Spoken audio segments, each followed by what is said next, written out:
Yo, yo, yo.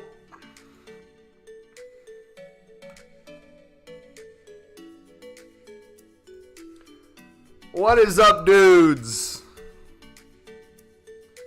How are we doing today? Welcome, welcome, welcome. Beck, what's up, buddy?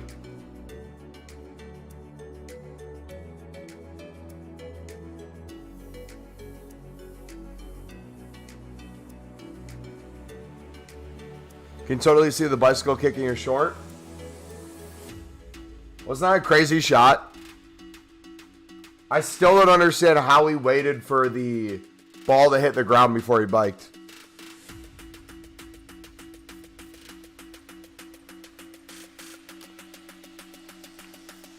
Just took Casawiro from level 15. Hey, man, it's your loss, brother. It's your loss if you didn't take the English content, all right? That is your loss, not mine. Yo, if you guys do enjoy the stream today, feel free to smack the like button, dudes. Subscribe if you're new. We're going to be going over marquee matchups here in an hour. We're going to see what they are. We're going to sell our investments, and we're going to have a really chill stream today. So, yeah, let's see if we can get to 10 likes, dudes. We are up to 49 packs now. You'll notice, FIFA point-wise, we are officially out of FIFA points.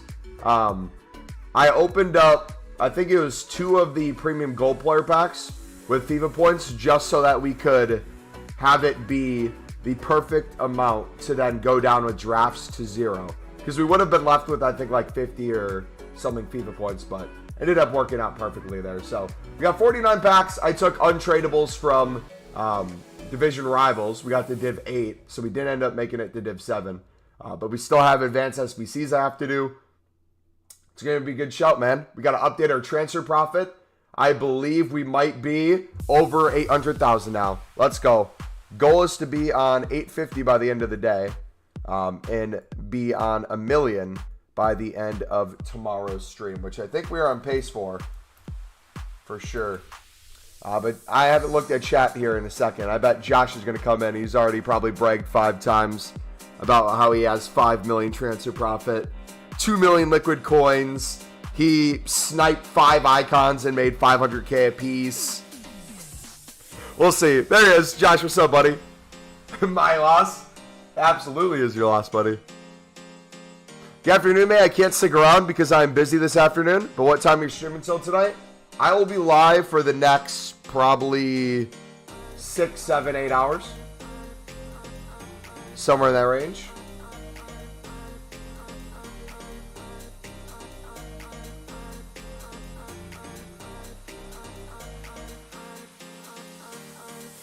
Jack, what's up, buddy?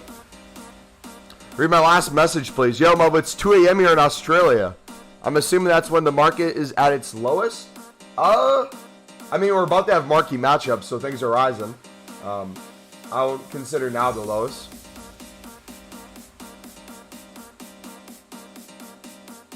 Your goal is 5 million by tomorrow? I think you can do that. What are your investments for marquee matchups? Man City and Man U players. We picked up some Prem defenders, English links. We picked up some Super League cards. We went crazy on silver center backs and silver goalkeepers. We're still doing silver center backs right now. Yeah, we'll see what happens. The thing I'm looking forward to most today with marquee matchups is I want to see what happens with goalkeepers' prices. So last year, 73 rated goalkeepers for 150, 200 were really good pickups because just the lack of supply. A lot of these you could already probably sell for 400, 500.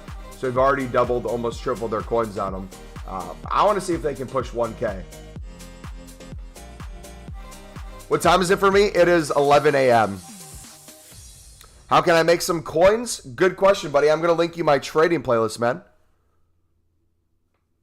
Feel free to take a look at the video we uploaded the other day. That's the #1 way we've been making coins. Hope the stream goes amazing today. Ryan! What's up, buddy? Hey, Ryan. How did you feel that Ohio State just absolutely smoked Wisconsin? I don't even think smoked is a proper way to word what that game was. Well, how you been, buddy? How's school going? Supposedly there's only going to be one team for ones to watch. Yeah, their goal this year for promos is to do less multiple teams and hopefully more players for the one teams.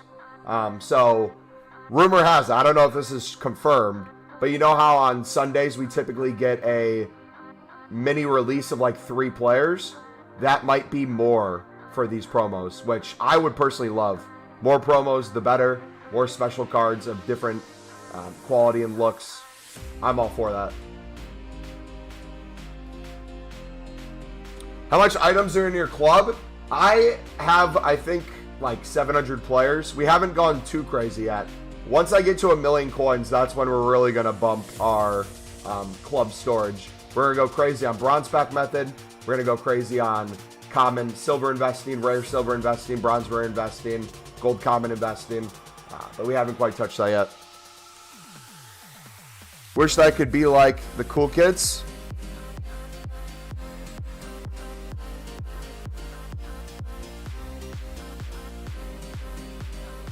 Marquee matchups investments. We did Man City, Man U players, Super League players, silver center backs, silver goalkeepers, gold English players.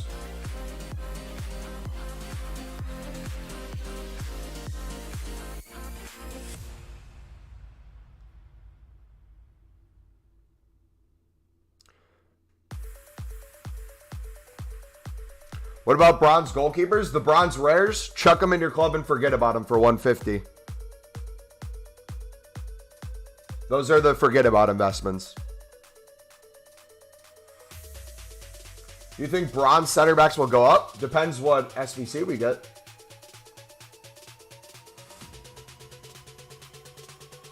How much are bronze rare center backs right now? Are you talking just bronze in general? It'd be a bad shot to pick these up for 150. They're selling within the hour.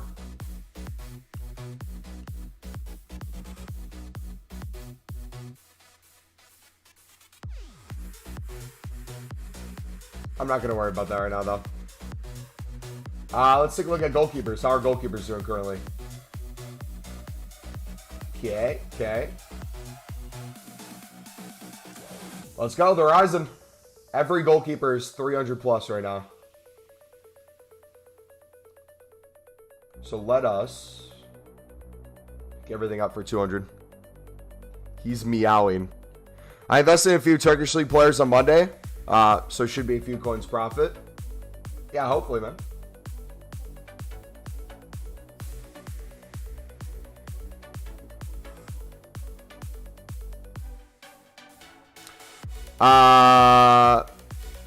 I told Mumbo to invest in Super League. You absolutely did not tell me to invest in Super League.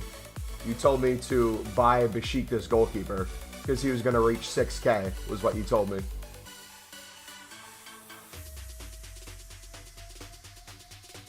So we'll see today if you're a man of your word. Will the Besiktas goalkeeper hit 6K?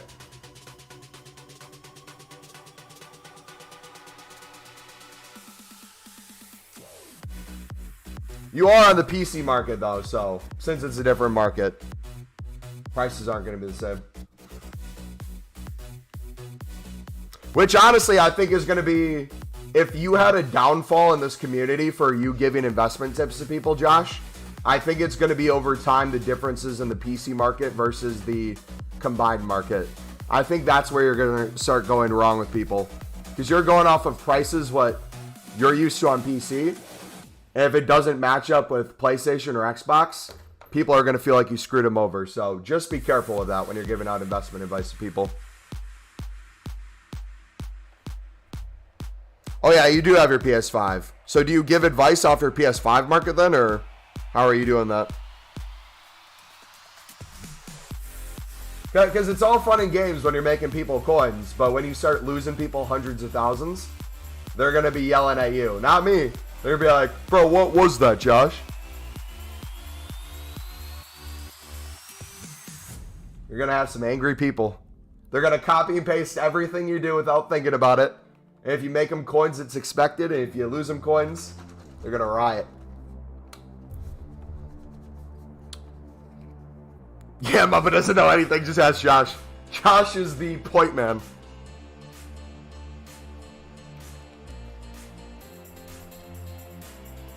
It looks like the combined market, the transfer profit for the top 100 is taking off right now.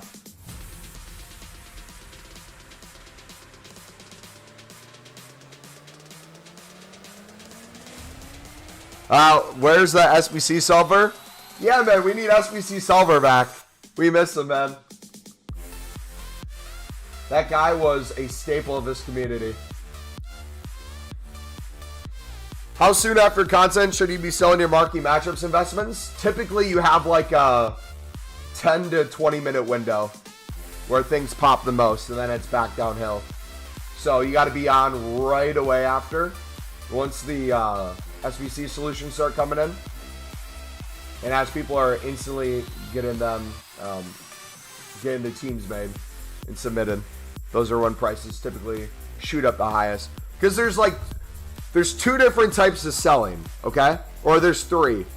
There's the crazy buy nows, so you'll get the cards that'll hit like 1K, 2K, 3K, 4K, 5K, just random players because people are too lazy to look at how to solve something themselves. They'll just copy and paste what someone else is doing.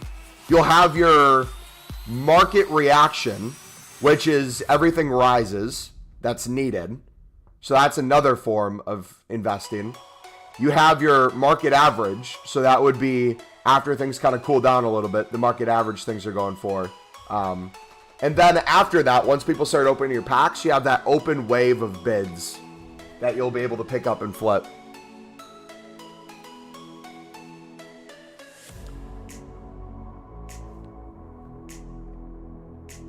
I like your investment tips. Hey. Why, thank you. I think I'm going to double down on, this week I'm going to double down on two things. I'm going to double down on bronze rare and silver commons. I'm going to double down on consumables with a lot of my coins. I think I'm going to stay away of just getting players to invest in on my transfer market. This is going good. Like, we picked up the Rodgers on average for about 7.4. Here, can I give you a live chart of what we're looking at? By the way, if you don't use this feature on Footbin, you need to be using it. It is a super good feature. Make sure you're logged into your Footbin account. Go to Tools Tracker. You can put in your players to the price point you picked them up at. It'll give you a live look. So, Thiago Silva, making good money on him. The Rodgers, we're up big on that. Paulinho, we're up a couple thousand. Ericsson's and Delots, we've only got one of each so far, so we're down on those. We obviously bought early, but those will rebound. When they're still low, we'll probably pick up more. But those are the bigger things that I have my eye on right now.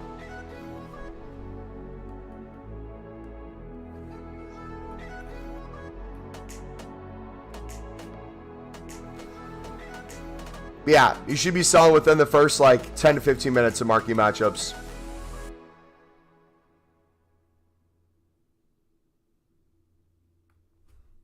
Which goalkeeper? Because both are under 600 coins.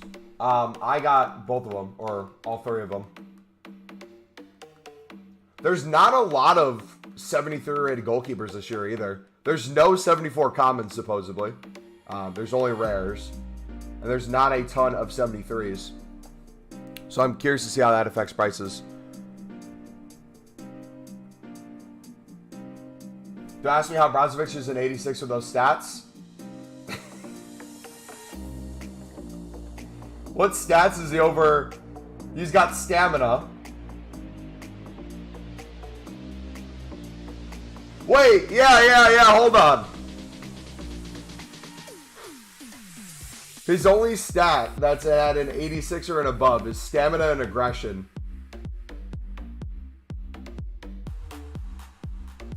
That's crazy.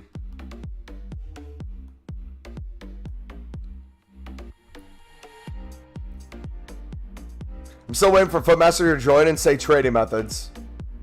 By the way, read 24 Brozovic's I bought for 4K.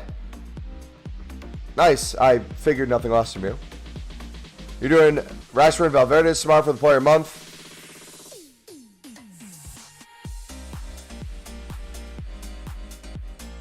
How much do you sell the goalkeepers for? You got to wait to see what price they get to. So right now you could probably double or triple your coins on them if you've been picking them up for 150, 200. But once new content hits, once the marquee matchups comes out, take a look to see what they leap to. Because you'll start to see the whole market kind of get bought out. It's a really cool phenomenon to see. You'll go to silvers, you'll see like everything already. If you go to just the whole silver market, everything is already selling for 300 coins. So if you picked up anything for 150, you've already doubled your coins with this current market within 10 minutes.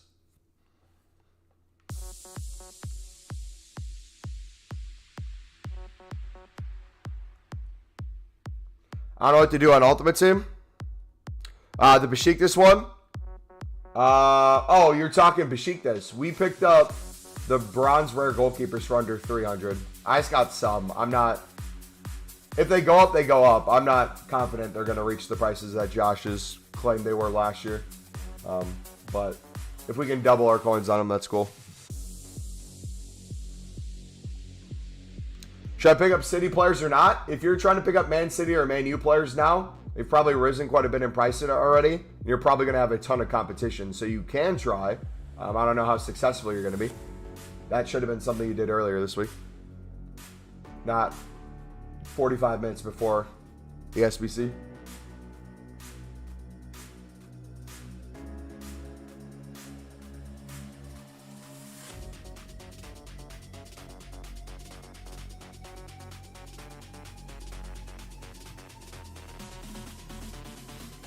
I don't know what to do on Ultimate Team. In general or just right now? Because if in general you want direction, come up with like a series idea for yourself. Something to work towards. Sorry if this has been answered a lot, but why have silvers risen? Silvers always are up and down. But silvers, in theory, are cheaper than golds, right? You can pick these up on bid for less than the price of a gold card. And you can use them in marquee matchups the first couple weeks because there typically isn't that high of ratings needed, or you get the minimum of silver requirement on it. So it's very easy for people to flood to these, pick them up, and flip them too. You got silver stars as well, so silver stars, people want to use cards with either decent leagues, decent nations, decent ratings, decent stats. You got the basic SBCs, you got daily SBCs, you got silver upgrades. There's a ton of things people use silvers for. How old am I? I'm 24.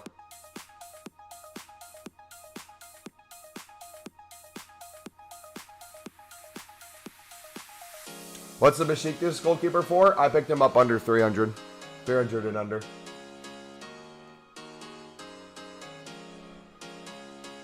You think only certain United players are going to rise, or all of them? Well, the two informs that are in packs right now, Eriksson and Dalot, their gold cards aren't on the market, so those would probably rise the most. I want to make a Mexican Ultimate Team, but Mumbo is going to crap on it. I would be kidding if I crapped on it. It would be a joke. Nah, you should make it. I did the US one last year. It was sort of fun, very frustrating, but worth it.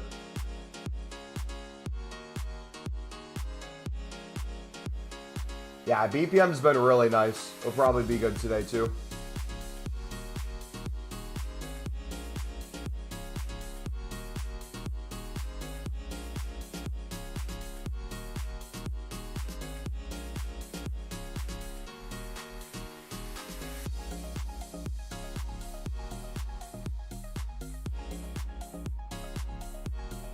Lots, you got 12 for 1,500 each. Nice. I still haven't done last week's matchups. Might have to do it now. You have 40 minutes to get that done. Yo, if you guys are enjoying the stream today, feel free to smack that like button. We are 2 likes away from 10 likes. Let's see if we can hit that. And if you guys are new as well, feel free to subscribe. We are going to be live every single day for the foreseeable future. Doing trading tips, investments, SBCs when they come out, pack openings for promos. We have our first pack opening stream tomorrow for the new promo. We have 49 packs saved right now. we'll have 50 plus by the time it's over. Probably 60 plus, if not pushing 75. So it'll be really nice. I might do some BPM spam later tonight off stream. We might do a bunch of gold upgrades as well. We'll have to see.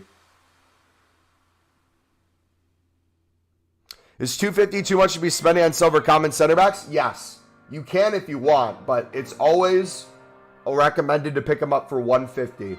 The only time you should be picking them up for 200 plus is if their prices are rising.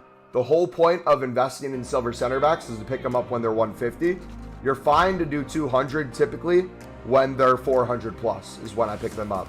So a lot of the ones you're seeing me bid on 200 now, I'm doing it because I can sell a lot of them for 400 plus, or I think they'll be going up to 400 plus. But once you start playing the game of when prices are rising, you pick up a bunch for 250, 300, and they go back down to a 300 by now, a 250 by now, a 200 by now. You can't sit there and complain then that you're losing coins. If that's a risk you want to take, which really it's not that big of a risk. It's very little coin difference. But it's just part of the game, you know? So yeah, long story short, 150 would be what I would recommend you bid. As the market's moving up, bid less than the buy now. So if the market's all 300, 200 fine, but you should sell them before they go down to less than that.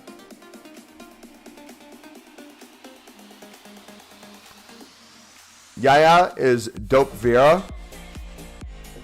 You think it'd be a smart thing sniping United City players? You could. Yeah, there's probably going to be a bunch of people doing it. So you might have some competition.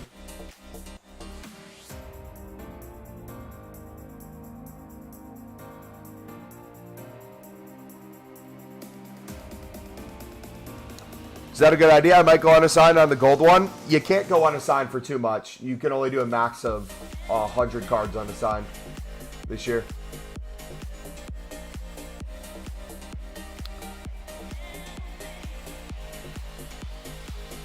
If you want to do that, sure. I mean, worst case scenario, you sell him for what? A little bit of profit if he doesn't rise like crazy?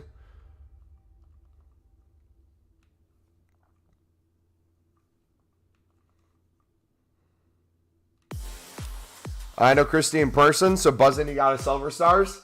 That was the most toxic community I feel like I've played against in FIFA, trying to get that silver star. But we finally got him. Everything at minus max. I can't buy or sell nothing until 6 p.m. Jeez.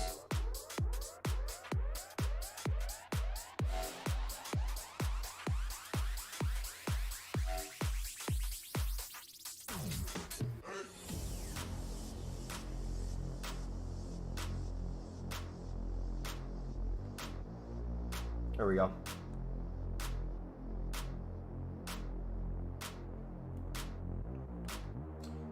Past 50 goals on Stewart already. That's awesome.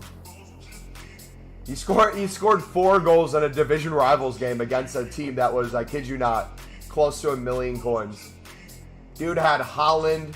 Dude had, what, Dembele, Vinny. Wait, actually might have been more than 1 million coins if he had all those. It was crazy.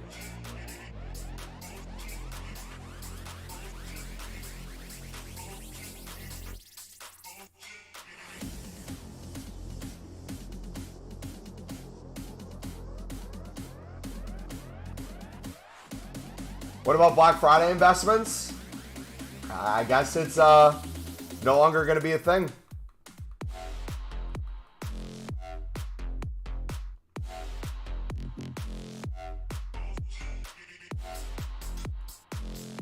The good news that comes from it, though, is we can't sit there for like 10 hours a day now and buy out players and go unassigned. We actually have to do something productive with that time. Because I know I would still be doing that. Or like the Prem Silvers. We would sit there with the Prem Silvers. Oh gosh. I will not miss that. Who to invest in before 6? Silvers are probably the main one right now. Everything else is already going up. So you missed out on Man City, Man U players. Missed out on Super League cards. You can still try to pick them up. But you're going to have a lot more competition. Now we're fighting with scraps for the silvers before new content. So silvers are already rising too. Everything's going up. We got a full club stocked with silvers. So we're ready to go. Silvers is where I'm going to make the most coins today.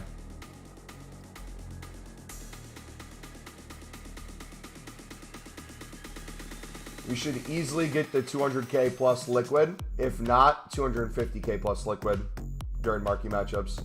Maybe even 300k.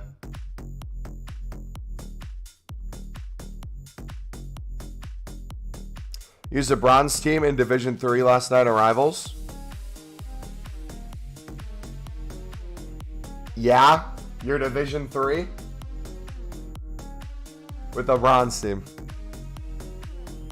Have you like slept at all, or do you just do nothing but FIFA? Because I feel like I've put in a lot of time. Ain't no way. Yeah, Carlos looks insane. That'd be a fun card. Is the filter I'm using just silver rares? There's not been a single silver rare card I've looked at today.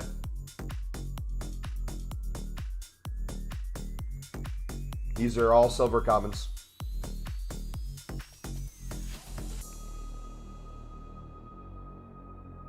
Only for 6 games? But how are you Div 3? Was that a mistake? Did you mean to say a different division, or are you actually Division 3?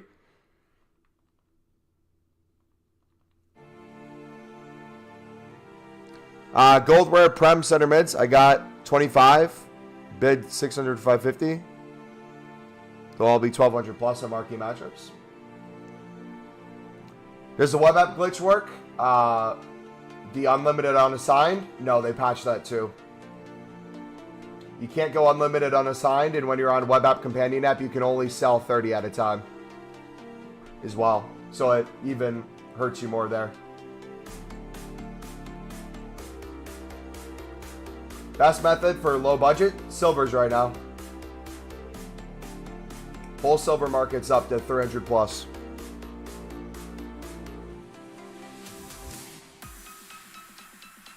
Just got in. What's the new marquee matchup investment? You can just go back and stream 20 seconds. We just went over it. I think it's a good investment for all freaking SBCs. Use CMs. Yeah, those are pretty good. Gold CMs for 300. Thanks, man. You look insane. How'd you get to Division 3?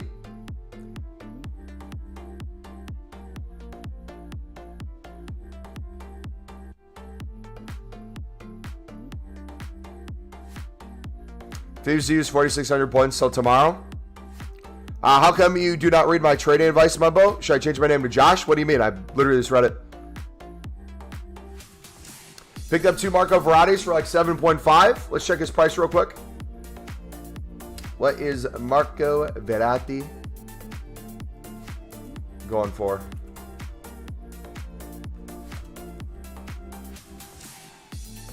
$8K currently. You said you picked him up at 7.4.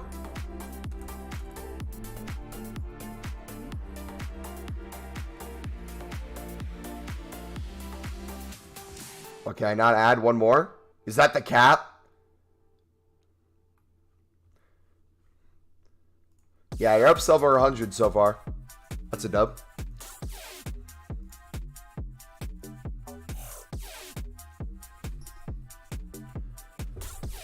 In that case, I want a refund.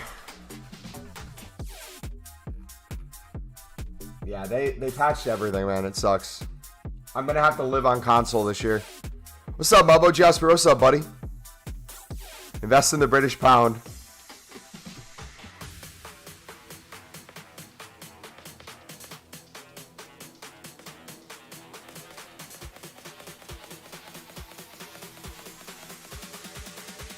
Razovich will go to 15K tomorrow.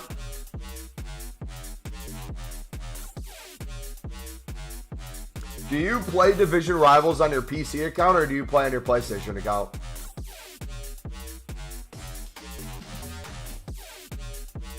Invest in Libcoin. True. Best investment you can make.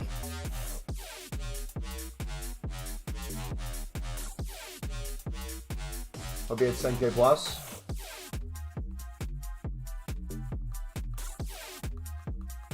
How much time we got? Half an hour?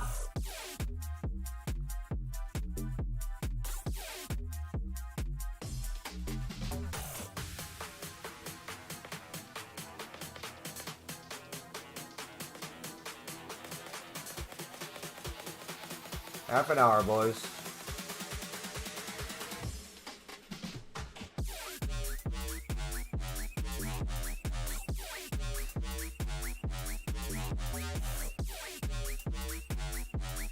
This goalkeeper goes over 1K. I'll score it. Let's take a look at the high-rated center back market, or high-rated goalkeeper market for a second. To see if, because every goalkeeper is 300 plus. We know that. So we're already in profit. We go to 350. 70s. Let's go to 400.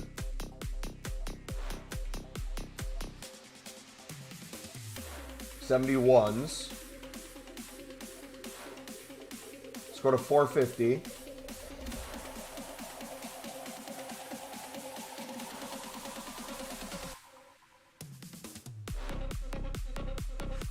So 450 within the hour. I'm not seeing any 72, 73s really. I'm seeing some 70s and 71s. So that's looking pretty. 500.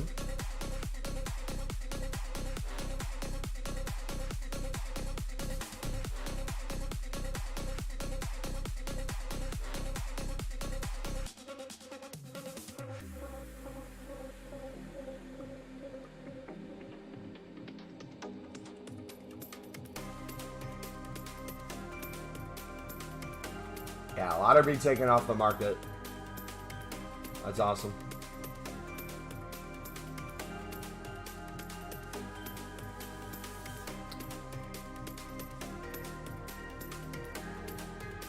Do you sell the exact minute new content? I'm selling some right now, mainly just the duplicates I'm getting. Then I'm selling once new content comes out because people will then start buying. And then typically the most profit you can make is within that first 10 to 15 minutes. Once you get to the 20 to 30 mark, it's typically starting to go down because you have your huge spike in prices within that little time frame, and then everyone's mass listing, everyone's selling their investments, market's getting flooded, packs are being opened up, silvers are getting packed through the packs as well. Things slowly start to go down. And who to invest? You are extremely late to investing, buddy, for marquee matchups because it's in a half an hour. Last thing you could probably pick up if you're still wanting to pick up stuff is silvers. Everything is 300 plus currently, so feel free to pick up whatever.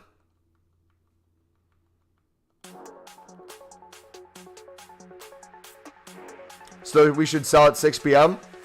The second new content comes out, start checking the prices on the market. You'll start seeing that things will get bought out within the first minute or two. And you'll see that with that, this is how it typically works. I'll give you an example with the goalkeeper, okay? Let's say, for the sake of this, we'll use a... Let's use a Besiktas player, okay? This is what will happen. And you can watch this happen too. You can put in these filters yourself. So if I go to Silver's Besiktas, you'll see how everything's 500 right now. Let's use this left back as an example, okay?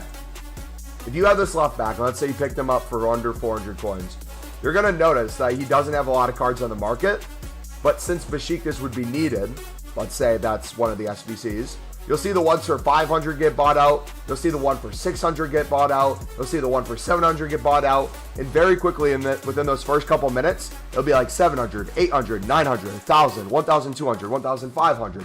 You'll see a bunch of things get bought out, but at the same time, you'll have a bunch of people seeing those prices and listing and trying to get theirs to sell.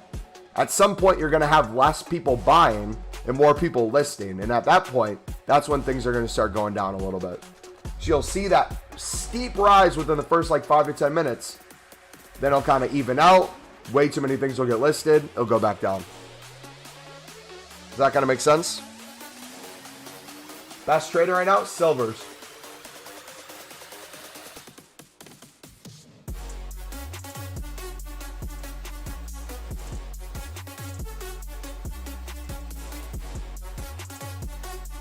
So you should list at the lowest. That is your call. If you want to barely make any profit and you see a lowest is 500 and you're trying to sell for 500 and you picked up for like 200, you can. If you want to try to list it for more, that's going to be where you get your coins. However, you're going to run into the situation quite a bit.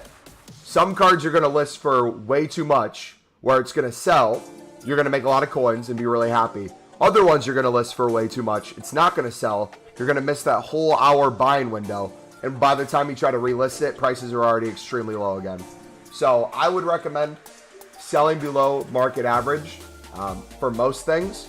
But if you know a card is needed for a specific team or something, those might be the ones where you can be a little bit more risky with how you list it.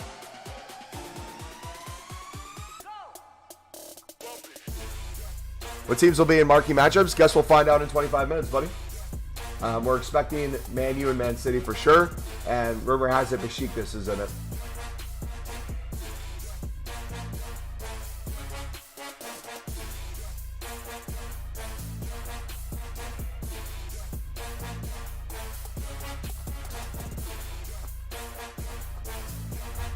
No, it's time getting players at 300 on most. Why are you buying silver goalies? The question is, why aren't you buying silver goalies, buddy? That's the real question. Do you have something against making coins?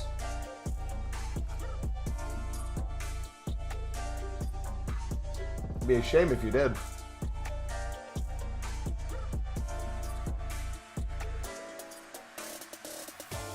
Every silver card on the market's 300 plus right now, within 10 minutes.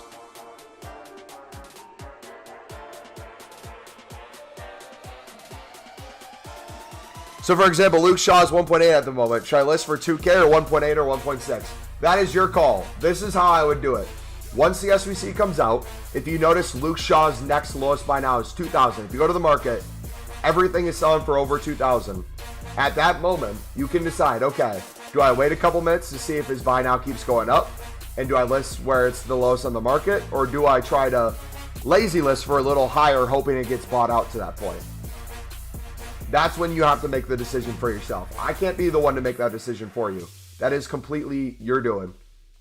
If you're happy with the profit at a certain price and you notice it's the lowest on the market, list it, get rid of it, boom. There's also a difference if you have 1 or 100. If you have 1 Luke Shaw, you might want to try to take advantage of selling them for the most you can.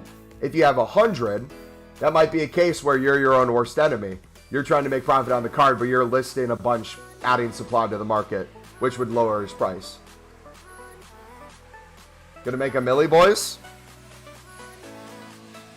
Check club value rankings. Yeah, your club value's been going up, man. I've noticed that. Are you trying to get top 100 or?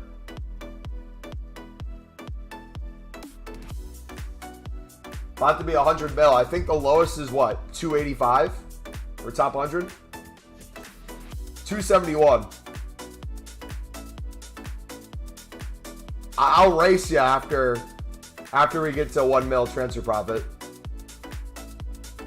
What is club value? The value of your club added up.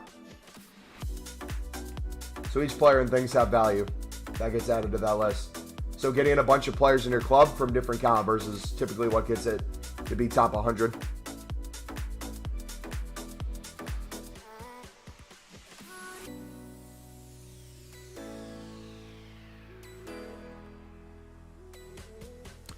Do you list silver keepers whenever? I've been listing them throughout the week regardless. But you can list them whenever you want. If you notice some are up because of marquee matchups, you can sell them. If you notice they're just up in general, you can sell them. It's kind of your call.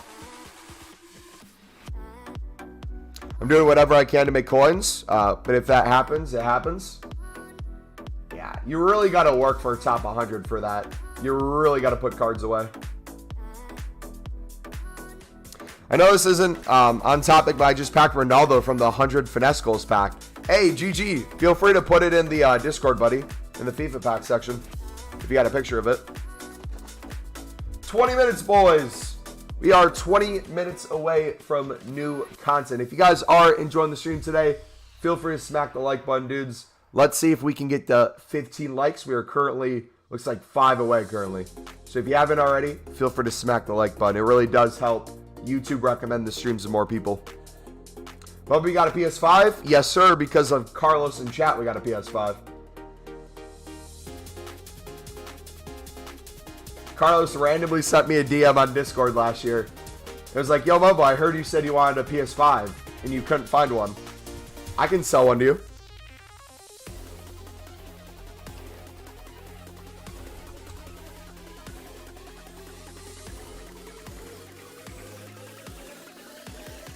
Yo, thank you for whoever just subscribed as well. Appreciate you, dude. Appreciate you.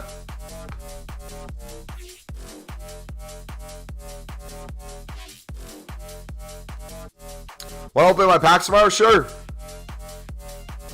What can we buy right now, Coach? Silvers would probably be the last thing to buy right now. Or the last kind of investment in terms of you missed everything else. So pick up silvers. 300 by now. If you pick them up on bid for 150, 200. That'd be the way to go. Quinn, what's up, buddy? I could have hooked you up with a Series X. I would have rather hooked up with anything before a Series X. I'd rather buy like $1 million PC before ever owning an Xbox. How did you get the 100 finesse goals? Did you do that in like squad battles or Reese's Pieces or those Lifesaver gummies? And what trading filter are you sitting now? Goalkeepers.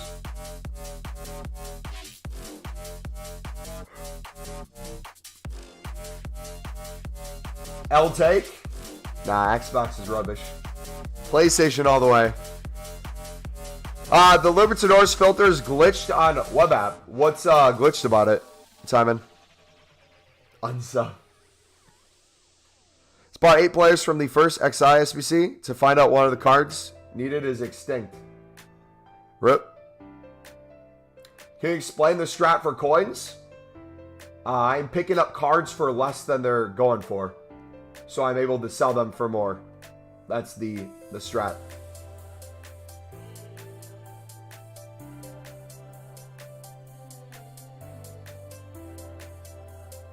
XC, what's up, buddy? How we doing today, man?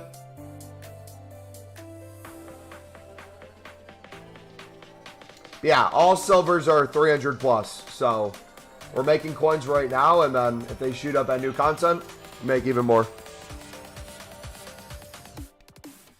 My my go-to ones were silver center backs, high-rated silver goalkeepers. Now we're just picking up everything. But we were doing 70 plus before, mainly focusing on 72 to 73. You picked up some Super League ones. Got a pretty diverse club.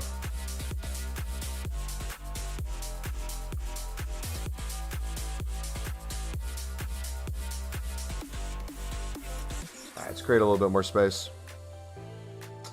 Is there any way to bid on more than 100 players at a time like last year?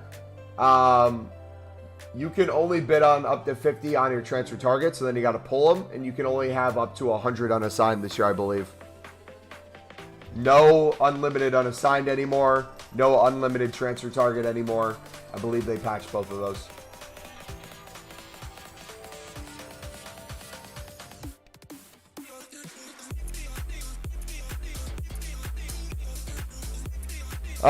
Besiktas SBC has minimum gold. This guy will rates 1.5.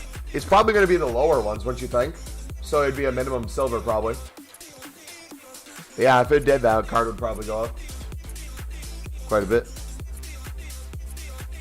You bought Marquinhos at 76. Is that a good buy? How much is he right now?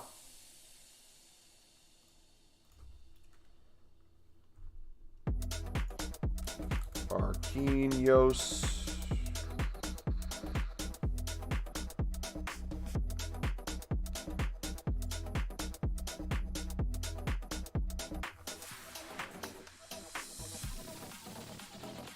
That's his price right now.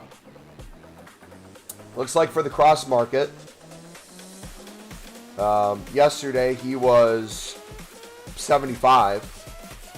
So people probably heavily invested in him. He's probably dropping a little bit. His inform is only 180K right now.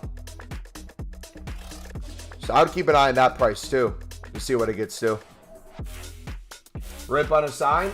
Yeah, but you still have ways you can go about it. So for example, if you wanted to get unlimited of a card, the workaround could be look at chem styles or look at position modifier and go unlimited in your club with that. Get like 1 million position modifier cards if you notice they're extremely low and you think they're going to rebound.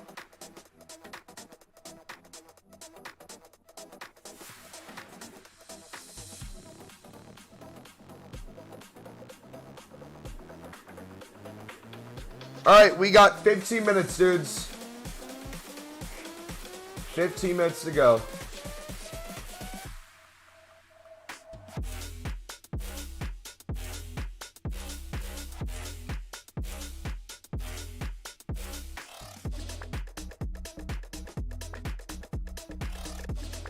So you have two, this is an example right here. You have two right here within a couple minutes. One's from 400, one's from 500. A lot of the rest of these are 1,000 plus. Got one on bid for 200 right now. You can pick that one up for 250. That's the sort of thing I'm talking about. Then these people show up in marquee matchups. There's not a lot on the market. They get bought out. Those footman solutions go crazy.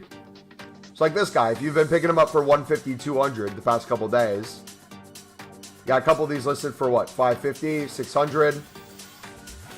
But then everything else looks like it's like 1,000 plus, with not a lot of them on the market. This one for 200 we picked up already. Got a couple low ones here. Once those get bought out, it looks like 600 plus mainly. Then a lot of them are 1,000 plus. So very quickly, cards can shoot up in price just by having a couple get bought out.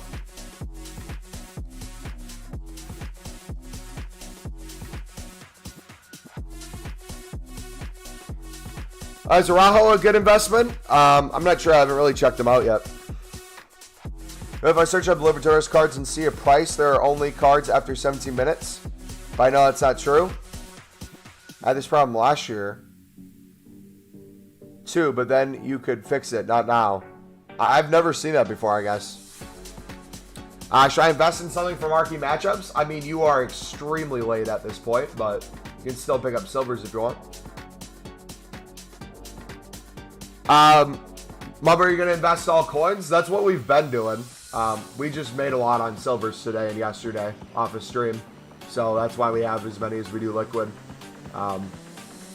I still got a lot of money in my team and informs and stuff. Next thing I'll probably put coins into is wait till position modifiers drop again. Then I'll probably go in on those. Do I stream on Twitch as well? Yes, not at the same time, but we do Twitch streams as well. So if you want to see us do things like play career mode, or when Call of Duty comes out, we'll be playing Call of Duty, feel free to drop a follow on the Twitch. It's twitch.tv/MumboElite.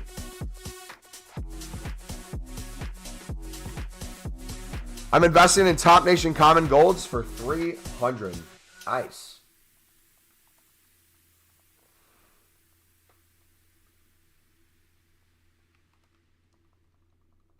All right, closing it on 10 minutes, boys.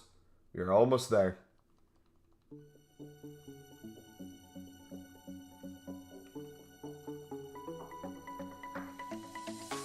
Thanks, no problem, buddy.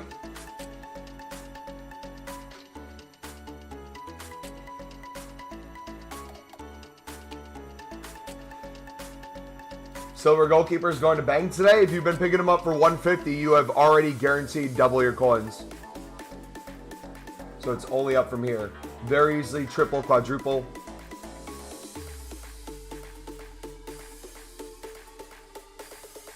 And goalkeepers are the one position you can guarantee will be needed in every single team.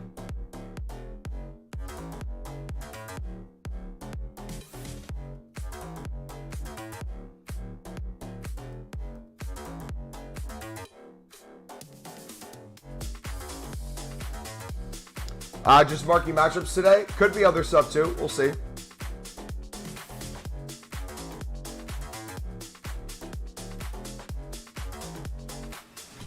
$73 silver.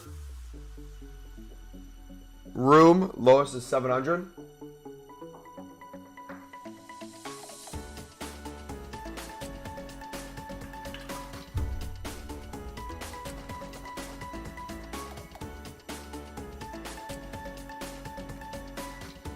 I've invested in bronze rare goalkeepers and silver goalkeepers and Man United players. All right, what you got here? Is this one of the advanced SBCs?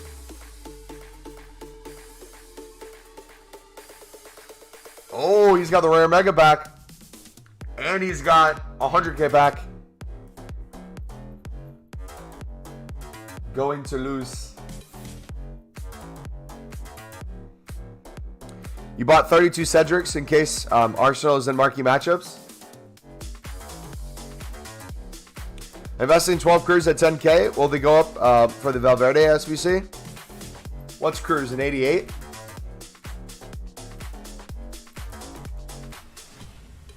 L in the first one.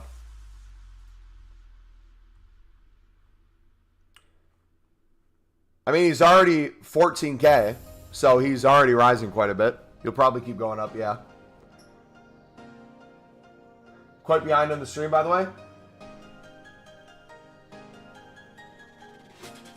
Invest in Spurs and Arsenal players. Will they rise, do you think? Depends if they're one of the team SBCs in there. Speaking about Cruz, there's a Cruz. Could there be two primes in the same marquee matchups? Potentially.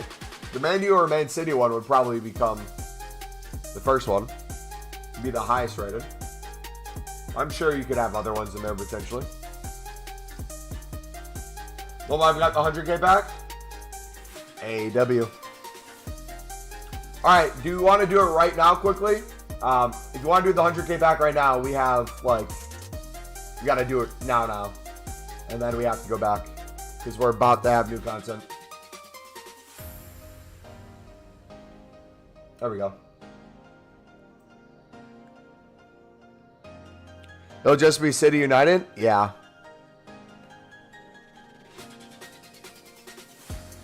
We'll see, though.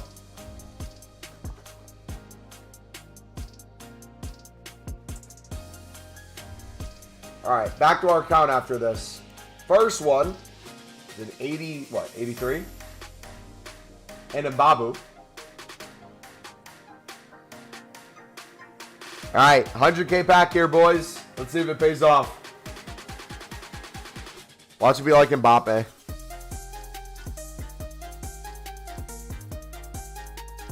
James? That's not bad. I'm thinking of potentially buying him for my team. A lot of Chelsea players. Lots of Lib players.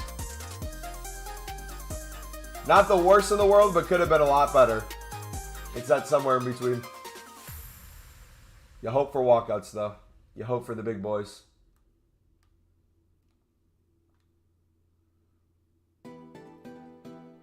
All right, we're back in. I think there's the same league last FIFA. It can be in the same one. It's just not very common. They typically don't do it that often.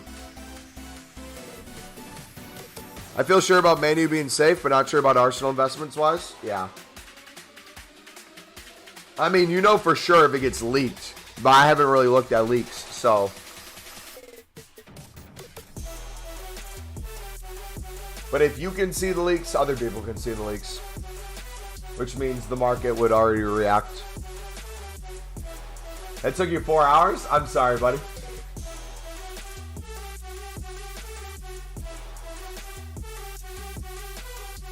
That Lozano looks really good. You think Inter got leaked to be in it? Potentially. All right, boys. 5 minutes. Are you ready, kids?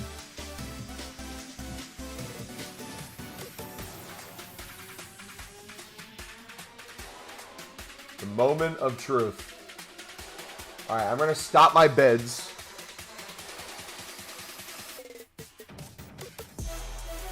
Got 9 things listed, and then we got some cards sitting here. Then we got a fully stocked club. How much transfer profit are we at?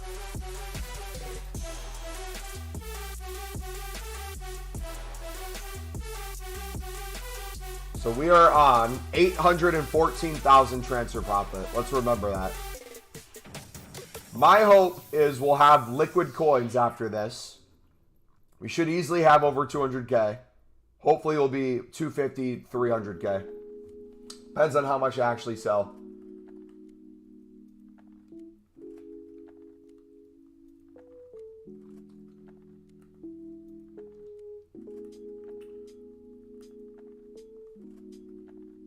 So these are our goalkeepers. Quite a few 70 pluses.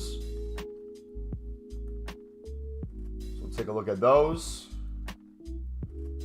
Center back wise, still got quite a few. Pages upon pages of those. Super League, got about a page of those.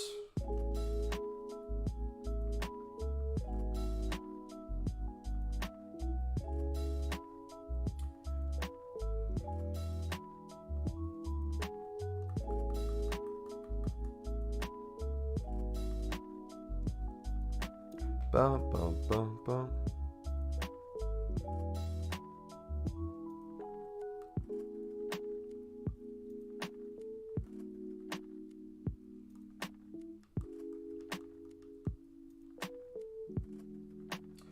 A little more than 2 minutes. Mumbo, can I add you on FIFA so I can see your transfer profit?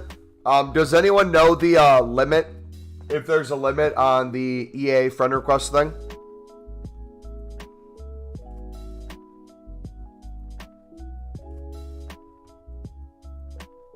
Because we got to say no to PlayStation because we're essentially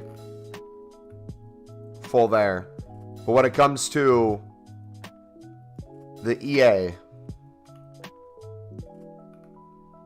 well, we'll release in 2 minutes. Marquee matchups, my dude.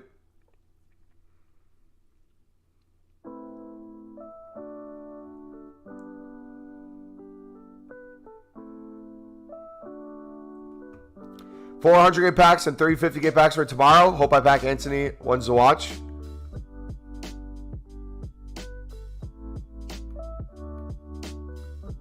What's my EA name? I have no idea what the EA names are.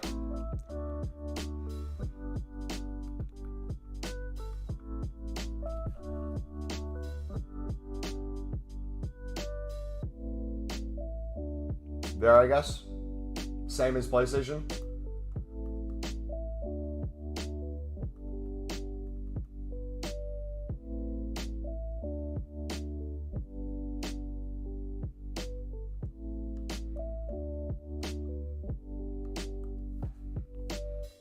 Bruno Fernandez, sell or hold? I would sell most of your higher price cards tomorrow. Welcome back, Josh. 55 seconds, boys. Are we ready for this? Got a new marquee matchups coming in. Let's see what we get. If you guys are enjoying the stream, feel free to smack the like button. Let's see if we can get to 20 likes for new content. We are 5 away currently. If you guys are new as well, feel free to subscribe. 30 seconds. Josh, you don't have to spam that command, buddy. We get it. You sent it? All right, I'll take a look at it later.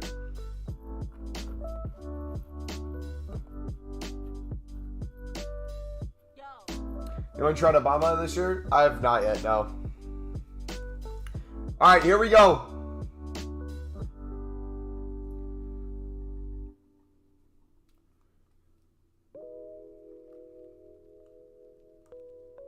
There it is, boys. Rare mixed players pack at the end. Well, well, well. Guess who lied? Where is he? Someone put some L's in chat for Josh.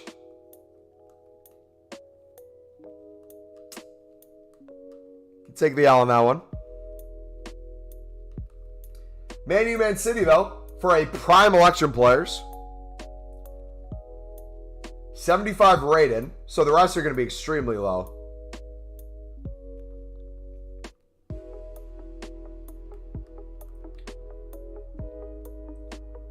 $72 rated for this one, for Inter versus Roma FC. Sevilla versus Atletico, you just need minimum of silver. And then this one you need silver players, minimum of 3. Rares, you need 1. But the rest you can do probably bronzes, right?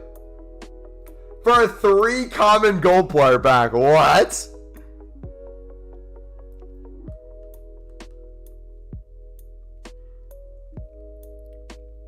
Alright. Let's take a look at... What prices should we look at first, boys? Let's take a look at the Portuguese League. Let's take at the top leagues then after that.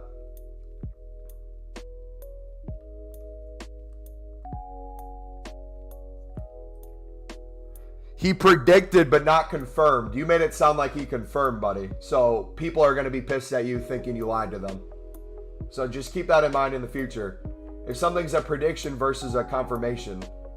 Because I could be wrong. You made it sound like it was a confirmation. That was for sure in.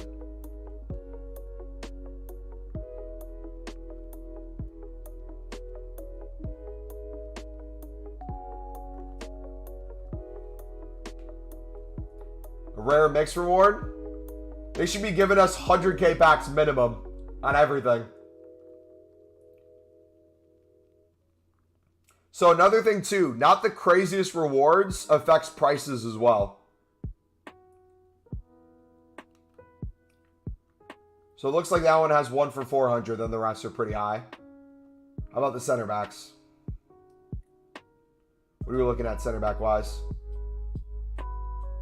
500 for this one, maybe?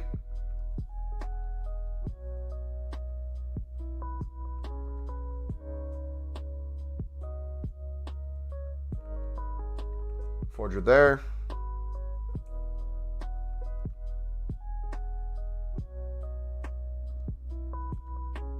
And we'll do $350.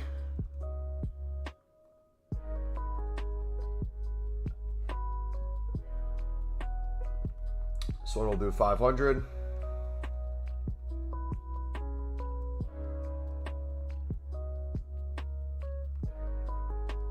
$350. How about the bronzes? Are the bronzes gonna have value? Wait, when do I sell silver goalkeepers? You can start selling now, buddy. Rewards aren't the craziest in the world.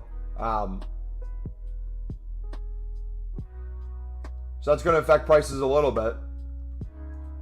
But still enjoy the profit if you want to sell.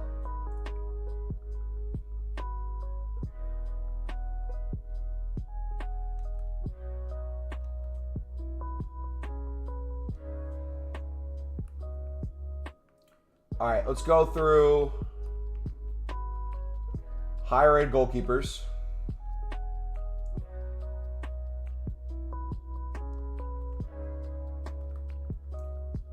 Throw that one for 600. Here, let's go to our transfer list first, so we can get rid of these too.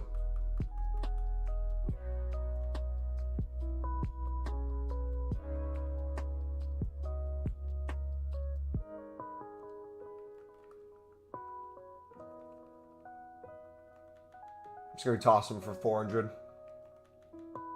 If they don't sell for 400, we'll just move them down. They're taking up way too much space.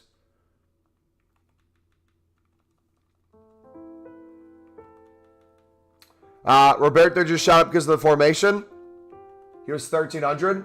Yeah, if you guys find a card that's super high, feel free to call it out too so people can check in their club to see if it's out. We got to sell the United players too. I think we got a couple in our club still. What price do you reckon? Either go off of market price of all cards, or go off of league, or go off of the individual card price. Everything's going to be different. You're going to have some that are 1,000. You're going to have some that are 500. You're going to have some that are 400. Some that are 600. And loading. What way is the best way to invest? You got 20K. 20K is not going to be a lot to invest in, mate. I would trade more with that, buddy. I just linked you my trading playlist. Feel free to take a look at the video from the other day if you want to make some more coins. What would you look in the store? Mad packs, ridiculous prices. I can't look at anything right now. We're glitched on this loading screen.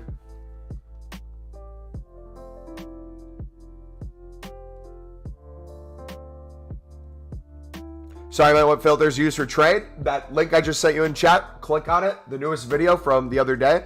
Watch that. It's going to give you some filters that'll help you make your coins. Those methods help me make 500K plus. Bonds that goes for 1K plus. Sell your bonds, boys. Sell the silvers. Yes, sir.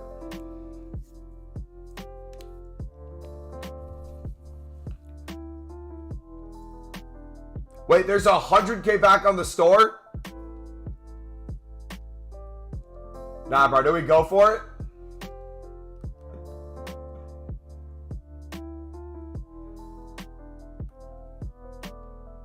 No shot.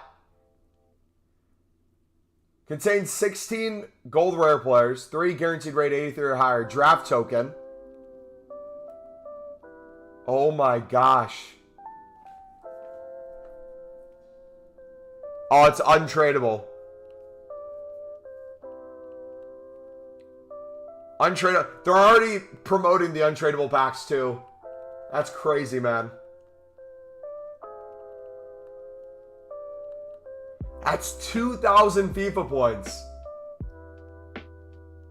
Ain't no way that's worth 2,000 FIFA points. Nuh-uh. L pack? Nah, I'm not losing.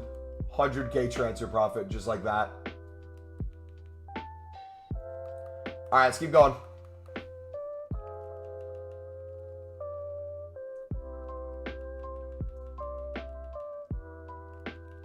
Yeah, that was an L.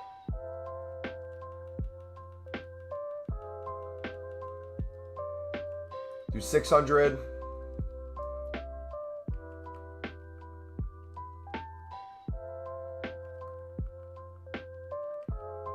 $550. Do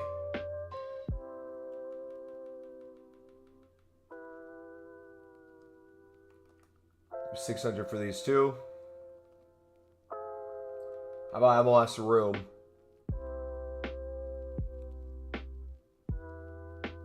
Do 600 as well there. All right. Let's start clearing house.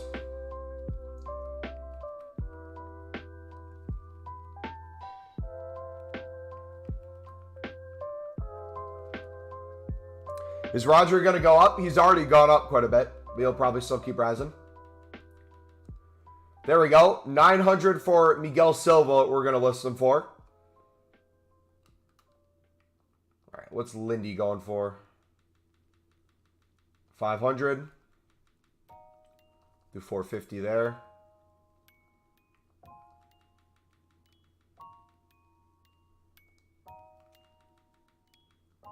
$500 there.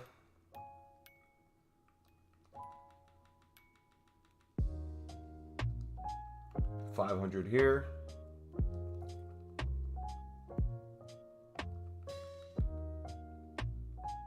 When to sell silver goalkeepers? You should be selling.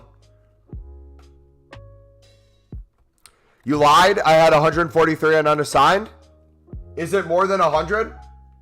People are telling me it's 100. Let me know how much further you can go. If it keeps allowing you to do it, that's a good thing. Let's see if it caps you at some point.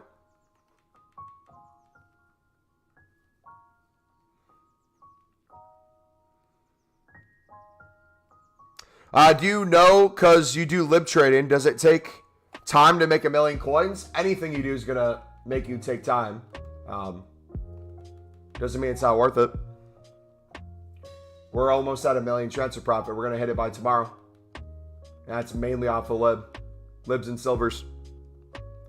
Really have done no high-end trading.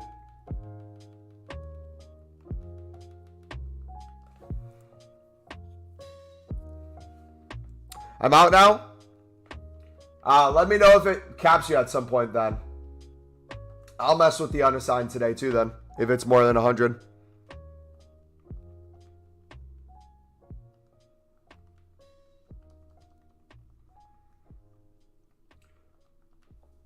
When do you think you'll hit 1 million coins liquid? Well, we're never really going to show you 1 million coins liquid, at least soon.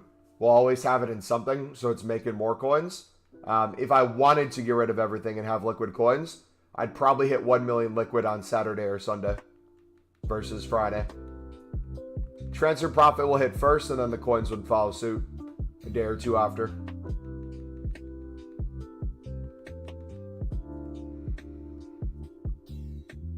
Like, I feel bad for almost having 200K liquid right now. Look at that. We're going to try 1,200 for him. See how that goes. Might be listed a little too high, but we'll see what happens. Do 600 here.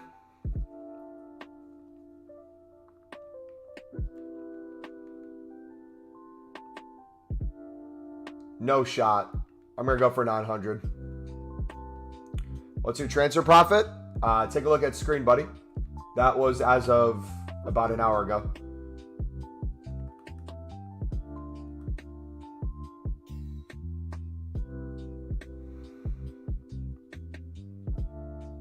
$40 menu players, good investment. Did you sell it?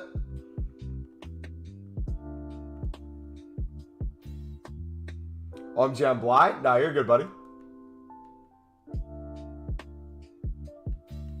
So the one for 900 sold.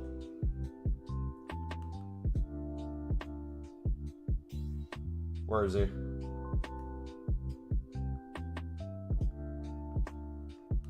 There he is. Miguel Silva. If you guys have a Miguel Silva in your club. All right, let's take a look at our Man U players.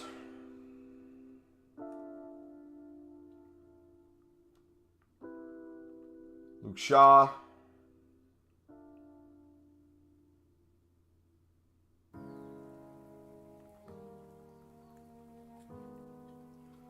Dubravka.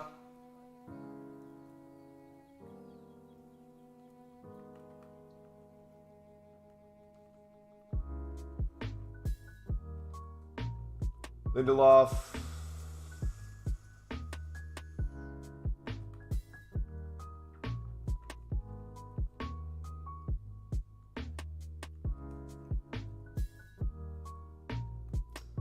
Did any Prem cards rise in price outside of them?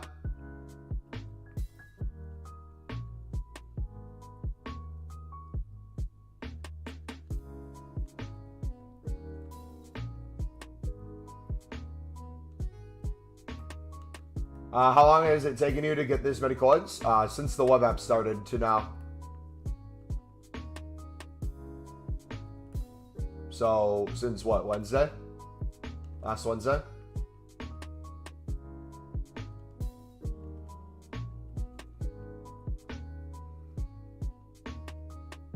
Prem left wings are instant selling at 1.1K. So if you guys have Prem left wings, they are up.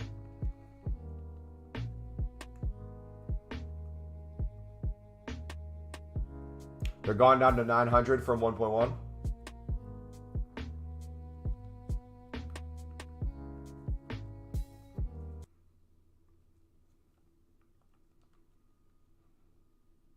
So my plan today is also to restock on silvers today. So once we're done selling on as many of these as we can, once prices crash back down, we'll just restock our club. Even if we don't get rid of everything, we'll just store it back in and we'll restock for next week. So that's 500.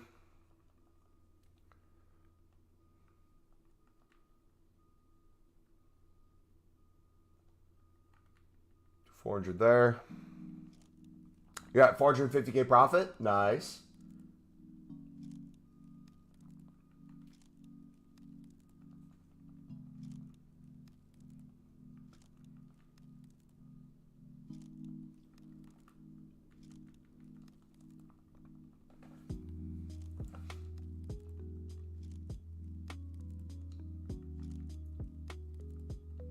It's going well so far, man.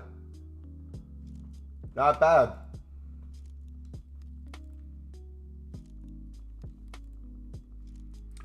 When is Rashford coming out? What, is he in the LGBTQ community or something? That would be news to me.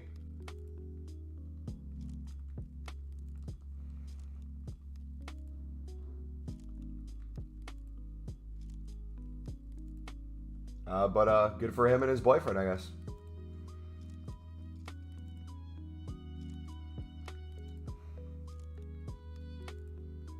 He plays for United, so he already has. I don't understand the silver goalkeeper method. I lost over 10K today. Explain to me how you lost over 10K. How are you losing coins on goalkeepers? What have you watched us do that's not made you the same amount of coins from what we were bidding on today?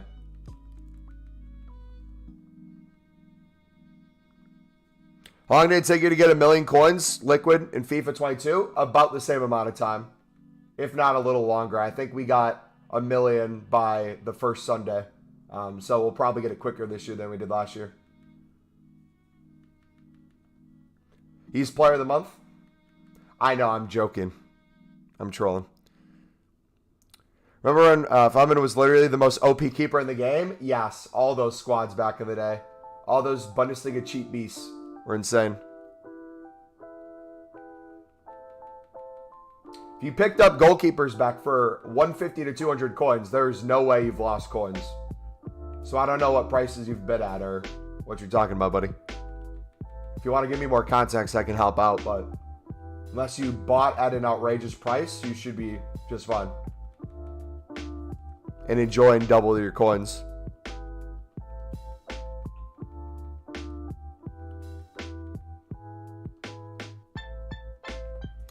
So when is this player of the month coming? Did they release a date yet? Has there been a date leaked? I would assume within the next week, right? Because we're going to be hitting October. It'd be a September player of the month, so I'm not sure how that works. What's my favorite FIFA of all time? I don't know, man. I have a recency bias. I like most FIFAs because I do menu content more than anything. So as long as you can menu grind it, I find a way to love it. I would say this FIFA 22, I've probably spent the most time on a FIFA doing an insane amount of Libertadores grinding. But FIFA 19, when it comes to the walkout animation, the EA light up logo is my favorite by far.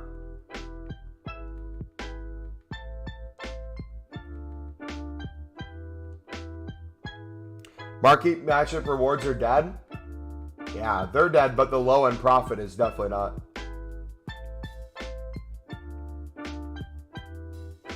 This is the pros of doing low-end investments as well as the bigger ones. Is even if the rewards aren't super crazy, people still need their silvers.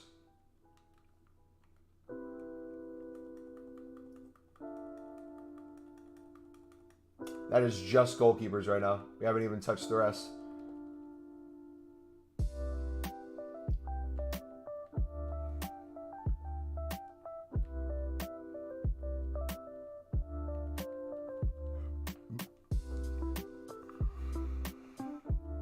I never do marquee matchups on the day it comes out. Unless I have the cards untradeable, I typically try to avoid it.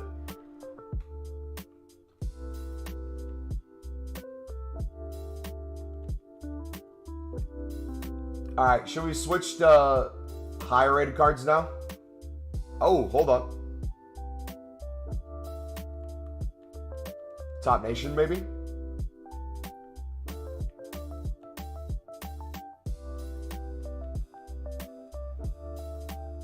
Which player should I invest 80K?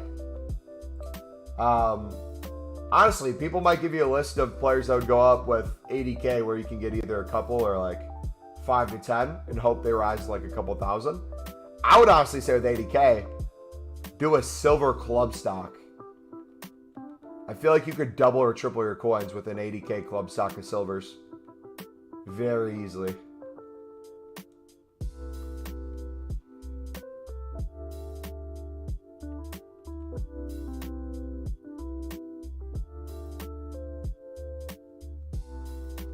I'm going to get cheeky with this one. I'm going to go 1200. Will he sell for that? We'll see. Looks like it might be an SBC solution. Spanish players, though. I don't know if it's just the goalies or what. Spanish players look like they're popping. So if you guys have Spanish silvers in your club, take a look at their prices. Doesn't look like just one.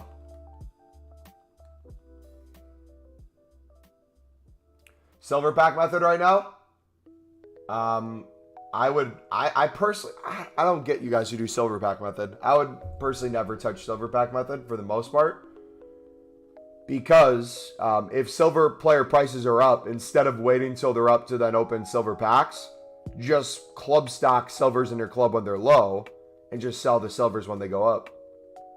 That'd be even more guaranteed coins. And then you can, with that profit, buy gold packs, do bronze pack method, whatever you want there. If you want to try silver pack, you can. Unless you're going for like the kits and you're going to really sell everything. For most people, it's not worth it. But I'm not sure how you're doing it, Cameron. If you do a lot of silver pack method, then yeah, go for it. But most people would be too lazy to list any of that, so it'd be better for them to stick to other stuff. Pritchard 700 plus.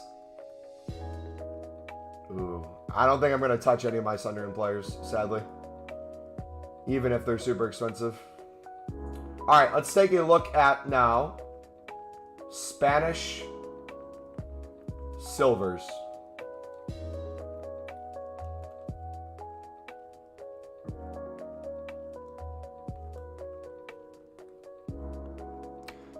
Do you club stock your 90 plus base silvers at 4K? No, I would just have them in my club before they had value. But now that they're gone, I wouldn't even be thinking about it. For me personally. But I get what you're going at. Yeah. If your goal is to pack 90 plus base players, yeah, feel free to silver pack method.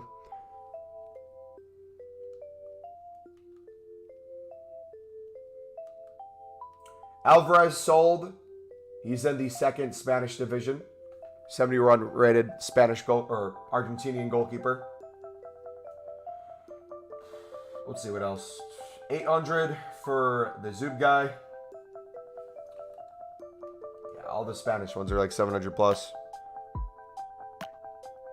I didn't do too well that marquee matchup. Why? Marquee matchup wise, in hindsight, I should have invested a lot more. Yeah, and again, if you guys go more the specific team rumor, that's either going to make or break you, right?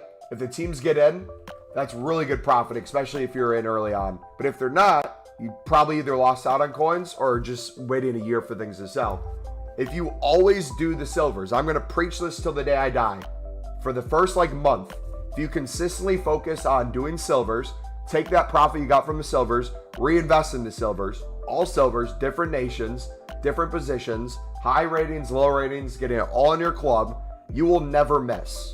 It is guaranteed profit. The market rises and you find yourself with every single investment possible. So for example, Liga NOS happened to be some of the teams, or Liga Portuguesa, I guess now. So I had Liga Portuguesa cards. We sold one for 1,000 plus, another one for 800, another one for 700, 600.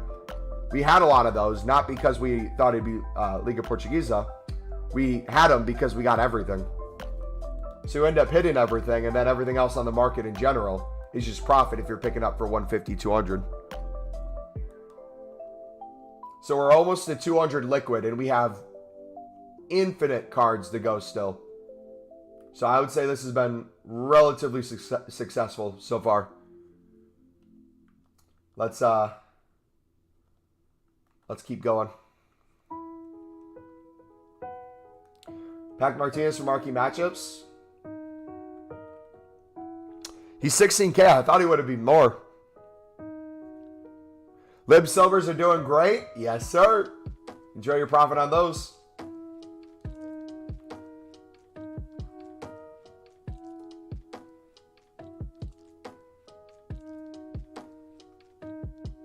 Look at that.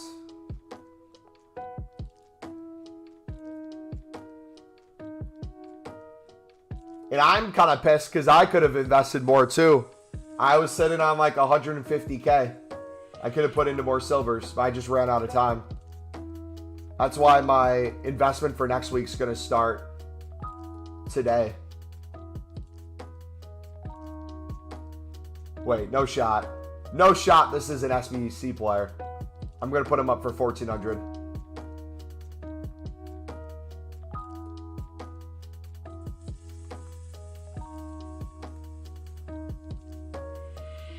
Going to make 350K today. It will be a lot of coins. I don't know what the exact number would be. But we might actually end up hitting 1 mil transfer profit today, potentially. Depending on how many things we end up selling in our club. Or if it'd be smarter to hold some stuff. That's the thing, too. Because the amount of time it would take to bid on a lot of these different positions or ratings might not be worth it to sell now. But we shall see.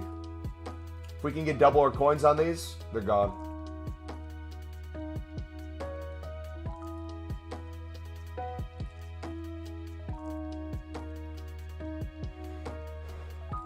You're already reinvesting? Yes, sir. Name of the game. What do you not sell at the lowest? I'm trying to sell as many things of value as I can. I've sold most of my things of value already. Now we're down to just like the most randomest of leagues, ratings, things like that. If I can get 400 out of them, sweet. If I'm starting to list for 350, 300, it'd be better just start bidding again, in my opinion. Like that one's starting to go down a little bit. I'm just trying to find those cards that appear to be in SBC solutions that go for crazy prices.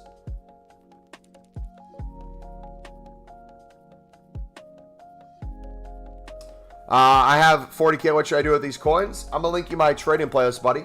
Feel free to take a look at our video from the other day. That's how we made a majority of our coins. And then in terms of what you're seeing me do right now, once you watch the video, feel free to come back and you'll see more of kind of what we're doing here. This is the profit that comes from investing low end. So we're about to be 200K liquid. So we're about to push up 850,000 coin transfer profit, which is our goal for the day. We still have hundreds of players to sell on.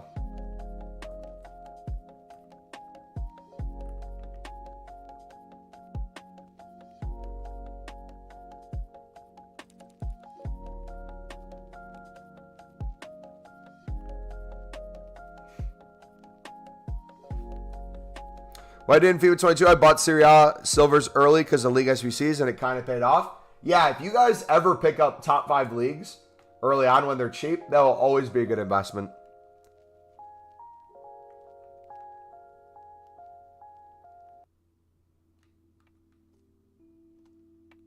Is this another one?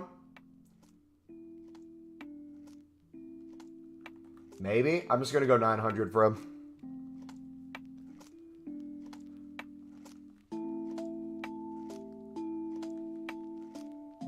So, like, the nice thing, too, about club stocking silvers is you're not really waiting around. There's always something you can do. There's always something you can sell. There's always more you can pick up.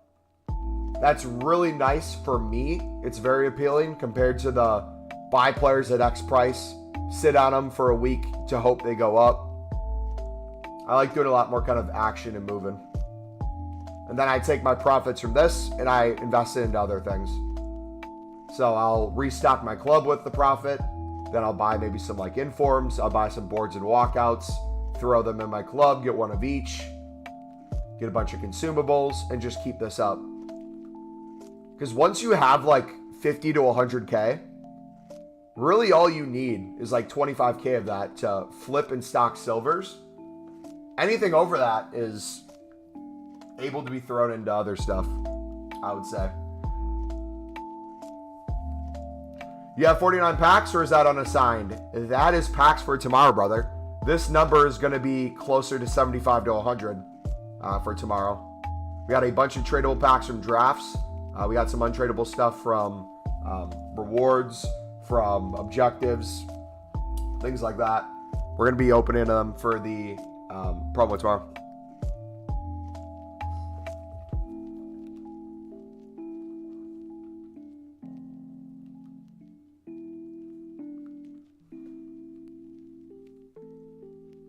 Look at that. Boom, boom, boom. This is also the advantage of not doing just top nations. A lot of times it's not just the top nations that show up in SBC solutions. Sometimes it can be the cheapest of cards that end up popping up. Investments for 40K. Silver club stock, buddy.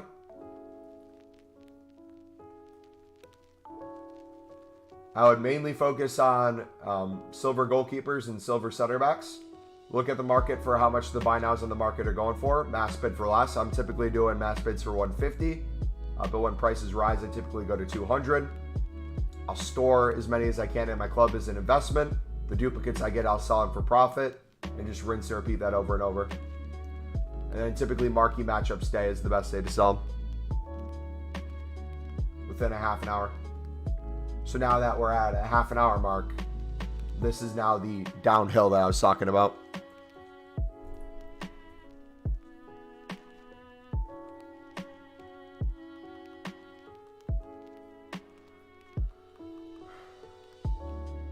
So I'll probably list these for 200 just to get rid of them. The goalkeepers, I'll chuck those down too. The lazy list ones, not all of them panned out. A lot of them did. We'll have to see if those sell for 400. That might take some time now. Center backs were moving well. Should we try higher rateds? Have you tried special card trading? Yes. I do more low-end stuff, especially early on. But we will be doing more high-end trading as well at some point.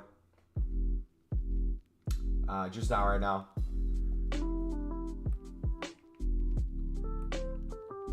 All right, let's adventure into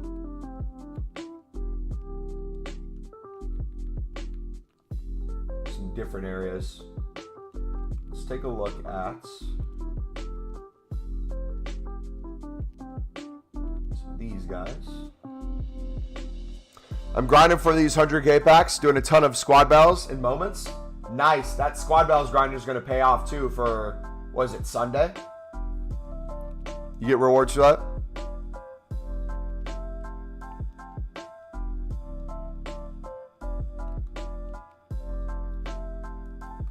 All right, cool. So now what we're going to do, now that we're full and we're going to wait for some of these to sell,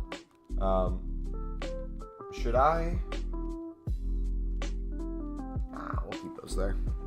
Have you ever done icon trading? I've actually traded a couple icons so far this FIFA, yeah.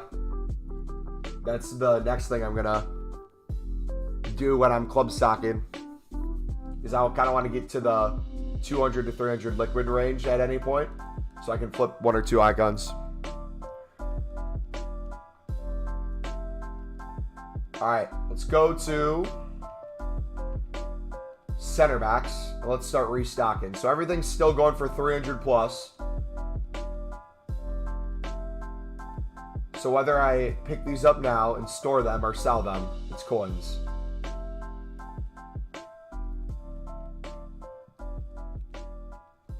So we'll do this while we wait for other stuff to sell. Javelin thrower, what's up, buddy? Welcome back, man. How about you, Mubsy? What do you normally trade with, man?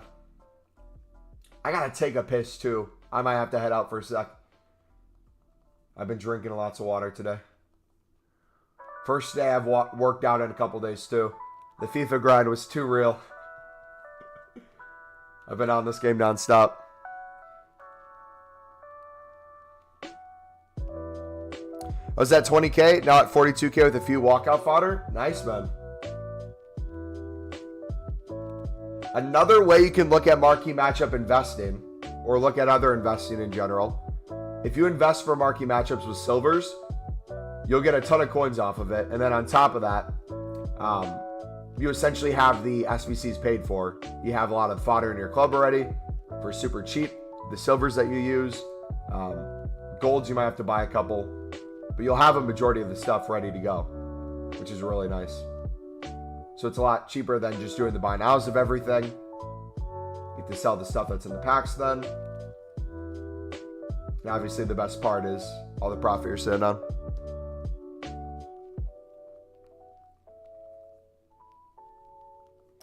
I don't have FIFA 23 right now, but when I get it, probably libs or silvers. Nice. Sounds just like me.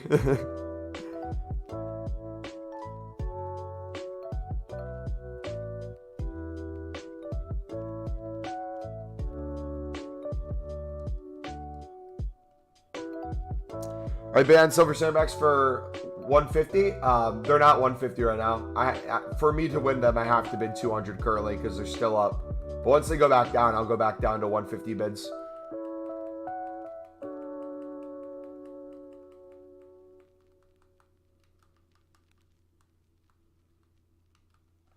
All right, I'll be right back. I'm going to take a piss real quick, boys. Give me 1 minute.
All right, we're back.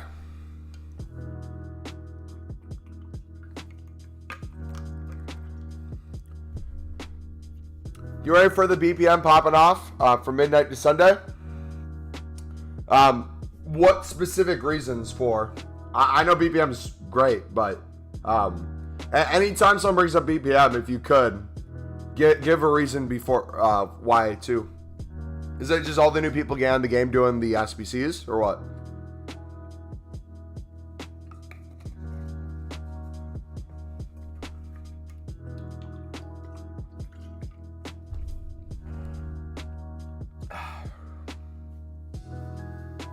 We're gonna wait for the cards to go back down before you restock? Yeah.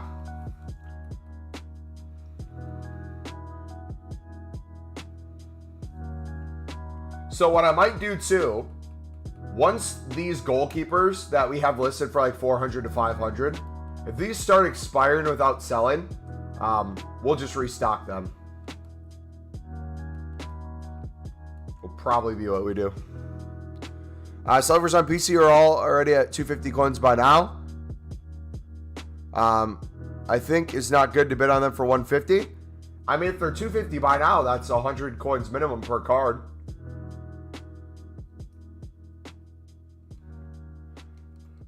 Is it not? Look at that. Don't tell me he's up. Oh my gosh.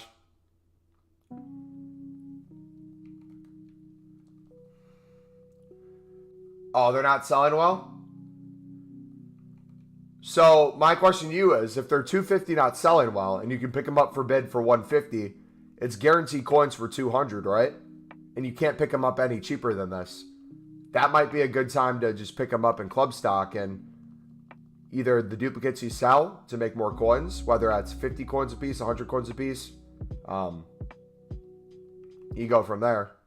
Or do you think there'd be a better time to invest?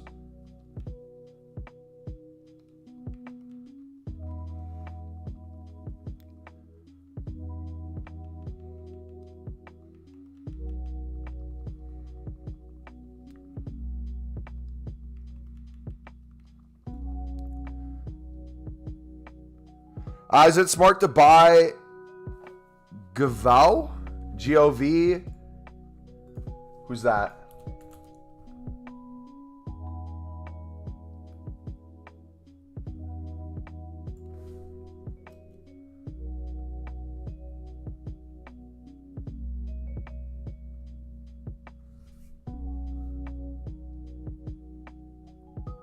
GC, what's up, man?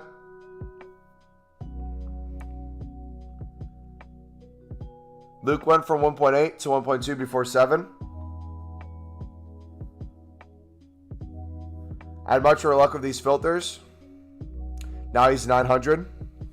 A lot of people invested in United players, especially Luke Shaw. Should I sell my Acunas? They have risen by 1,000 coins, or should I wait for the player of the month tomorrow? A lot of boards and walkouts are still rising, so I'd probably hold.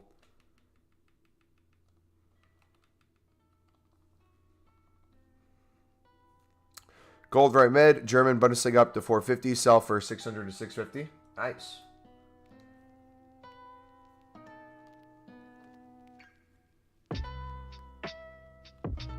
All right. I just want to get rid of these Turkish cards, man.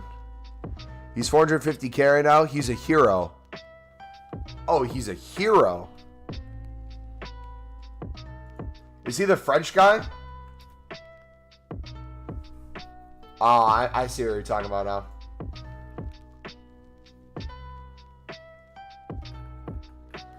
Let's see. So he's risen greatly in the past couple days. Almost doubled in price in the past couple days. He'll probably rise through tomorrow still.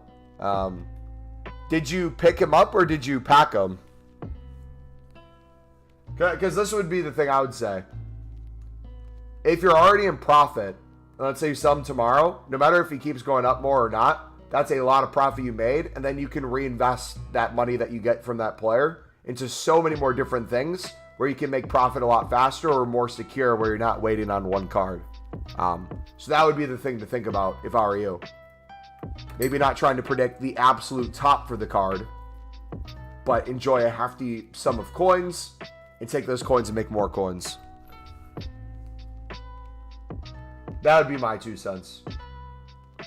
Because if you're waiting for the absolute tops of everything, you might miss out on a lot of good deals.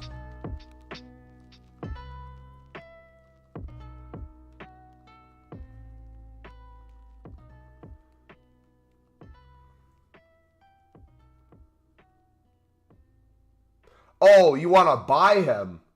I would personally wait to buy him. We have to see what happens to the market with a lot of new people coming on. That's going to be a lot of coins added to the market. And I want to see what prices look like throughout the weekend. On the opposite scope now, we were talking about like prices in terms of selling them and making profit. When it comes to buying, the question I ask you is, when you buy him, what's your goal with him? If your goal is just to buy him and play with him, price isn't as important if your main goal is to play with him. If you want to buy him at some point and then sell him at some point while playing with him, that's going to be a little bit more tricky to maneuver, and will make you think a little bit more in terms of price ranges to pick up and sell at, because you have a hefty chunk of EA tax too with those sort of prices. However, what I will say, this is my advice to anyone who buys players and is not confident with their price, or if they're afraid it's going to go down in value, a lot of different cards throughout the course of holding them and having them being in your team for like the next month or two will probably go down in coins at some point.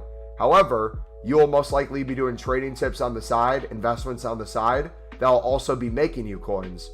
So if your goal is to play with this card and that's going to give you the most enjoyment in FIFA, if buying him now is worth it to you, even though he might go down in price or might still rise in price and you can make a profit, regardless, it might be worth it to, on the side, have some 1 or 2 trading tips you consistently do to make coins, to make up the difference if he did lose, but also on the side have some investments and stuff ready to go as well.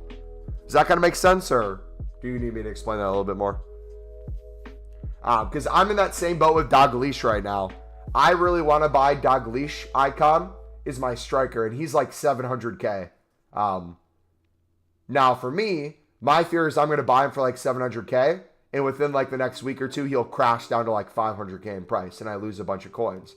However, the enjoyment factor for me being able to play Ross Stewart on full chem, having 2 Scottish strikers, would be infinitely more valuable than the coins I would lose in between. But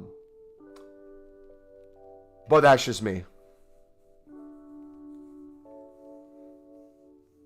Thanks to, I actually made almost 200k, but I didn't reach a million because my friend told me to buy a team. I was totally random and not planned week of work due to things outside my control next week, so it worked out perfectly for me with FIFA being out. Inspect Conte from Marquee Matchups and Dembele and Tamari from Hybrid. GG.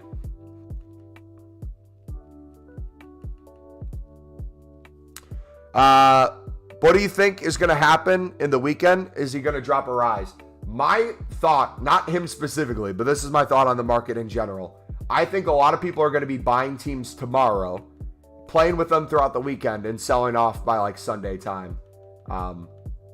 So the question is, that this is where the speculation comes in. Because if you notice, I'm being very oriented with my answer. I'm not giving you a price range. I'm not giving you a guarantee, because nobody can give you a guarantee.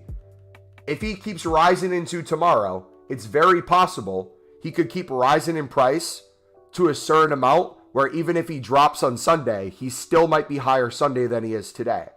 I'm not sure though. Again, that's where we're operating in a range. He'll most likely keep rising into tomorrow. People will probably want him in their teams for the weekend. If they pack him, that could be valuable. If they pack other things and sell him and they want to try him out, sweet. But I feel like that card's going to hold at least a lot of value for a while. It looks pretty meta. He's French. He's a hero. But I'm not sure the price point.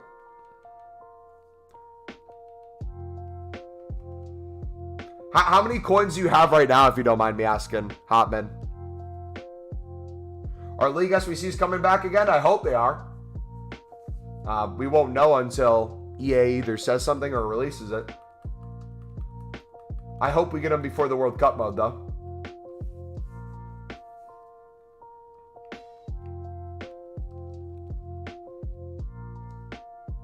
Icons tend to hold more value over time. You have 438k. Okay. How did you earn 438k? Did you pack something and sell it for coins? Or has that been like trading and stuff? Because if it's been trading, investing and stuff, you could probably turn that 400 plus K into even more coins and have even more. Then you could buy them. And then with your extra coins, just always have trading and investing going on. But if you bought things, just play drafts with the FIFA points from the Ultimate Edition. I packed nothing. So you got 400k just by playing a lot? Okay, so it sounds like you're not really trading or investing. So if you got that bought, you wouldn't really have much coins to mess around with.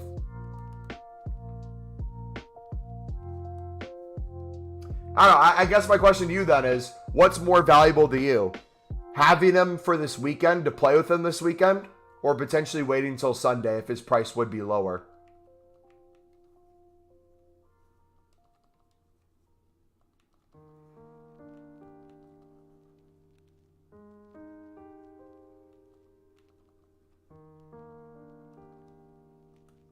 I don't know. If I were you, it sounds like you're more gameplay oriented. I'd just pick him up and play with him.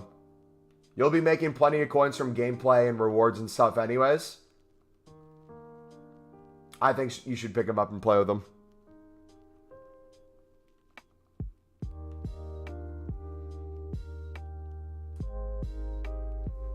We've got 140K is the best to invest or just quickly flip cards. You can invest and flip cards. You can do a little bit of both. Our pinned comment is investment tip if you guys are looking for one.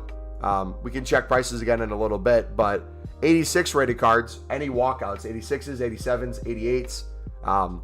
If you take a look at Footbin, you can notice there's a price discrepancy with a lot of different ones. For 86s, there were some that were under 6K, and there are quite a few that were over 8K. And there's a lot in between that were kind of filling those prices. When fodder comes out, when people want to do the player of the months, typically people are going to look for 86 rated fodder, 87 rated fodder, 88 rated fodder, all these different kinds of fodder. You had team of the weeks that were 84, that were relatively close to discard from last team of the week. The Portuguese guy, I forget his name. I think he's from Fulham. Is it Polinia or whatever? He's now up to, I believe, 15K. So he's risen already. That would have been a good pickup.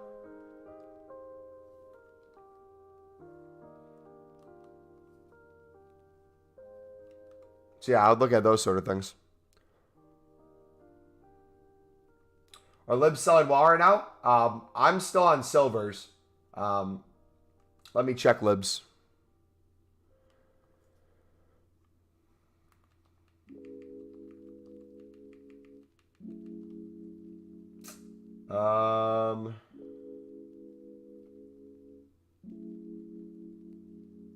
Everything's selling for 500 within the hour for silver libs. Let me...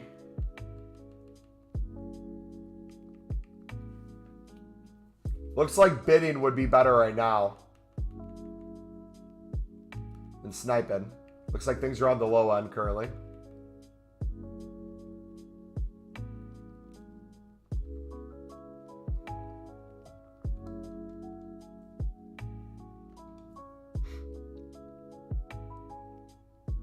Should I sell McGuinness now or should I keep him and hope he rises? I would sell by tomorrow. A lot of cards I would sell by tomorrow.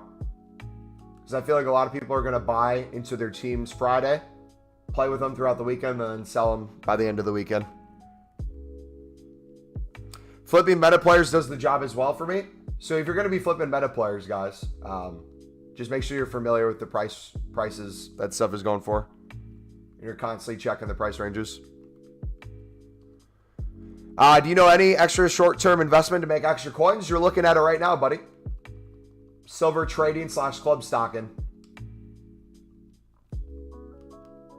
I'll link you my trading playlist if you need more trading tips / easy little investments. But we do this with Libertadores players and we do this with silvers. The whole market earlier, everything was going to 300 to 400 coins, no matter what silver it was. We had a full club stock of silvers for 150 to 200 coins. We've been making bank on them. Sold a bunch in the last half an hour, or I guess last hour now, for marquee matchups. Sold quite a few for 500 plus, 600 plus. We sold at least 5 to 10 for 1,000 plus. It went really well. And then we're taking that profit and we're restocking again.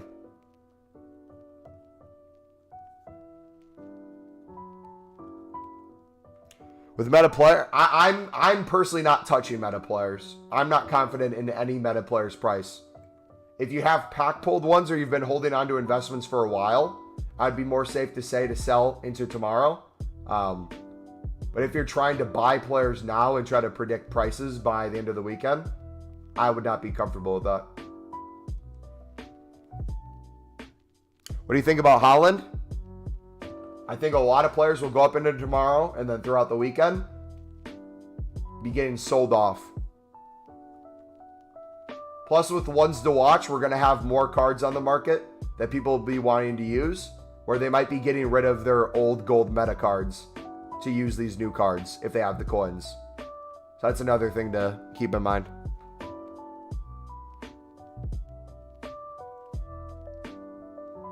I always snipe them for 10% off the actual price. That's good.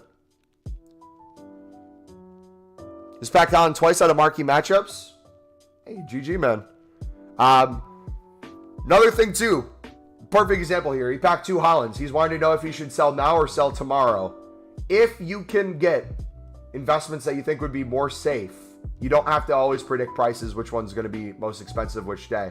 If you get liquid coins right now and you know stuff that you can do to constantly make more coins, even if it's like 10% profit, that might be more worth it than trying to time prices of when to sell things. Because what's Haaland's price right now? He's over 200K still, you said? Let me pull up a Haaland real quick.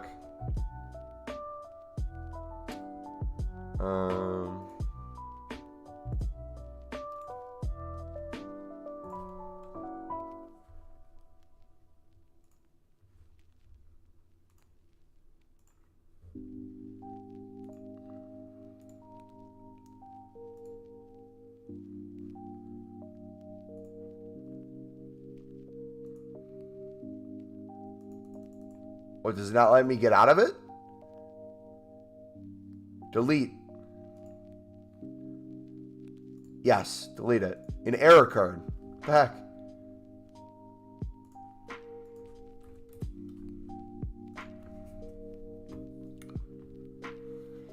So he's about 200K right now. He's gone up heavily in the past couple days. Heavily.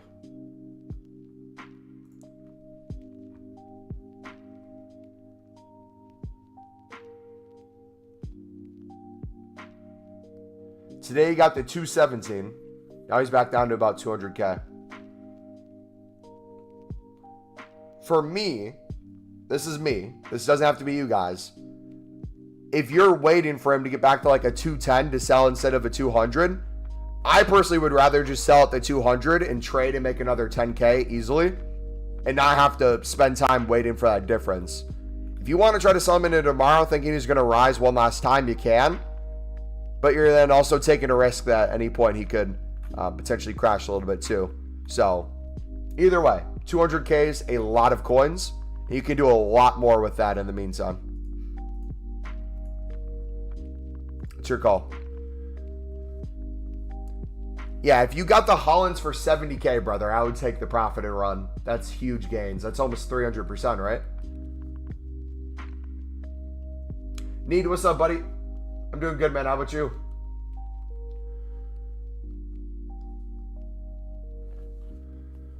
What's the easiest way to get coins? I'm linking you my trading playlist. We have 2 videos in there that I'd recommend taking a look at. The Libertadores one from the other day, which has made us over 500K in the past week off of just bidding, flipping, sniping, both of those. And then the second one, which was made when we were on the web app, but still applies now. It's the silver trading, which is investing, also trading, flipping, which you're watching me do right now and is making me a ton of coins as well, which you can do with very little coins. And I would recommend as a tip for anybody, no matter how many coins you have. If you have at least 50K, this can be a great investment to stock up each week for marquee matchups or just flip throughout the week in general. Very good coins in it. Is that a crazy thought? With Kim Min J Player of the Month coming tomorrow, people need a South Korean manager to get him extra chem because of he's hard to link. Yeah, people have already started doing that. I don't know what the prices are at, but a couple guys in our community thought of that too and have been investing in Korean managers. Do you think Exchange will rise from his current price of 15K? If he does, I don't know how much more he'd rise. All right, thank you, man. I think I'll sell him even though he's my favorite card. You're 100% right. I would have 250K to turn possibly into 300, 400K, which is insane. Yeah, because the way I do things too, just so you guys have a little bit more information of kind of how I run things, I hate doing, where is it? I hate doing this stuff, right? You're seeing me here sat on a Rodri. We picked these up for 7.4. I believe they're over 9K right now. I hate having my full transfer list, just having cards sitting there. Even if I'm making a couple thousand per card and all I have to do is wait for them to go up and sell, I hate doing that stuff. It drives me crazy just having to sit on cards. I would much rather be actively flipping or actively club stocking silvers and stuff like that. Because for me, it's very quick to move these coins. I'm making a couple hundred minimum per card. The way I see it, the way I think of things is through silvers. So in my head, I look at a Rodri, and it's like if I'd sell right now, the profit I'd make on it, instead of looking at it as a couple thousand coins, I look at it as like, oh, that's 10 silver cards. So for me, is it more worth it putting one space for a Rodri or 10 spaces for silvers that can sell very quickly or within the hour and make easy coins and then get more? So for me, I'll store one of these in my club, have kind of one of every board walkout, those sort of things, pick up informs and stuff like that. But this is the main source of my flipping early on. Even though, Shane, what's up, buddy? I'm buying Reece James probably Sunday as my right back. I'm going to take a look at his price throughout the weekend. You lose any coins tonight? I lost a bunch. How'd you lose a bunch, buddy? No, we've made a ton of coins so far, and we still have a lot to go. Bought 45 stones for 1.6K max. On EA dropped to 75 rated team. L? Yeah, I mean, I don't want to say that's kind of your fault, but anytime you buy players at a high price like that, where it's not like close to discard, you're going to run that risk as an investment, especially when so many people were buying Man U and Man City cards. Everyone heavily overinvested in that. A lot of people did that with the, not even stones. A lot of people did that with,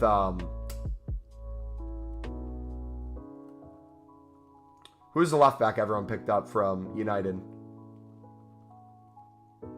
Luke Shaw.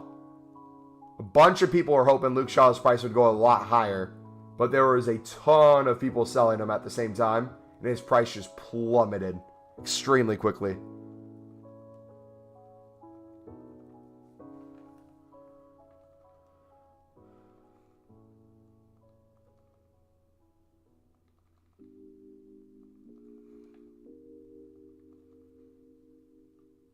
Got another 100K back. Did you send a party invite? Oh, there we go. I was going to say I missed it if you did. Cancelo is such a nice card. Yeah, he looks nice. All right, we got 100K back for you guys.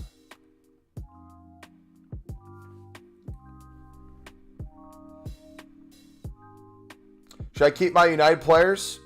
Bought them all for 300 to 500 coins. If they're... Depends. If they're in your club versus on your transfer list, you could keep the ones in your club if they're back to a low price.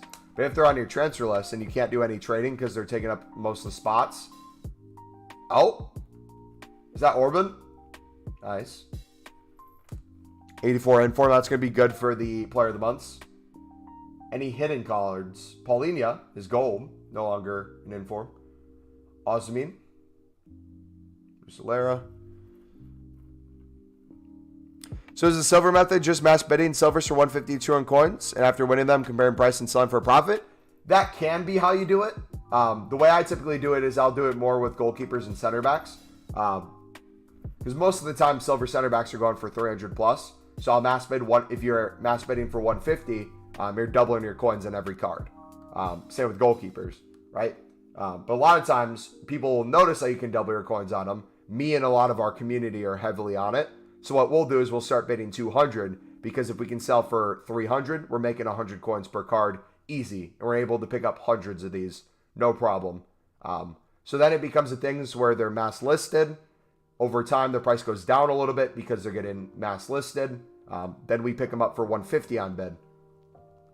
As you see here, there's some guy bidding 150. I could start bidding 150 on these, but a lot of them I'd probably start getting outbid as well.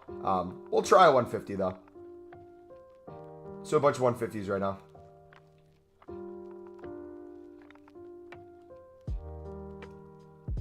And then what we typically do, the way I do it, once you have like 50K or so, it's very easy to store and sell duplicates. So I'll just store everything in my club, regardless of its price. I'll just start making coins off the duplicates. So here we have 8 duplicates, right? I'll sit here, I'll flip the dupes, which I'll start making coins back. Another way to look at it, if you're doubling your coins on a card, you can afford another card. So instead of affording 1 card, you can afford 2. Or another way to look at it too, if you have 2 cards now instead of just 1, you can store 1 in your club essentially for free. And the more coins you have, the more coins you can do this for. The more cards you can do this for. The more cards you can get in your club, the more profit you make. So it just keeps expanding. So 1 card becomes 2. 2 becomes 4. 4 becomes 8. 8 becomes 16. 32. 48. It just keeps going and going. Very quickly you can see how you can get a fully stacked club. And then on days like marquee matchups, you don't even have to predict the right league positions. If you just have a fully stocked club with silvers, most things will just go up in general. But the exact leagues, you can sell a lot of them for 500 plus, 800 plus, 1,000 plus. It's really nice and consistent the first like month or so.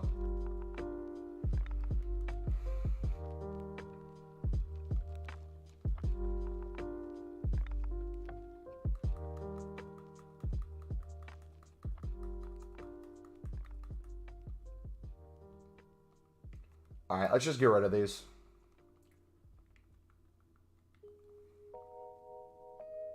Does that make sense, buddy? I'll make another video this week going over the way I specifically do it, but you're watching most of it right now.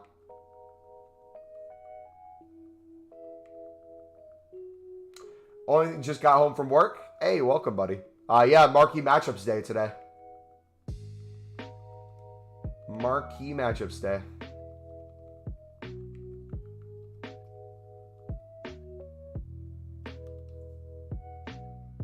You did not touch Man U. I very much stayed kind of away from Man U. I got a couple that I flipped. I think I doubled my coins on Dubravka and one of the center backs, but I knew so many people were going to be on it that I might as well do silvers. And silvers did me right, baby. Silvers might be the thing that takes me to a mil today.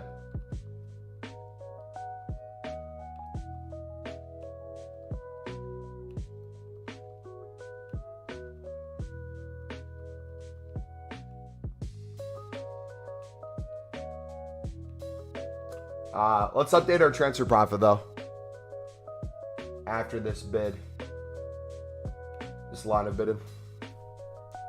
If I release libs for 500 each, do you think they would sell eventually? Yeah, but the prices are relatively low right now. If you want to pick up more for cheap and store them in your club, I would more do that. And then if you want to sell duplicates, you can. Your call. I would assume silver rares are lower too. They're probably not as high as they usually are, because lib silvers typically fall along the lines of the silver rare prices. So keep that in mind too.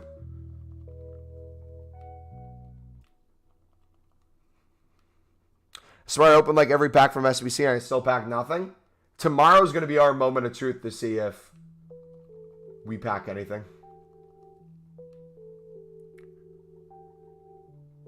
All right, bro, thank you so much. I'll get to it right now.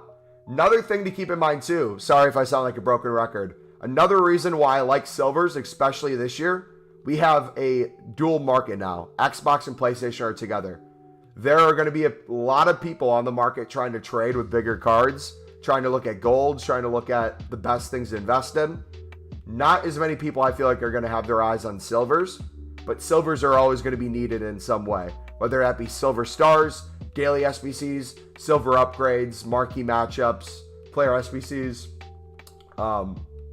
beginner, welcome back, whatever you call those, the non-advanced SBCs. You have objectives, milestones. I don't know if I said silver stars already. But you got a bunch of different things. You have League SBCs coming, hopefully, at some point.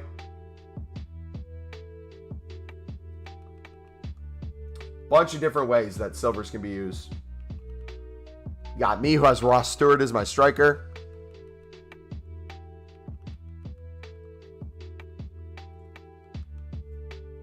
I'm using some non-rare goalkeeper cards. I buy for 300, 350 and list for 600. Easy. Just buy, fill my list, sell, do it again. Nice. Investing in silvers? Yes, sir. It's one of the most underrated ways to make millions of coins of FIFA. Especially the first couple weeks. Most of you guys can get 1 million plus coins in the first month or two just by touching silvers and nothing else. You don't even have to spend a lot of time on the game. A lot of it's just picking up cards and knowing when to sell.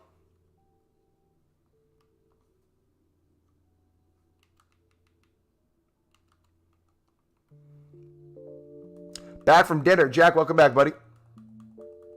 I'd be wary of big cards on full release. One to watch promo will have people ripping 12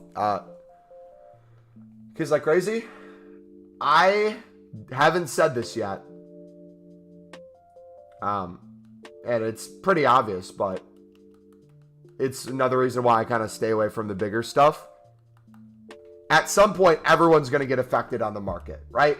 You take big risk to try to get big reward. At some point, it's going to screw you over. Some poor soul is going to have 1 million meta cards that he thinks is going to rise a little bit, and the whole market's going to take a dump at some point, and they're going to get shafted. Now, in the meantime, maybe they're making millions of coins or hundreds of thousands, and this one time loses them like 500K. Maybe in the long run, it's not the worst thing in the world because they made a couple million in between. But at some point, people are going to get shafted. With things like silver, even though there might not be as many coins in it, I would still argue there's a lot of coins in it. If you're making a couple hundred per card, you can pick up hundreds easily. That very much is worth it. I'm not saying it's not worth it, but it's very little risk to do this and very consistent reward, right? If you're picking up a silver for 150 and everything's going for over 200 on the market, it's guaranteed profit. Especially right now with most of them going for 300 plus. I would rather sit in this, consistently flip this, and then with the profit from this, maybe buy some other stuff. Whether it be buy players from my team, buy players as investments, but not have to count on the investments to make me crazy coins. Just keep coming back to this. How can you silver trade? You can take a look at my trading playlist. We have 2 videos in there for FIFA 23. We have one from the other day where we go over silver libs. If you want to see that, that's been our main way we've made coins. Out of our close to 1 million coins transfer profit, a majority of our coins have come from that. Oh, these didn't sell actually. Never mind. I thought they sold.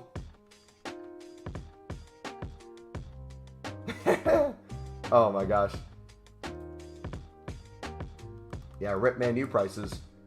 Sorry. But we'll make another video this week going more over the silvers, how I club stock, how I flip. But you're watching most of it right here. You're seeing most of it in action. Everything's going for 300 coins within like 10, 15 minutes. And if we're picking them up for 150, you can do the math on that. We're doubling our coins minimum on every single card with very little competition. No! No!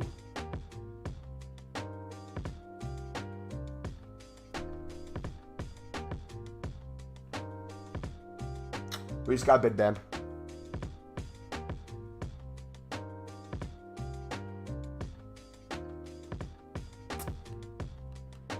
Rip! That's what I get for doing nothing but bidding for the last 2 hours. Alright, let's see. Let's hope that's just a temporary one and it's not going to last too long. Let's do some BPM in between. Wait, we got to check our transfer profit first. What are we at right now?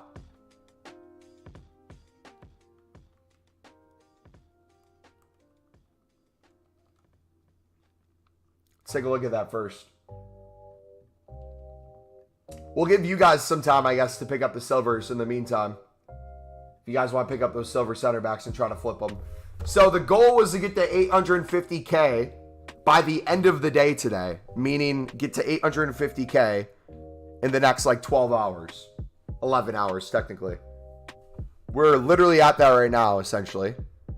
And the goal was to be at 1 million coins, transfer profit wise, by the end of tomorrow. I reckon we could potentially be at 1 million coins at the end of today, if not at the end of the stream today. So what I'm going to do, I want to play this safe because I want to get back to bidding. But I do not want that to last for extremely long. What I might do, let's allow you guys to win a lot of those bids now. I won't bid. I could go to the web app or companion app and win them. Let's do BPM for a bit and see how this goes. Let's test it out.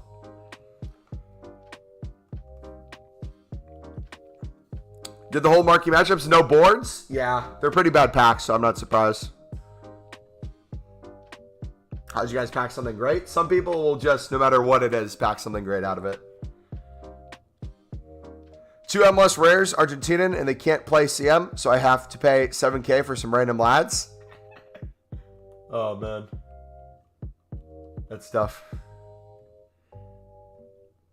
When the others join midnight UK time, do you think the prices will Rooster crash more? What kind of cards are we talking about? Silvers are already back down in price for bids, that is. Dude, EA needs to fix their price ranges, man. This is a joke. It's so stupid.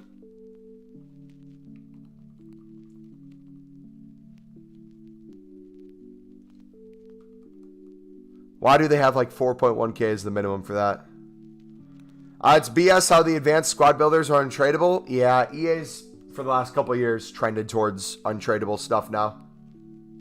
It's very much a joke.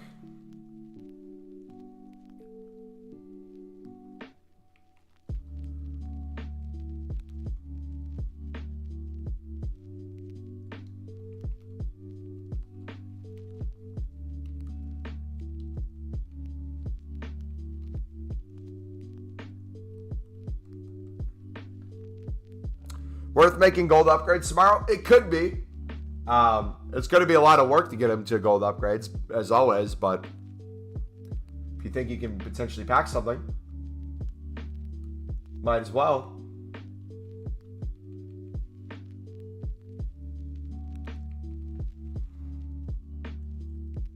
What low-rated meta golds you reckon will go up in price? I don't play that game. I refuse to play that game. I'm not taking any guesses on low-rated meta cards that could go up in price. I feel like most of those are going to crash within the next couple weeks, and I refuse to try to burn you guys. Or burn you guys because of something I say. There's going to be so many packs opened in the next 24 hours, starting tomorrow, that I do not trust any of the low-rated prices. Yeah, the Mendy thing too, yeah. After Mendy, I've burned that bridge. If I were to do 3 hours of pure BPM a day, what profits would you expect from that alone? I'm not sure. We can kind of give you an idea, though, right now, if you want, since I can't bid at the moment. Let me be your tester. Just wondering, you packed a couple like Jesus.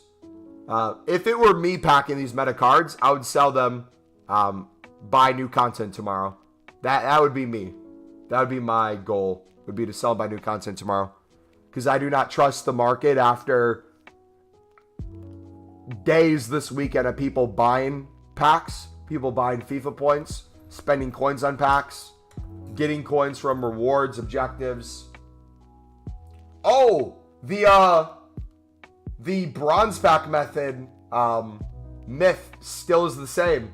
If you guys don't know the myth was if you pack 7 cards in a pack, you will always get a coin boost. So we got 1, 2, 3, 4, 5, 6, 7, and a coin boost. Love to see that that's back. So anytime you pack 7 cards, you will always get a coin boost. And if you don't, that would be very interesting.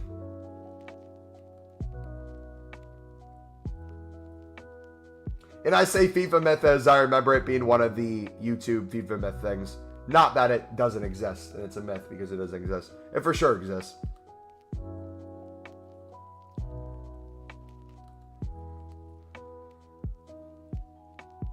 You're at 107K right now. GG, buddy. What are you hoping to do with that?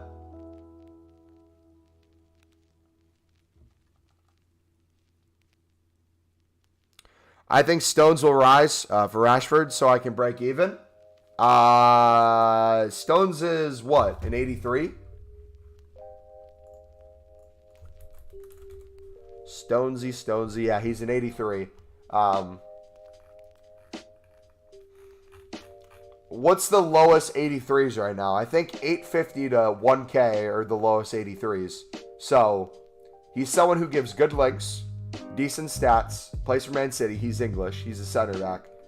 All the things would lead in his favor for him to go up in price, especially for the player of the months. The question is how high is 83 is going to go, and specifically him, will he be needed? Is there going to be a high amount of chem needed for the Prem SBC? We already know English is probably going to be one of the things required in one of them, so I could for sure see people use Stones in a solution.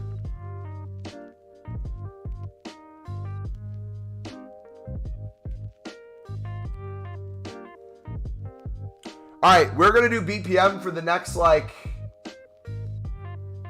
20 minutes or so. We'll go till 1:45 or whatever time it is for you guys. So the next, 20 minutes or so, we'll do BPM, and then we'll try bidding again. I just want to make sure we're not going to get bid banned for longer, because it would be a mess not being able to bid for the rest of the day. So I sell meta cards now. I would have all your meta cards, in my opinion, sold by tomorrow new content. So whether you want to sell that now, wait a couple hours, your call.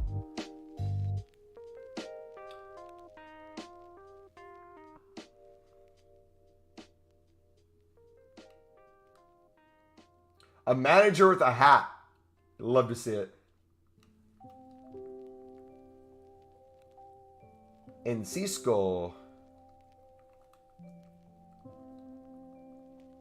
84 chip here for under 2K is a steal, right? Yeah, 84s for 2K seems like really good value. What I would do, if I were you guys, this would be the first place I'd look if you have a question like that. Go to Flipbid, go to players, okay? Once you're on players, there is a section where you can do stars, where it'll show min rating. Put in whatever ratings you're looking for. So let's do 84 since he's talking about Trippier.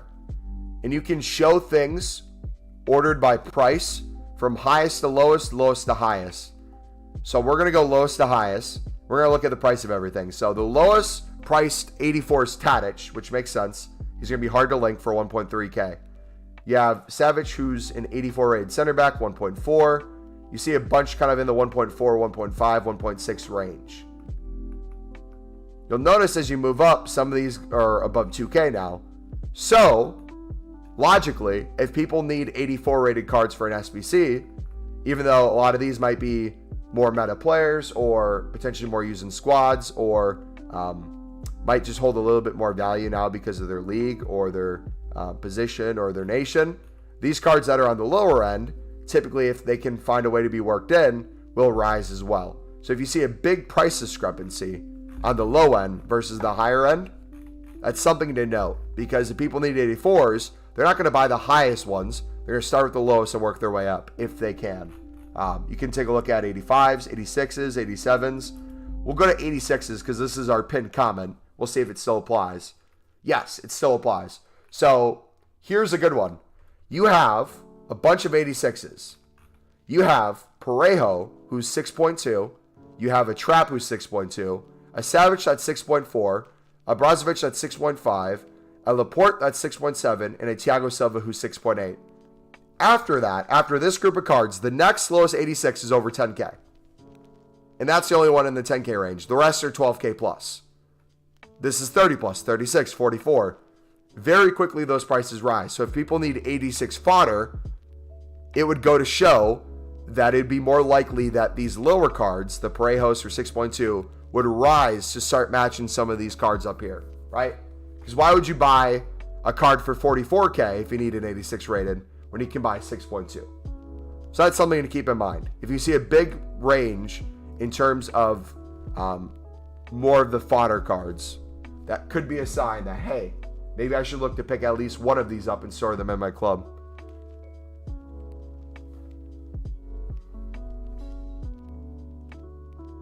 I'm calling no chem on Rashford. Hopefully there's no chem. Keeper sells Zachariah Zaha. I would sell both by new content tomorrow. Whether you want to sell that now or before new content. By new content, I'd have them sold. Because packs are going to be spammed. Do we get the ones to watch pack tomorrow? I'm hoping so. I'm hoping so, man.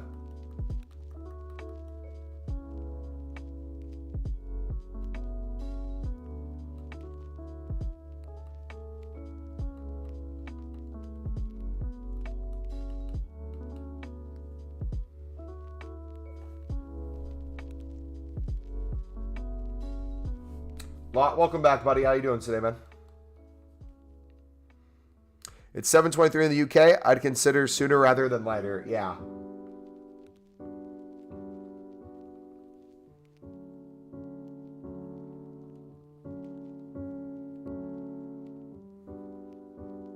You know what? I'm going to put my money where my mouth is.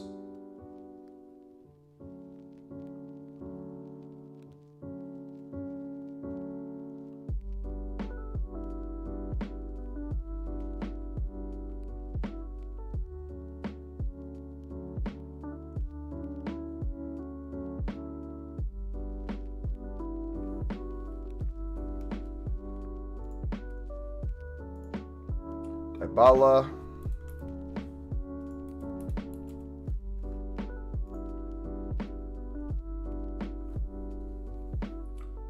I have a Hunter on him, so I'm going to list him for 32.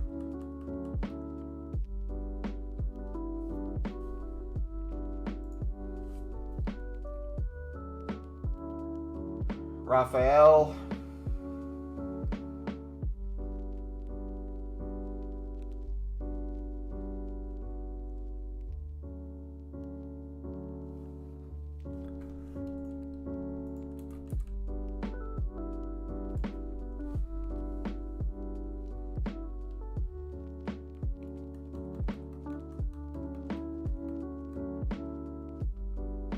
Like 21 for him.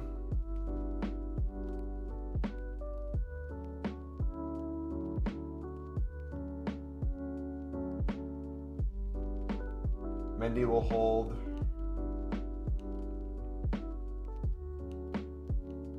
I think that's all we really need to sell. Thiago Silva and Mendy. Thiago Silva will be on our team for the rest of the game. Mendy's more of an investment. Robertson.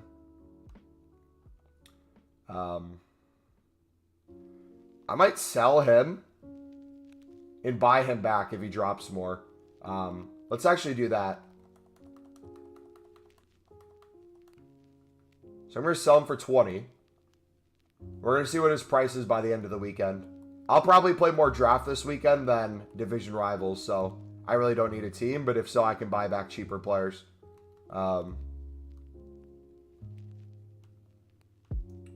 Polino we picked up for like 11.5. I might pick up a couple of him if I can snipe him for like 13K.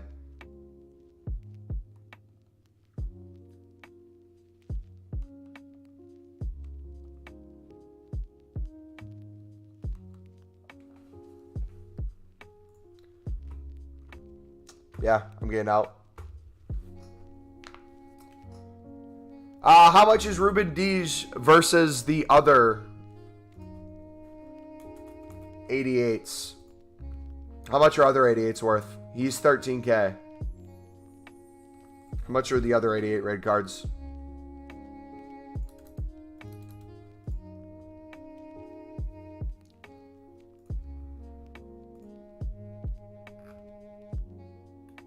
You got a Navas for 11.5, a Cruz for 12.75. You got him for 13. The next lowest 88 after them is Donnarumma for 18.5. So from strictly fodder standpoint, I would see the Navas, Cruz, and Diaz rising to meet more of the levels of Donnarumma, Ter Stegen, and Modric. So I think he would still go up as fodder.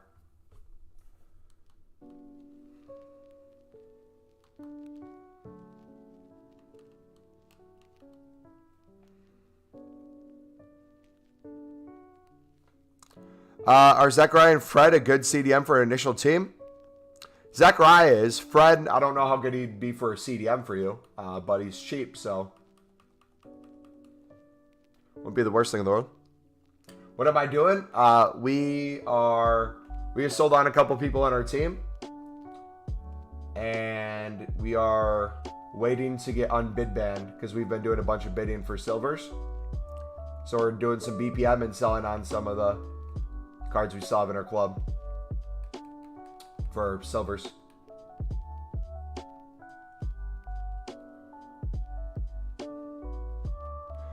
Can someone tell me some names of snipe? Literally anyone who has any sort of value. Figure out what their price is and snipe them for less. Open a 100k pack? I am good. That looks like horrific value.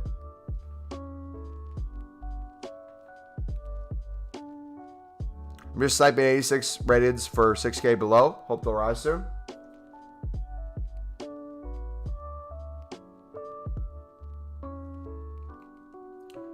Gretzka, there you go. Gretzka. Find Gretzka's price. Snipe him for less than it. There you go. First player to snipe. Have that be your filter. Don't. I sent it for the boys. Got nothing.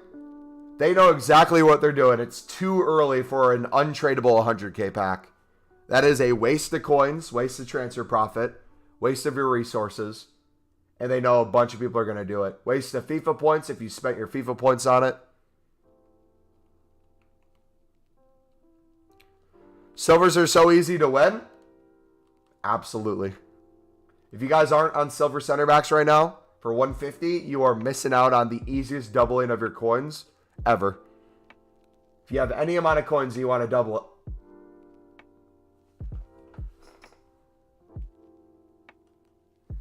That looks so good, but is going to get so annoying during like a team of the year. If we pack Sudamericana cards during team of the year, like Sudamericana golds, oh my gosh, I'm going to lose my mind. Does anyone else feel the same way?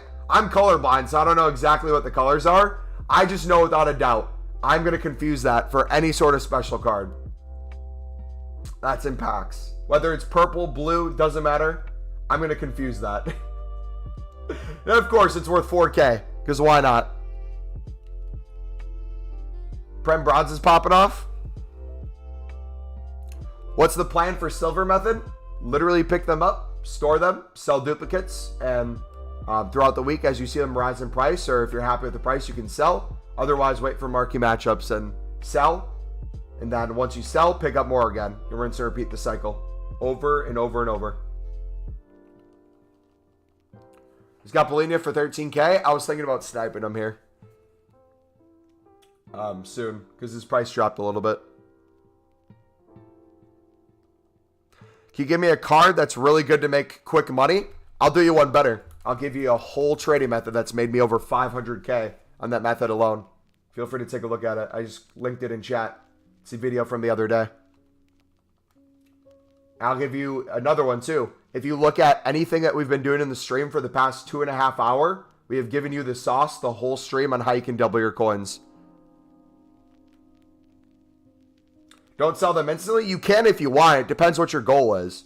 If you have, like, let's say 10k, you probably want to sit there and flip, make coins, get to 25, 50k. But once you have like 50k plus, you could sit there, especially with like silver center backs. If you're picking them up for 150, I typically store them in the club and start selling duplicates. What you'll find is whatever coins you're missing out on, which isn't missing out, whatever you see in your liquid coin total is going down because you're placing stuff in your club for 150, you'll typically make back from the duplicates. And the more you store in your club, the more duplicates you get, which means the more coins you're making, which means the more coins you can buy. very quickly turns your club around from being nothing to a lot of stuff. Again, if you're doubling your coins, if you're bidding 150 and you're selling for 300 plus, think of it like this. When you could afford one card and you sold it, you now can afford two. 2 becomes 4, 4 becomes 8, 16, 32, 64, 128, and it keeps going. Over and over and over. Do the videos get outdated though? The way I set up the videos, they will never be outdated because we don't give you an exact price.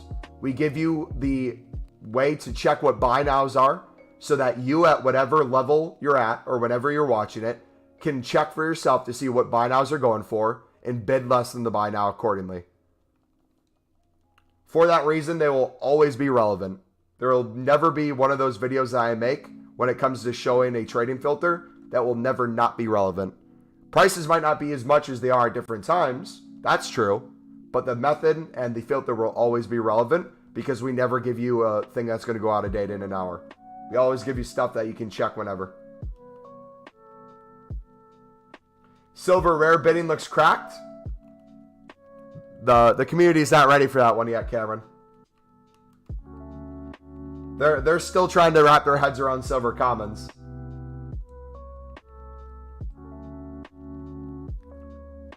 They're not ready for the silver rare method.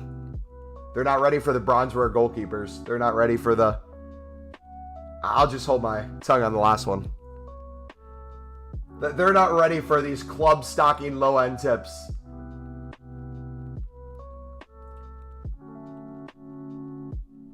It's too much sauce.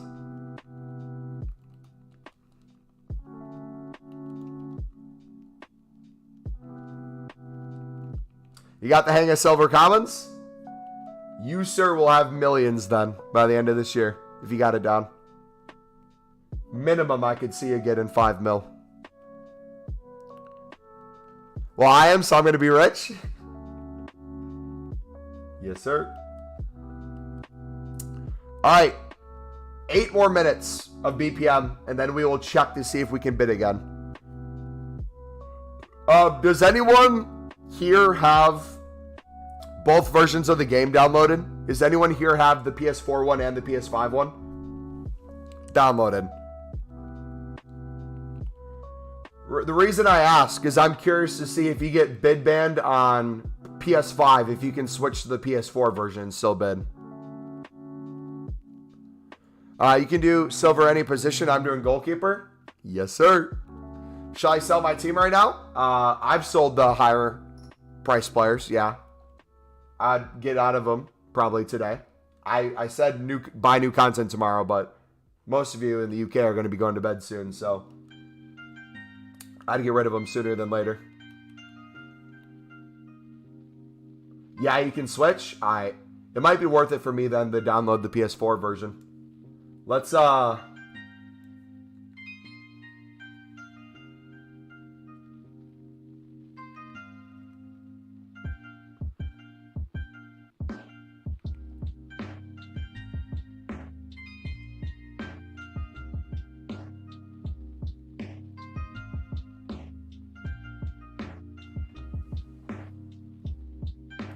we'll see how long it takes to download that.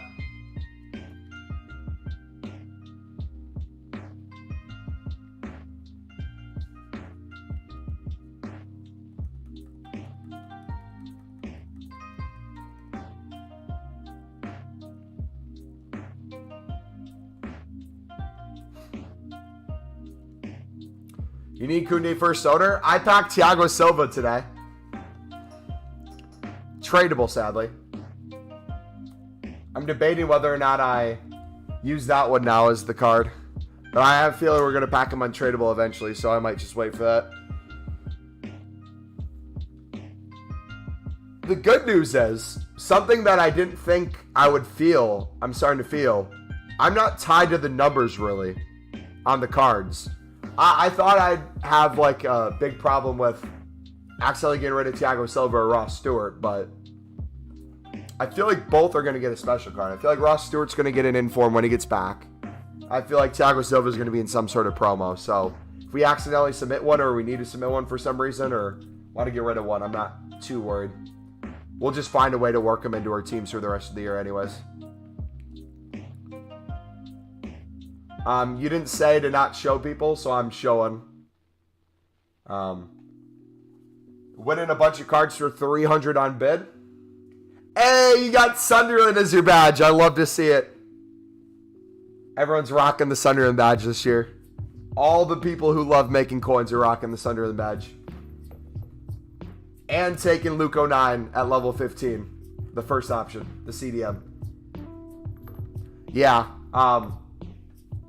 Silver Rare Investing will be my club stock that I'll do once I'm back. That with commons and bronze rares was my plan originally before the stream today. And it just so happens to coincide with the prices of libs dropping. Prices of libs started dropping yesterday, which makes me think that's when the silver rares were dropping as well. Because they went from like 700 a piece down to like what you're winning on bid for 300. I'm assuming their buy now is maybe like 400.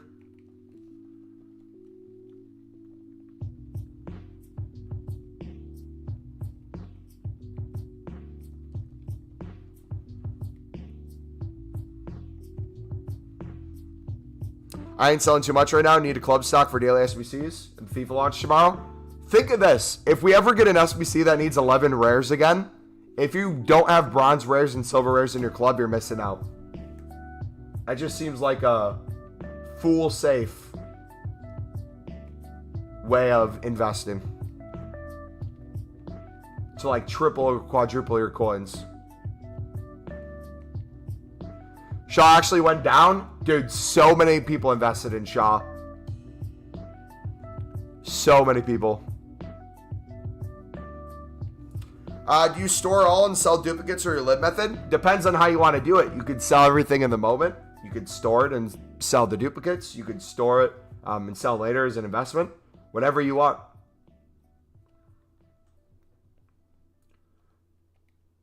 I want to know the guy at EA who single-handedly went through these lib and sud cards and decided what the prices were. I want to have a conversation with him.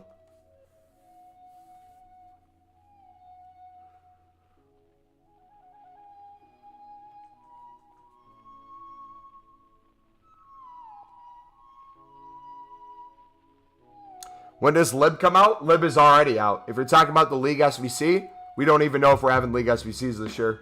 It's all up to EA on when they decide to either leak the information or just bring it to the game.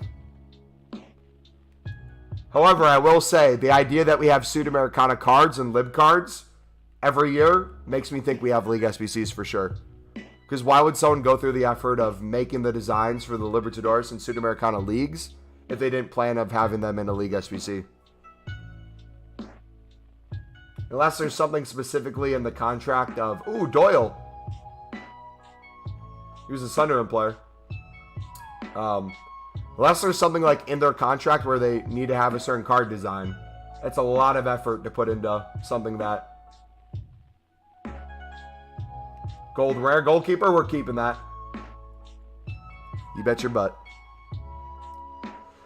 Issue of the SBC today was they needed City and United players so they don't go up as much. Plus the packs are crap. Yep. Which, again, the higher you go with your investments, the more risk you take on, more reward potentially. I say more reward potentially because it's still a limited reward. That makes silvers even better in my opinion. I'm going to put you all on the silvers by the end of this year. If you aren't already. I'm going to preach it every day. Well, I love whoever did that. Think about it. Less cards are normal price, so they naturally rise. Higher price for lib cards, the better. Yep. Bozo.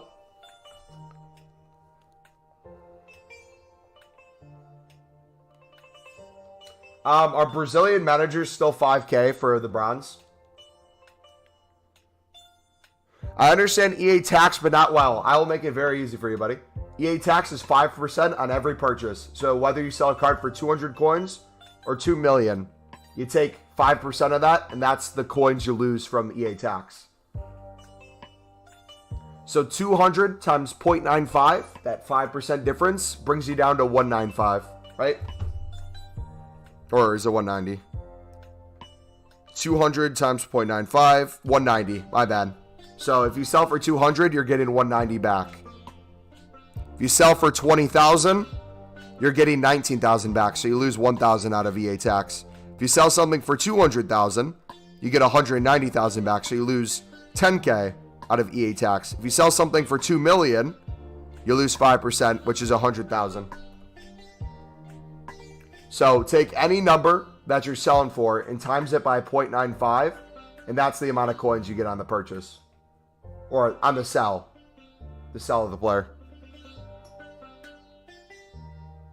Alright, it is 145. Let's try to see if we can bid again.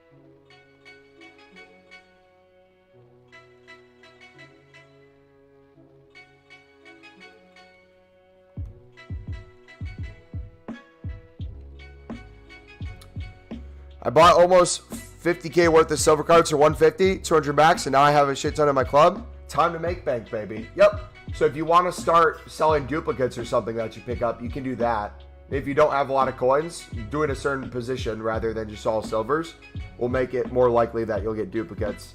You can start with a certain league as well. If you want to do defenders from championship or something. Like you can set whatever filter you wanted and then just work from there. But these are the easiest coins you'll make in your life. They're the easiest flips. They're the easiest investments. It's a literal cheat code.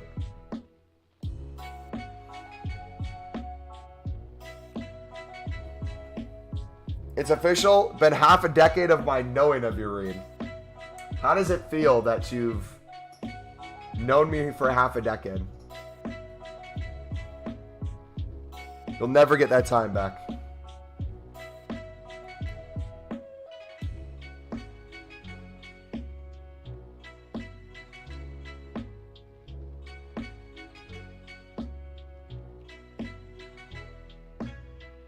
I know you more than you know yourself. Cameron was the one who turned our love of the Libertadores League SBC into an obsession. You can blame him for that. There's a whole lot of cards on the market, so I feel we won't see massive price shifts we had in previous years. Lost 10K but made 60K, but lost 10K on Delot. So you lose some read.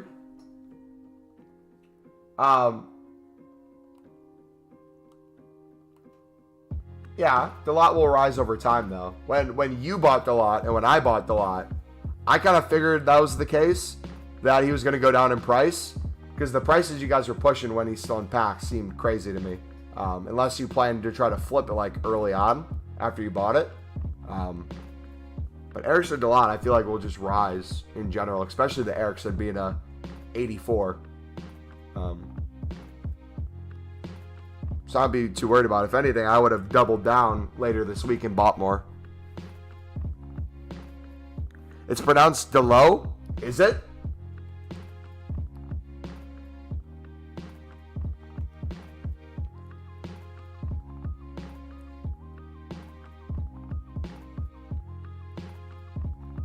Oh, not in forms. Ah.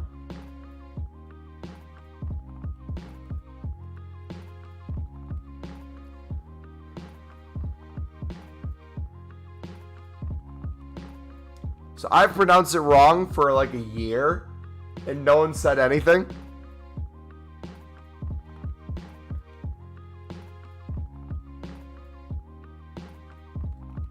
That's crazy.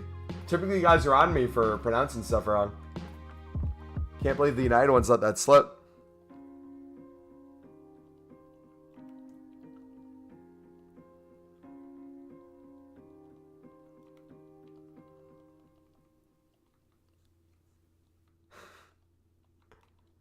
How many times have you said in the past year? Maybe 3? Hey. Even if it was 3, I've said it too many times. I've laughed every time.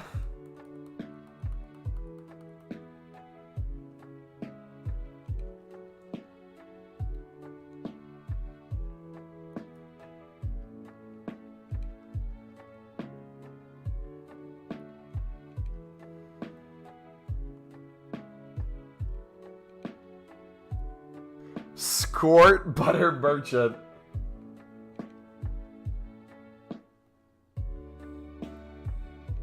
I've seen the same guy 5 times and I've still checked to see if we have him in our club. Why am I doing that?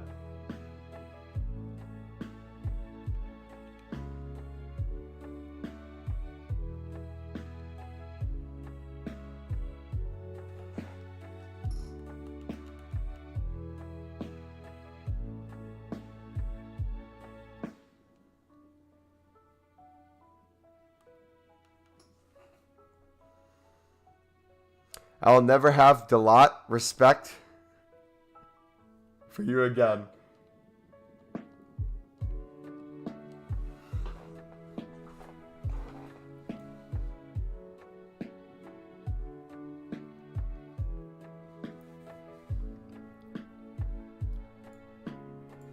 Bum, bum, bum, bum, bum, bum.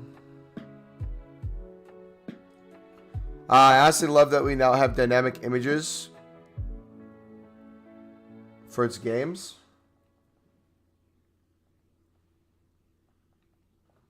I feel like every card should have a dynamic image.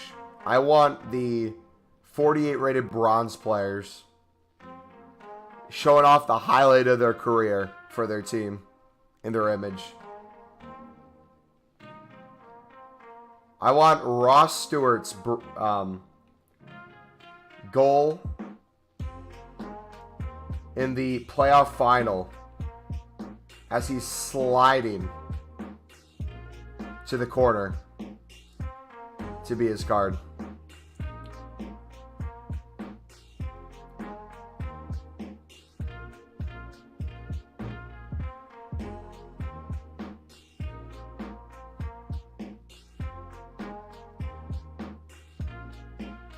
I want every card to be a GIF.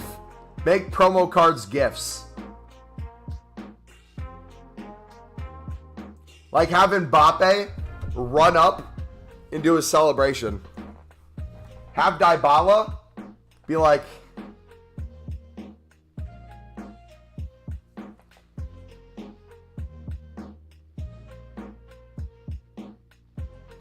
have Pulisic hitting the gritty.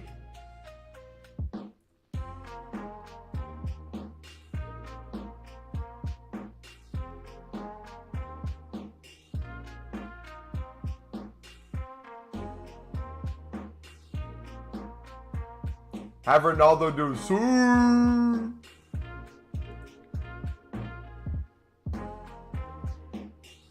LMAO Mbappe team of the year with the crybaby celebration? Yes. Have Cavani shoot a bow and arrow? They can do so much with it.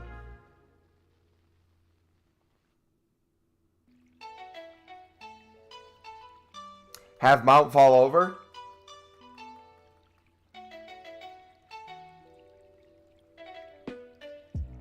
Have Maguire just not even on the card because he's inexistent? Or have a promo for bench players? We talked, I think we talked a couple streams ago. It'd be really mean to the players, but like have a what could have been promo. So you know how they have like future stars and stuff? Have a what could have been, where it's like all these players that could have been superstars from one moment, and they just went the opposite direction.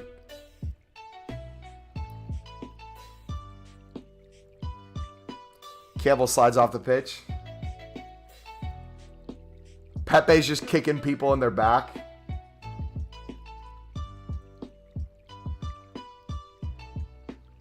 Have Ashley Young get shot by a bird in the mouth.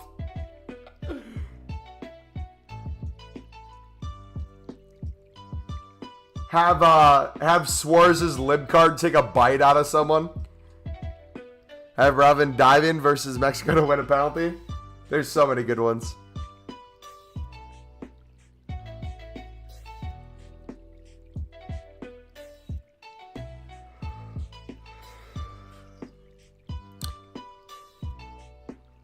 Ronaldo in the bench promo. End of an era. Will Kostic rise? What is Kostic? Let me check. He's an 85. He's essentially fodder. So you can look through the prices of 85s, and if he's on the lower end, he'll probably rise in price to match the others when it comes to fodder, but... do I sell my Saliba in form? I mean, the more you hold it, the more rare it's going to become. There'll be a time where informs are desperately needed for something, and they'll shoot up like crazy, but he's already 54K. He's already shot up quite a bit. The other day, he was like 36. Then he went to 52, 59, 60. Now he's back to 54. Realistically, we're going to have better center backs throughout the upcoming month where he'll be less and less needed and people will sell off. But, hey, if you can sell him for like 60K or so, I feel like I'd be happy with that price. If you want to try to sell him for more, you can, but that's your call. It's easier to justify holding the informs that are close to close to discard, but the ones that are already like up in price for an 83 especially, you're not going to submit them into an SBC for an 83. People are buying them because they want them for their teams. The question will be, when would you get rid of a Saliba? Probably when there's more Prem center backs of some sort. I still have Informed Valverde. I would take the coins and then invest into more stuff or trade with more stuff. He's going to have a player of the month. I don't know how that affects Informs, but a lot of people will be able to do the player of the month. If anything, the player of the month is going to be in more of an appealing position rather than a right wing. Right?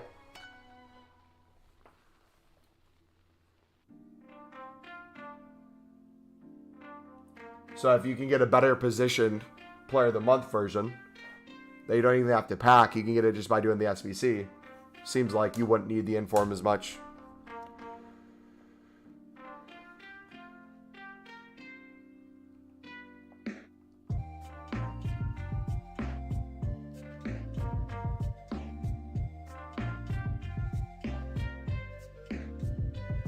Erickson 15K.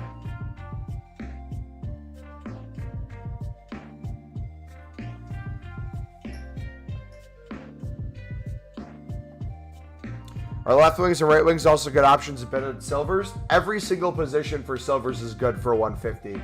Because there's always times on the market where silvers are going for like 200 plus, 300 plus, 400 plus. There's always times for that. So any positions you can pick up would be great. When it comes to SBCs that people use these for, goalkeepers are in every SBC if you have 11 players needed on the pitch. Center backs are in every formation. Not every formation has left wings, right wings, but there's not a lot of those cards to begin with, so their value would most likely shoot up more too. So if you can pick them up for cheap, yeah, absolutely. But once you start getting higher than 150, 200, that's when you lose me in terms of silvers. If you want to figure out what their prices typically are and figure out what you can buy them for, sweet, but they're typically not on my radar. I have an idea which would be good for players and make EA a lot of money. EA tax for an account goes into a pot to build throughout the year. The players can buy all the content. pot for money. I know we get a preview pack a day. I would love like a wheel spin. Imagine a wheel spin every week where you have like some maybe team of the week cards on the wheel. You have like coin boosts on the wheel. You have X amount of coins. You have a 50K pack, a 100K pack, a 7.5K pack. You have all these things and you do a wheel spin and whatever it lands on you get. I feel like that'd be fun. Like 2K a little bit.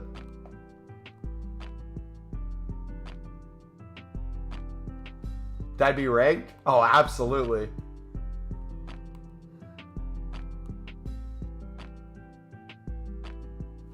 Should I sell my low-rated metas? Yes. I would sell all of them, buy new content tomorrow, but I'd most likely get rid of them today. Footmaster, what's up, buddy? How's marquee matchups? Investing went really well. Made a ton on silvers and still have a ton of silvers to sell on. So we just held them and are reinvesting. But in terms of the packs, it's crap.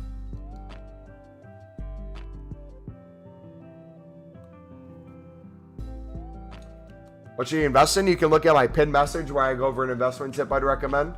You can go through the last 3 hours of stream to see what we're doing with silvers. You can look at our trading playlist to see our 2 videos in there where we go over different methods as well.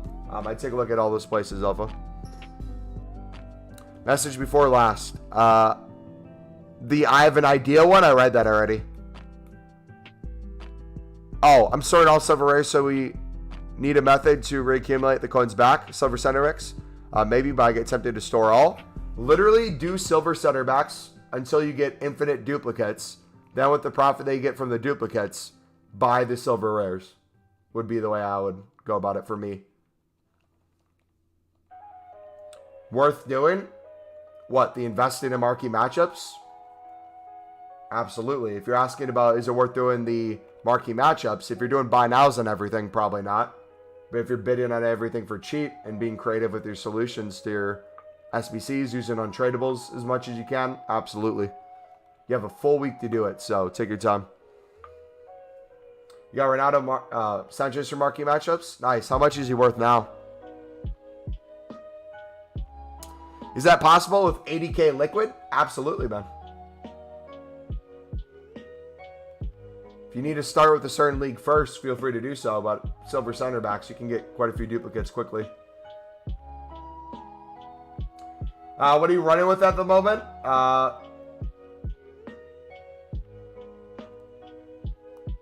I'll be doing draft this weekend mainly.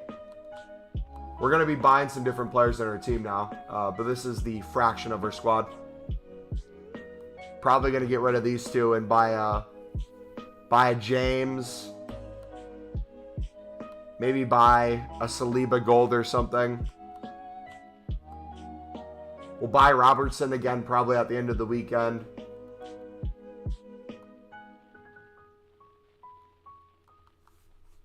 No, I might put Jack Diamond in right now. Get like Rashford up top.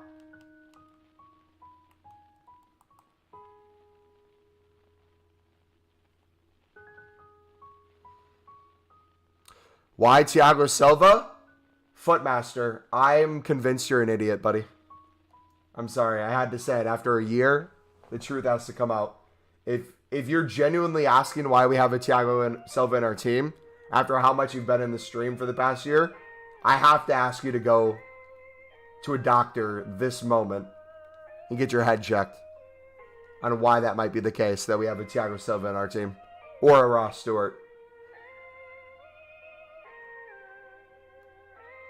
Because you're delusional if you don't know by this point. I think it's blatantly obvious. I'm sure there's people here for 5 minutes who know the answer to that. Reed getting feisty? I mean, when the same guy comes in every day with the same stupid questions and the same stupid responses to everything, you get pretty feisty after a while. And then he'll play it off like he's trolling.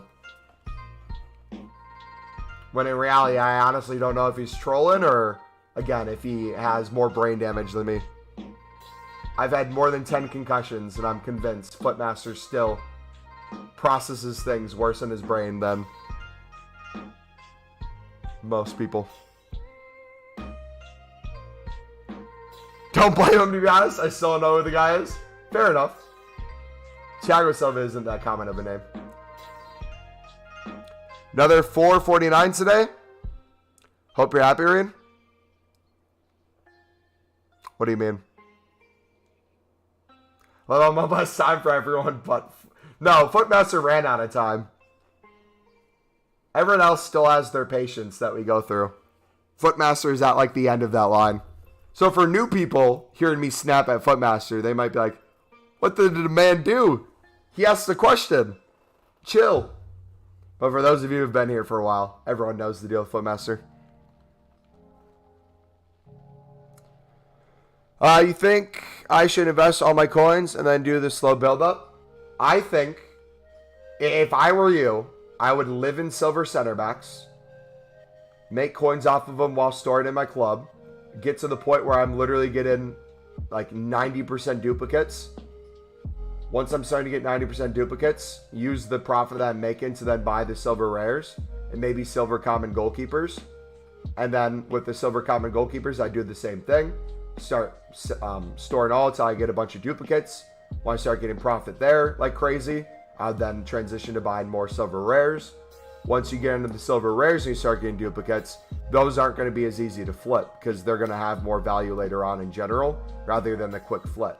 So that would be where I would start getting more specific with, okay, maybe I look at silver rare center backs. Maybe I look at silver rare this nationality. Kind of do that. Then I'd go to silver commons in general, mass bet on silver commons in general, start storing and selling the duplicates, and do that over and over until you have a fully stocked silver common club that you can sell on throughout the week and on marquee matchups over and over while still having coins to buy the other stuff. Oh, from the Twitch sub? It still blows my mind that that's a thing.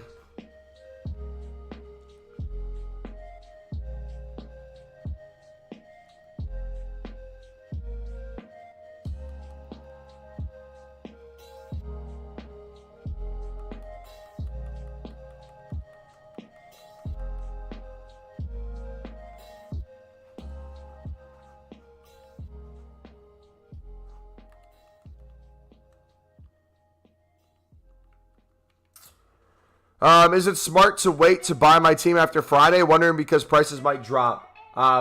We have so many people coming onto the game Friday who are going to be spamming packs open, buying a bunch of FIFA points, and packing a bunch of, especially the low-rated meta cards, building their teams all throughout the weekend, and probably selling off on Sunday.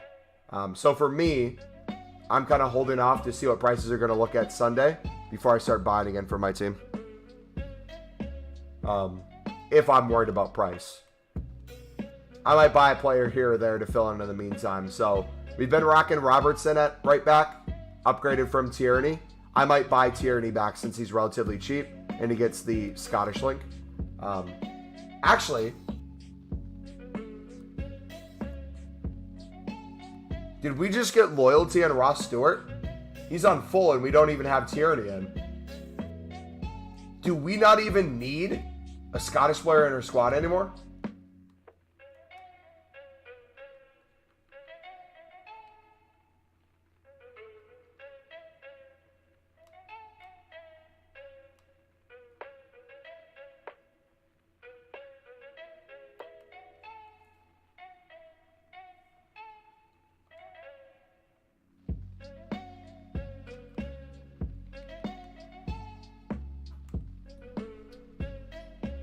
That's crazy, man.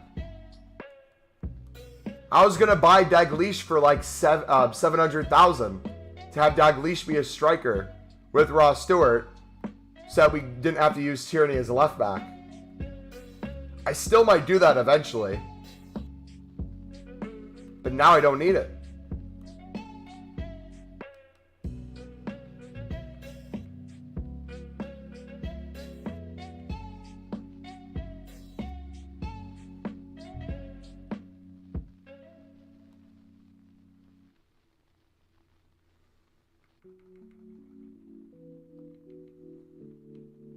Oh, we could do Chrissy. That's right.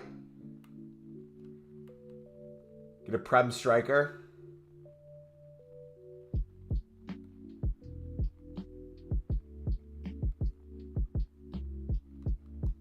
Get some Prem striker. I'll just throw him in for now, but buy like a cheap striker.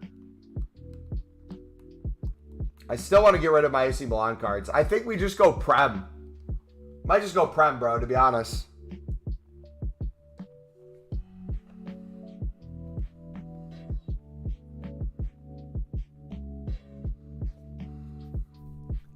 Plus, that gives the extra link to Scottish players. True. But he wouldn't need it. That's the thing. Stewart's already on full chem.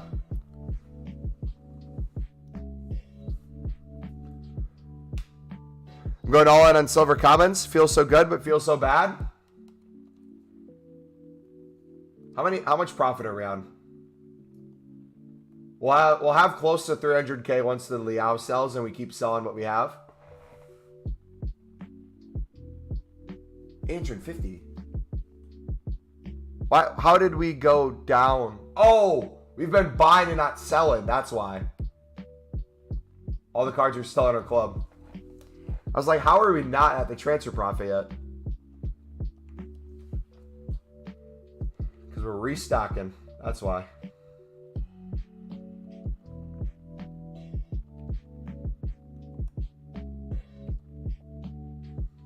Just hit 400K transfer profit. Nice, man. GG. So if you guys didn't know, the goal was 850,000 transfer profit by the end of the day today. Not even end of the stream. And we've essentially already hit it. And the goal would have been 1 mil tomorrow by the end of the day. But we might be able to push 1 mil by the end of the stream tomorrow. So what I'm going to do off stream, I think all the things I'm storing in my club, I think I'm going to keep bidding on and selling a ton of stuff to see if we can hit the 1 million transfer profit. And then we focus on fully stocking.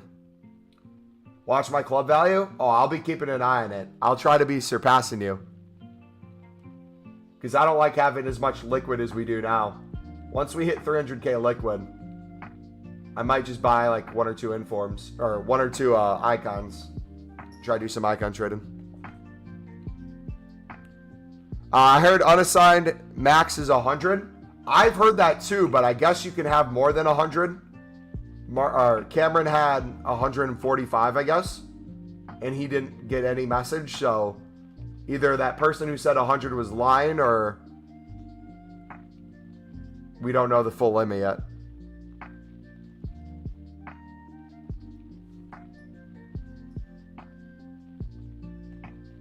So do you sell the silvers straight away or do you keep them? Yes. Both. I do both.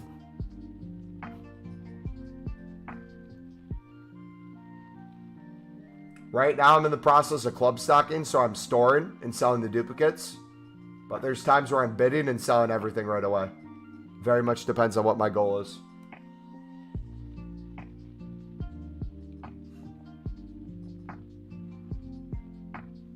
Worst part about the sub was I was out for food with friends, had my money in my other account to move over. Card declined in front of everyone. Because of the sub. Oh no. Hey, if it makes you feel better, it technically wasn't your sub, it was Footmasters, so.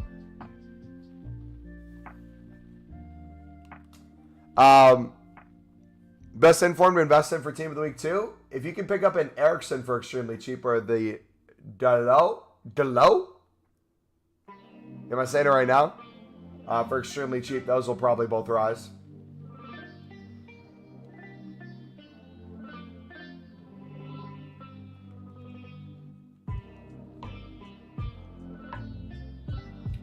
Is it fine doing all positions?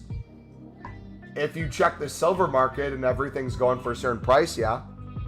If everything has a 200 buy now, which most of the time it does, you're good no matter what. There's just obvious some positions that show up in SBCs more than others, and that's center backs and goalkeepers. Should I do? I have 20K. I'm going to link you my trading playlist, buddy. You're going to want to look at the video we uploaded the other day. That's going to help you. That's the method I use to get 500K so far. And then the rest is what we've been doing today with silvers. So both of those methods I'd recommend. Best method for 120K, exactly what I just said. Take a look at the linked video playlist and chat. Take a look at the video from the other day. And then literally just pay attention to anything we've been doing in the past 3 hours and 15 minutes. And what we continue to do with silvers would be my recommendation.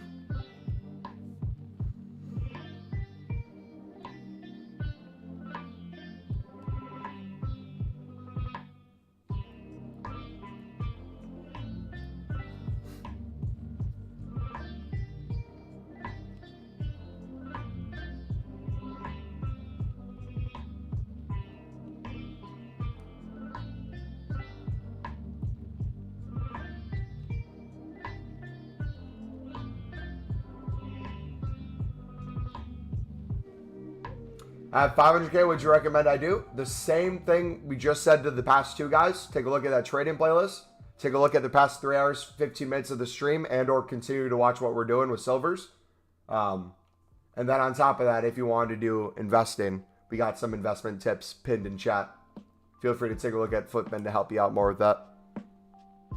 I'd recommend picking up different players from each of the ratings. Get one of each in your club rather than buy a lot of a single player. And that'll be pretty safe.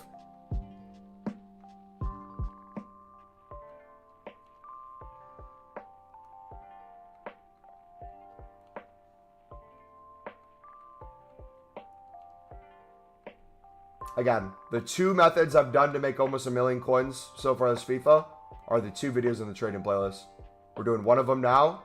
We did another one earlier this stream.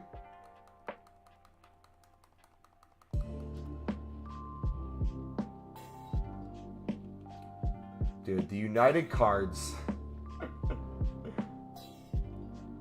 That's so stupid.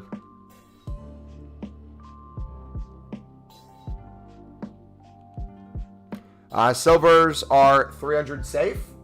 Put in silver and look at what the lowest buy nows are in the market and answer that yourself, buddy. Not because I can't answer it for you, but to get you familiar. If you look at silvers, you go to 200. Everything's selling within a minute for 200. So theoretically, any silver on the market you bid for 150, you can make profit on. Let's go to 250. 250, they're still selling. So anything that you bid on for 150, you can make 100 per card minimum. 300. Not everything's selling for 300 now. Take a look at what positions might not all be selling for that price, right? But if you move to a position like silver center back, what does that show you? Most cards are selling instantly. A lot of these that aren't selling instantly are selling within 15 minutes or so. So what does that mean? If everything is selling for 300 within the hour, if you can pick them up for 150, you quite literally can double your coins on every single card you pick up. What does that mean in terms of the amount of cards you can get? One card becomes 2, 2 becomes 4, 4 becomes 8, 16, 32, 64, yada yada, which not only is great in terms of doubling, tripling your coins, but if you store them in your club for like marquee matchups, different SBCs throughout the week, or just look to see if they show up in an SBC solution and their price skyrockets, it's quite easy, the easiest investment you can make. It's not letting me click on the video. What's the title? I'm going to click the trading playlist and chat again. You click on that playlist, it should take you to 2 videos. Or if, again, it's not working for you, you can just click on my channel and look at my most recent trading video. It's titled, "This FIFA 23 Trading Method is Easy Coins." It was uploaded 2 days ago.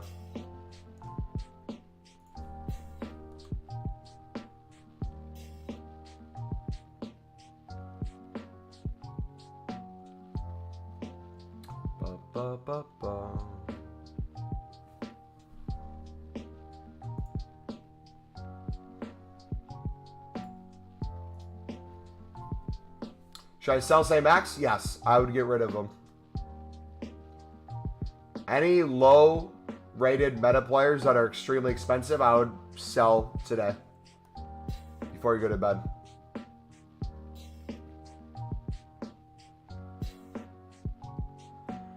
Are you selling dupes only? That's what I'm doing right now, yes. You don't necessarily have to if you don't want to.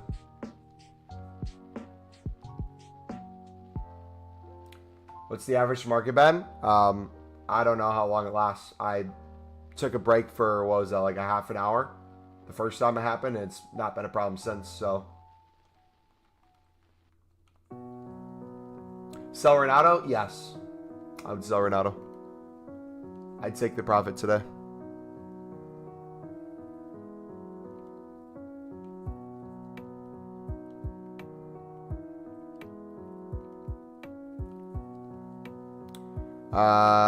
And the demand's very high. What I would guess would happen, and again, maybe it doesn't go this way, but typically what seems to happen with very low-rated meta cards that are extinct is they're going to up the price range, but a bunch of people have already been sniping them and holding onto him, hoping he's going to go up. They're going to increase the price range. Everyone's going to throw theirs on the market, and he's going to be lower than he probably is now. Plus, this weekend, there's going to be quite literally millions of packs being opened too, where the question has to be asked, how often is that 80 rated card going to be packed?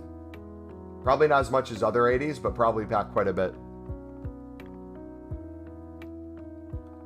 So I would assume that would lead to some sort of price decrease over time. Now, he does have his ones to watch coming out.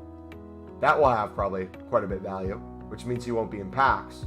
However, depending on what his ones to watch is and depending on what other cards get to, there might be a bunch of different options that people can afford outside of the Ronaldo Sanchez gold.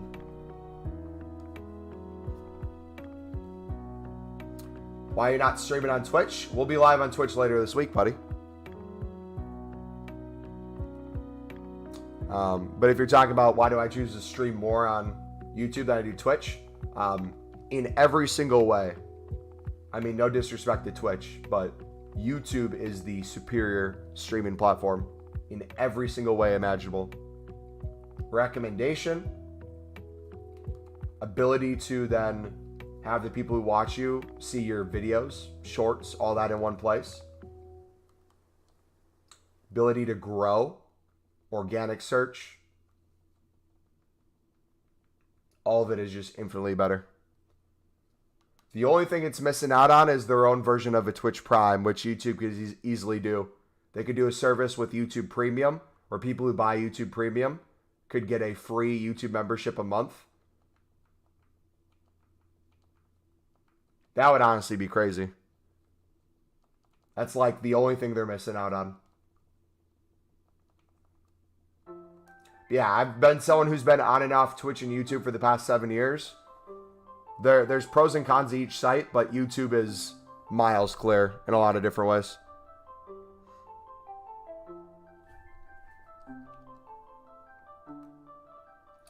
And it's funny because Twitch's biggest problem is themselves. It's Twitch's management. It's their rules. It's their platform.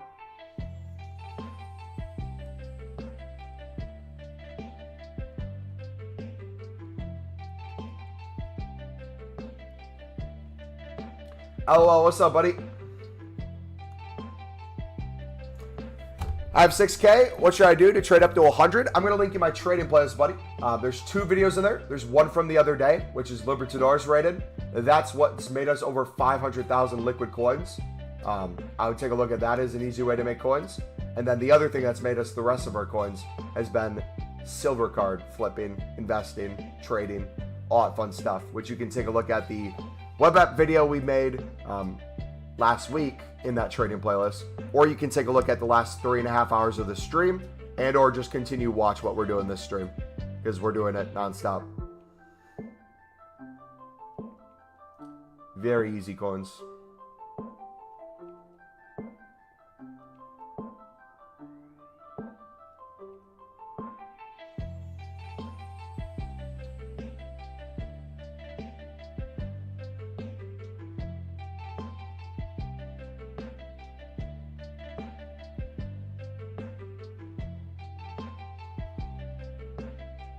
If you have any questions, feel free to let me know, man.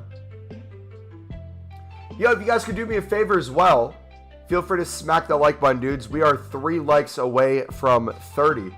Let's see if we can hit that. If you guys are new as well, feel free to subscribe. We are 4 subscribers away from 11,530, boys. We are on the road to 12K, baby. Gotta think of something fun to do at 12K, too.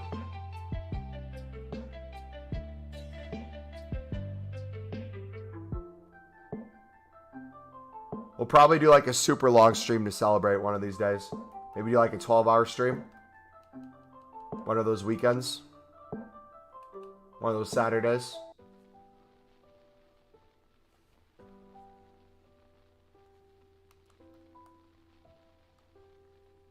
Alright, we're getting to quite a few duplicates now, which is good. Which means we're filling up.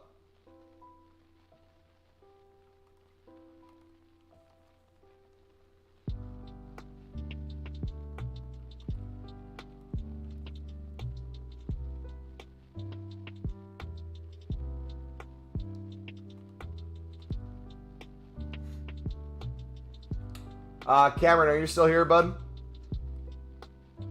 If so, what, do you have a specific position or nation you're going for in silver rares, or are you just doing silver rares in general? Always, LOL.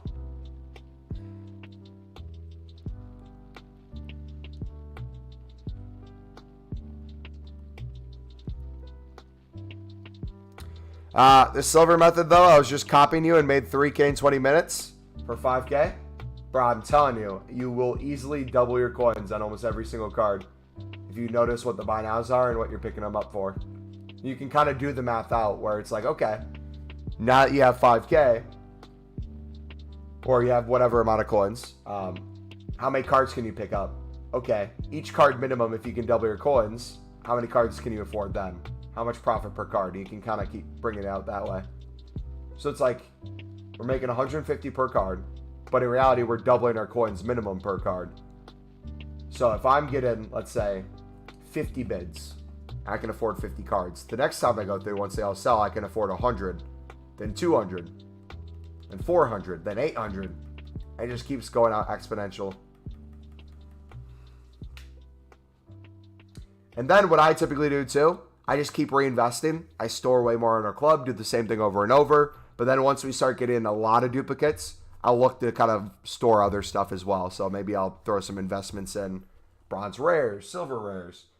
Meanwhile, I'm flipping the silver center backs or silver goalkeepers or whatever it is I'm doing.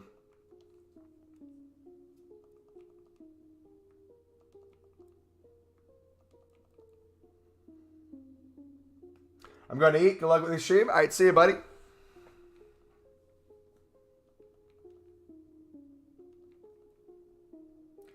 WSM. What's up, buddy?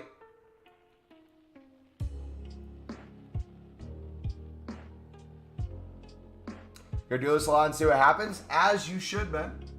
It's a lot of fun. Just make sure you're checking the market prices, right?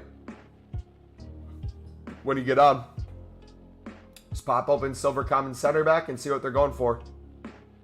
If you notice that everything goes for 300 within the hour, you're safe to double your coins for 150.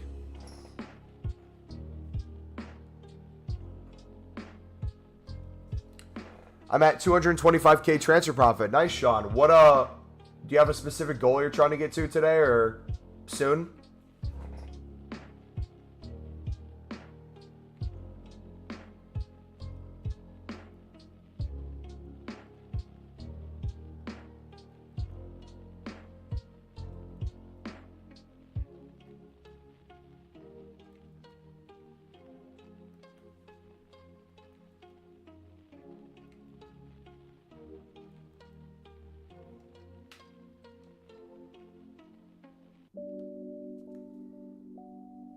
You know what?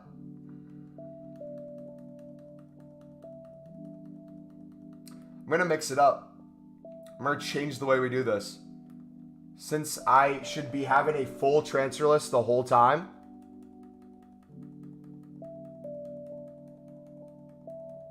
let's do this instead. Let's go with what's in our club until we're fully stocked.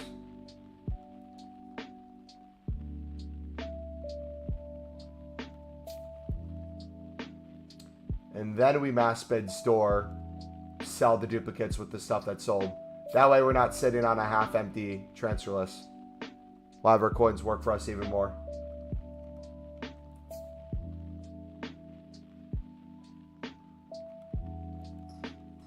Plus, we're trying to push to 1 mil, so we might as well try to get that today. Picked up Conte for 160. Feel like it rises a bit. What if I want to watch Renato? If I don't pack him, I can spend 300K on a 80 rated. They'll make Renato's one to watch price like 200K. I don't care. I'm buying him though. Is it good to stock up and sell later? Think of it like this. If you can pick them up for 150, it's literally impossible for them to have less value than 150. So you're able to win them on bid for 150. You know you can always store them and sell them at any point if there's a 200 buy now.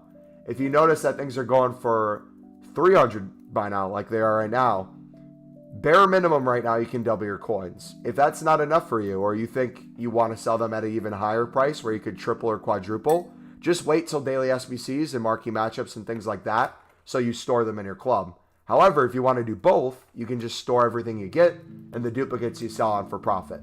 That way you maximize both. You're able to make coins, you're able to source stuff in your club. So like today, if you go back 3 hours on the stream, we started selling things for marquee matchups. And for the next hour there, we did nothing but sell silver cards for marquee matchups. Made a ton of coins. Now we're making a lot of coins too, just by re-putting them in our club. Is that gonna make sense? You want 300K? I think you definitely could hit that today, man.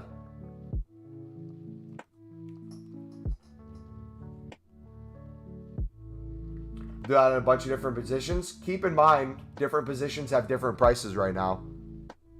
The prices of everything on the market earlier is not the prices of everything now. Earlier on the market, every position was going for 300 to 400. Now there's a lot of positions that aren't going for 300. Everyone's still going for 200 plus, a lot of them for 250 plus. Just keep that in mind when you switch positions. How do you do the Libertadores market? The market has changed. So you've watched the video, right? Because you're saying the market changed. The same exact thing. Since the market went down, right? You look at the buy nows and you bid less. Same thing. Method still works. Just different prices.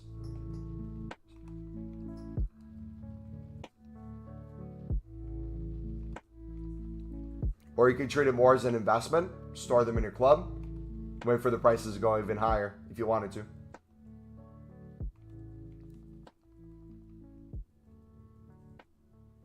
Want to get to the stage after I have 50 bids, I have 50 dupes? You'll get there. Literally just watch like a episode on Netflix or watch a movie and you'll get a majority of them right now.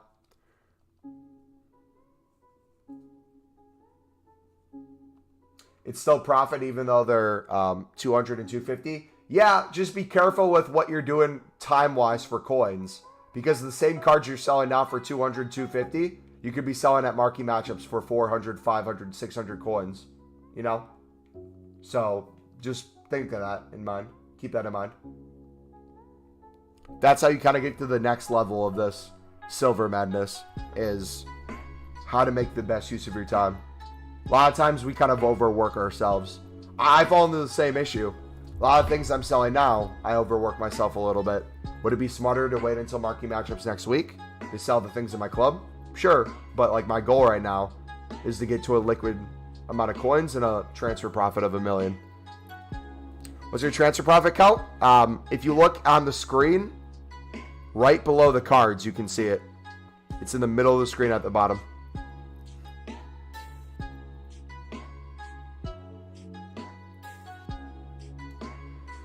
I really want Torre as a City fan. Do you think it's worth saving up for the 1.3 mil or wait for him to go under 1 mil? If this is going to be my thing all year for me, you guys can do with this as you will. You don't have to copy the way I do it.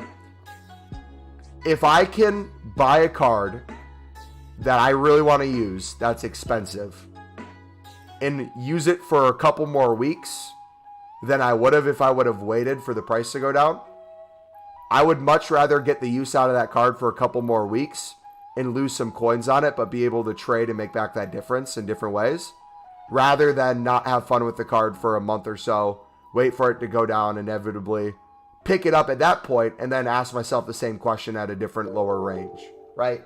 If a card, let's say, is 700, Dalglish, for example. If Dalglish is 700K and I want to play him up top with my Ross Stewart, I could buy him within the next couple days if I wanted to. The question is, what happens if he goes down to like 600K? I lose 100K then. But what happens if it takes like 2 months for him to get down to that price?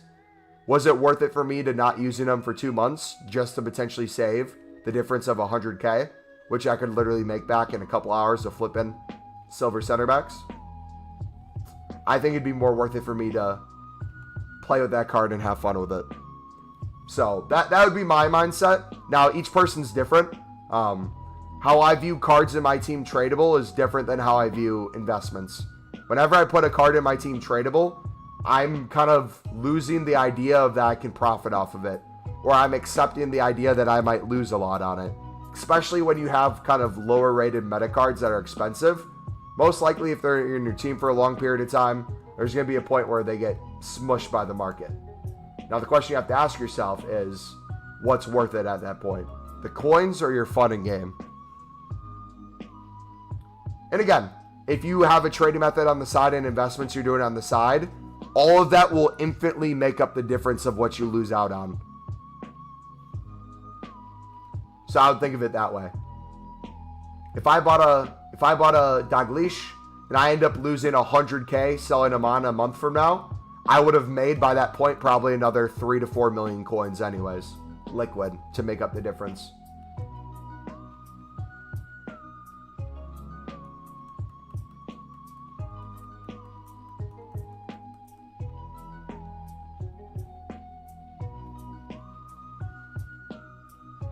Where's your transfer profit counter?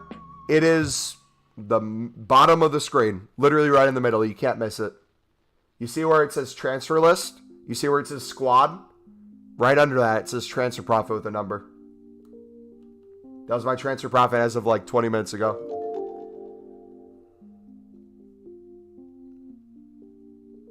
Sellers should do well because there will be no supply except squad battles. A lot of people are doing silver stars as well, so they're building teams. A lot of people use silvers in marquee matchups and other SBCs. If you've never used silvers before, there's a ton of value in them. So it's not some just random thing. This has been a method for years. I've become an expert at the silver markets when it comes to low-end stuff. Last year, I made $1 million within the first week, and this year we're going to make way more than $1 million within the first week. I live in the silver market, so if you guys ever need advice on it or wonder if it's a good use of your coins, definitely is.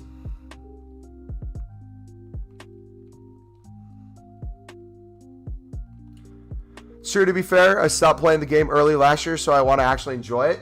One of the things I'm thinking about doing this year for myself too, you know how by the end of the year, everyone's able to have like all the big team of the seasons and all the big team of the years because like the 85 times 10 and everything is extremely low in price. One of the things I'm probably going to do this year is have a crazy amount of coins liquid by the time team of the year rolls around, where I can buy a team of the year player and not care about losing coins on it. I think I really want to try to either pack a team of the year untradeable or buy a team of the year that I want to use and play with it early on and just not care about the coins I might lose out on. I think that losing coins on it, that idea of like, hey, I'm going to put coins over enjoyment of the game is something too many of us do. And inevitably we end up forgetting about our teams when we move on to the next FIFA. And we miss out on like some of the most fun times in FIFA. But yeah. Are there any investments for tomorrow? If you wanted to take the risk and invest in players that will have once the watchers coming out, since they'll no longer be in packs, the gold cards won't. You could do that. I'm personally not getting into it because I don't want to play that game with a lot of meta players. I would much rather stick with what I'm doing right now and double my coins in every card, but that would be the place I'd probably look if you did want to take the risk. Another thing I'd keep an eye on this weekend, though, I would keep an eye on how much player prices get slashed and what packs come out. What you'll notice is if they do, like today, a lot of promo packs in the shop, there might be an hour where prices get slashed and then rebound. So if you're keeping an eye on Footbin, Footwiz, Footwatch, all these sites where they track prices, notice what packs are coming out, notice what's getting packed, look at the prices, how much they're dropping, and what they rebound. You can kind of come up with filters off of that then and make some easy coins. Also too, consumables. Keep an eye on consumable prices. Last time I checked, position modifiers were 1K. They went up from 500 coins earlier in the week. If you would have invested in position modifiers earlier in the week, you could have doubled your coins. Now, the question is, what are position modifiers now and what are they going to get to this weekend? Looks like everything is still 1,000 within the hour. If anything, they're a little bit more.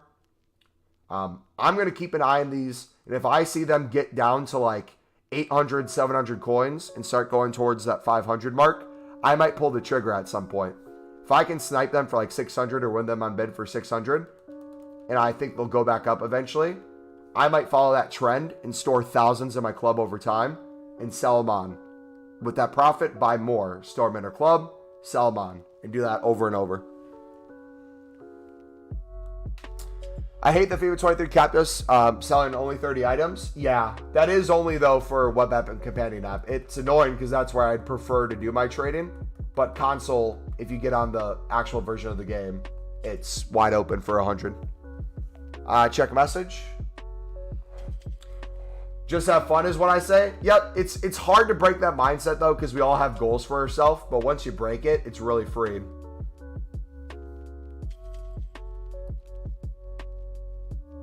You packed them 4 times today? Hey, GG, man. Yeah, you can pack that silver inform and bronze packs if you didn't know. What should I do with my commons? Got 130k worth if I list them at 400. Wait, are they common silvers or are they common golds? Cree, before you head out, buddy, are they common silvers or common golds? Were you the one who invested in a bunch of common golds for like 300? You're trying to sell them for 400? Or are these silvers you're talking about? Golds. If you want to, if they can sell for 350, you can get rid of them. I would just try to get rid of them as quick as possible. If that's not the case, you want to list them for 400, feel free to do so. But I have a feeling they don't have much value, right? So the question is, would you rather take a little bit of a loss now to get rid of them and be able to do other stuff? Or are you just going to wait till they all sell? Oh, they're all packed. Oh, gotcha. I thought you invested in a bunch of like golds and you're sitting on them and like your transfer list and stuff. My bad. That's your goal. If you can sell them right now for any price, I'd sell them. If you notice any are up for any reason, feel free to sell. But if you just have some sitting in your club, feel free to let them sit there. They can help you with different daily SBCs coming up. They might help you with future marquee matchups. Because next week we'll have different teams in marquee matchups. So you might have golds right now that are worth like less than 400 by now, but maybe we'll shoot up to like 800 plus because their team is needed. That each week could add up over time.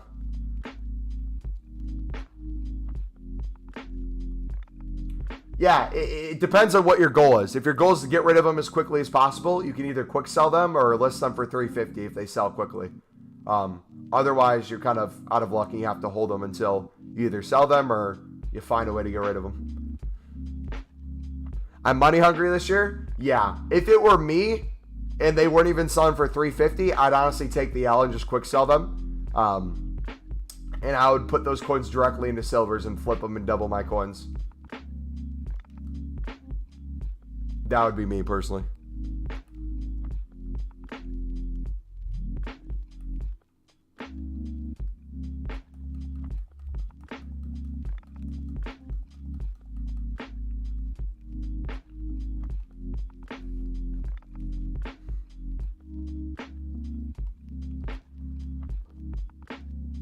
What are you trying to get coin-wise by the end of the year or whenever you're at your high point? I'll come by tomorrow. I'd see you, man. I want to have at least 10 million liquid at some point this year. I want to push higher than that if I can. But I think what I'm going to do past that is live or die by consumables. Put millions of coins worth of consumables in my club. Just wait for them to rise. Yeah, tomorrow, guys, if you didn't know, we have almost 50 packs saved up. We have 49 currently. I still have to do my advanced SBCs, so we have a bunch of 50, 100K packs. All that fun stuff. We have a bunch of, we have Division Rivals rewards. We have different objective rewards. We have draft rewards. We have a bunch of packs that we're going to open for the Ones to Watch promo. So if you guys want to see a big pack opening, you can expect a bunch of packs towards new content tomorrow.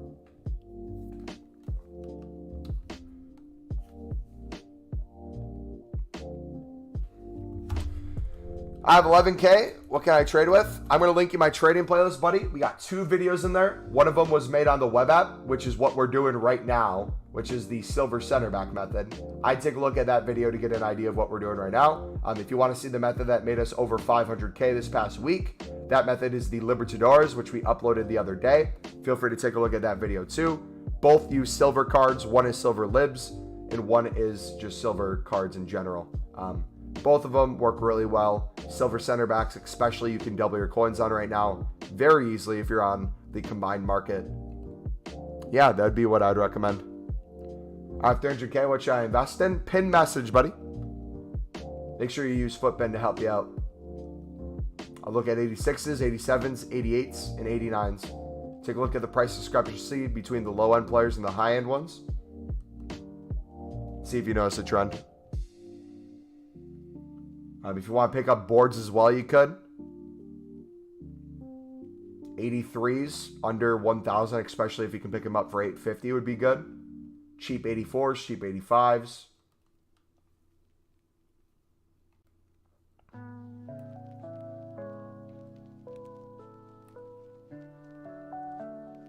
All right, let's check our transfer profit after this. I want to see what we're at. Yo, guys, we are 1 like away from 30. We got 32 people in here. If you guys are enjoying the stream, feel free to smack the like button. I'm sorry if I sound like a broken record, but if you guys enjoy the content, liking the stream is quite literally the best thing you can do, and it's free. It helps YouTube know that you guys enjoy the content, helps promote it to you more, and then also, in terms of streaming, it promotes it to YouTube more. So then more people come in here, more people check out the content, more people join the community. All across the board, it's a really good thing.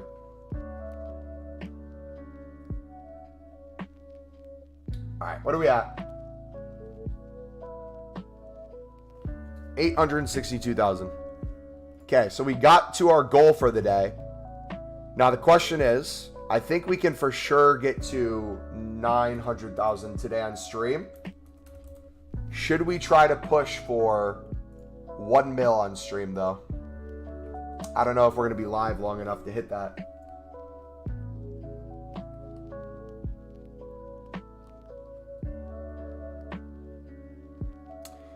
Did you do the objectives for the 100K packs? Get a mil on stream? I'll try as best as I can. I'll sell most of the stuff we have.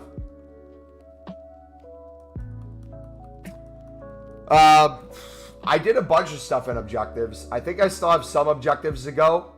Later off a stream, I still have to finish my last offline draft. I'm in the middle of one right now. After I'm done with that offline draft, I probably have to do maybe a couple squad battle games to get some goal challenges done. Yeah. We have quite a few objective packs already. We did with Kage the other night. We got done the bronze and silver challenges. So teams with bronze players in it, teams with silver players in it. We did friendlies, scored and quit, scored and quit. Got all those done. How has the online draft method been treating you? I have not touched the online draft method. I've strictly been doing, for the most part, offline draft. Which the offline draft method, besides the first one where EA kicked us out of the semifinals because of the EA connection and the servers going down. Besides that, we've won every final and got very similar rewards. So we'll see how that goes tomorrow when we open them on stream. So yeah, long story short, I don't know how it went. We haven't opened them yet.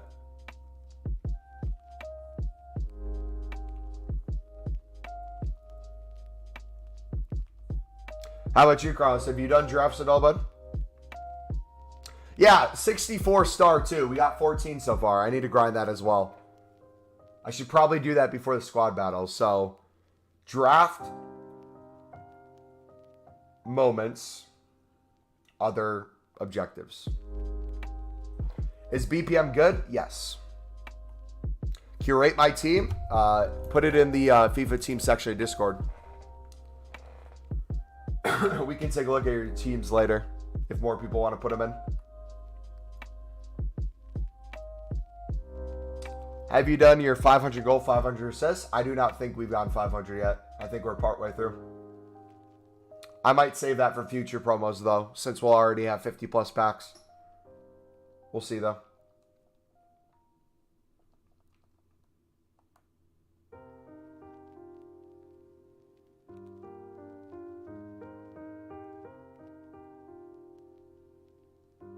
Okay, let me rephrase. How's the draft method been treating it? Again, Carlos, I don't know if you didn't hear me the first time.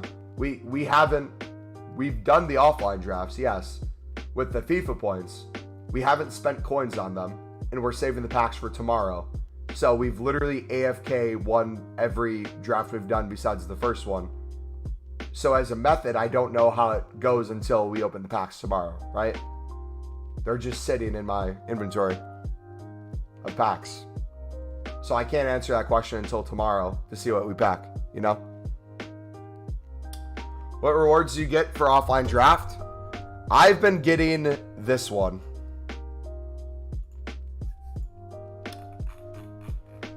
I've been getting the 20K value quite a bit. A gold players and a premium gold. I got some premium gold, jumbo premium gold, 26. I think I got a couple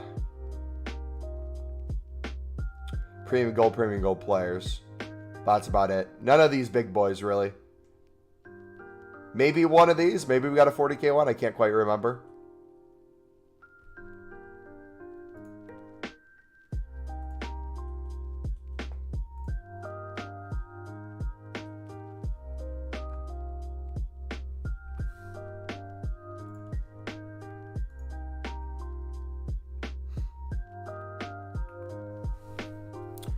Go for it.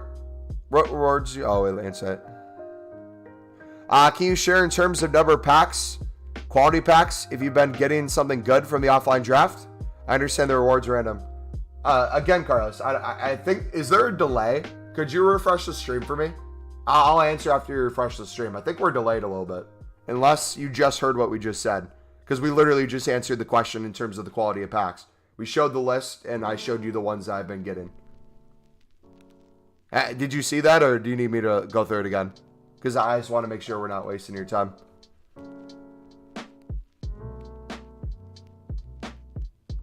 But I can go through it again if you missed it.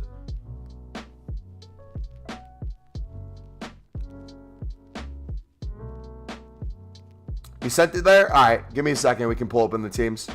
I see them? Alright, sweet. Yeah. So the online drafts, we were getting gold packs. Then the offline ones, we were mainly getting those rewards, I said. Some premium gold players, premium gold packs.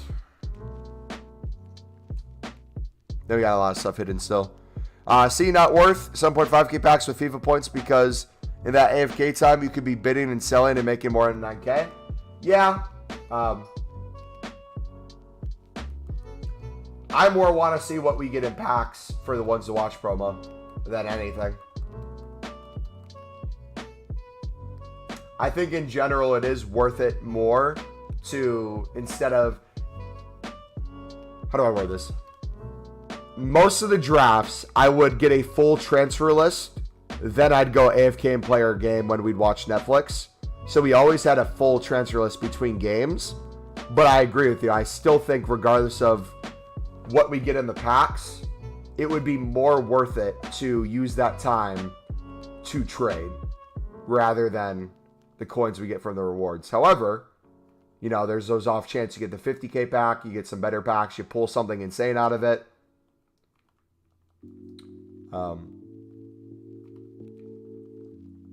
If I can do like an offline draft today and save up those packs for a promo at the end of the week, though, I don't really think that hurts.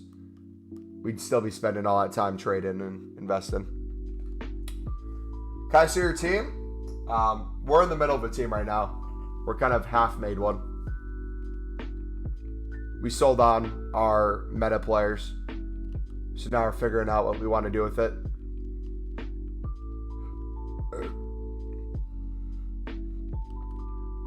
So I'm probably going to sell Destin Kalulu. We'll probably get Reece James. Probably get another Prem center back. Probably get another Prem left back again. And then go with a Prem striker and a Prem cam. We'll see though. I'm going to be doing mainly draft this weekend, I think, for gameplay. So I won't need it yet.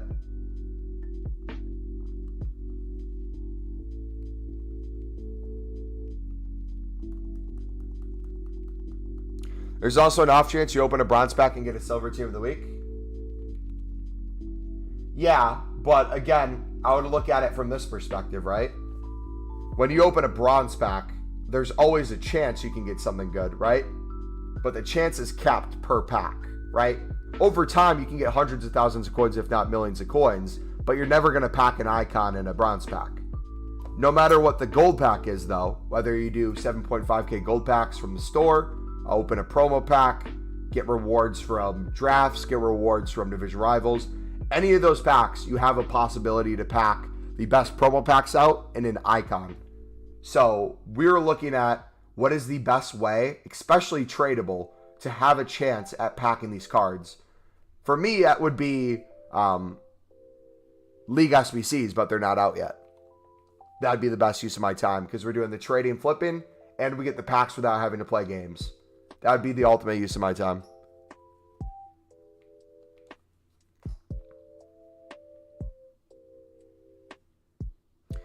I see the number of packs. I see you have close to 50. I guess I wanted to know, let's say you get to the final in offline draft or won the draft. You will never lose a draft. If you play draft, it doesn't matter what level you do. So you can do beginner or expert. It's going to give you the same rewards. So I just do beginner and score a couple goals and put my controller down. What do you get in the instance of that? Yeah, here's the list. So you can pause and screenshot at any point.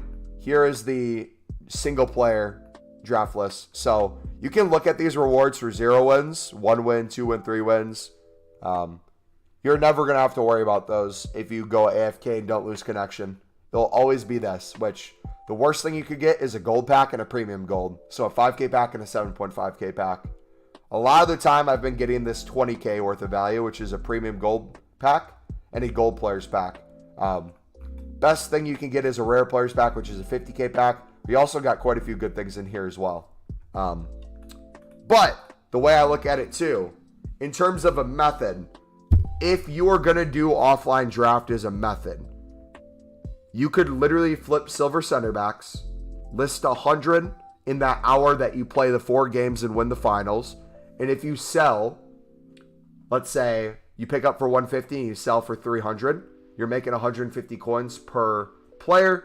Do the math on that. That's going to pay for your draft if you sell the 100.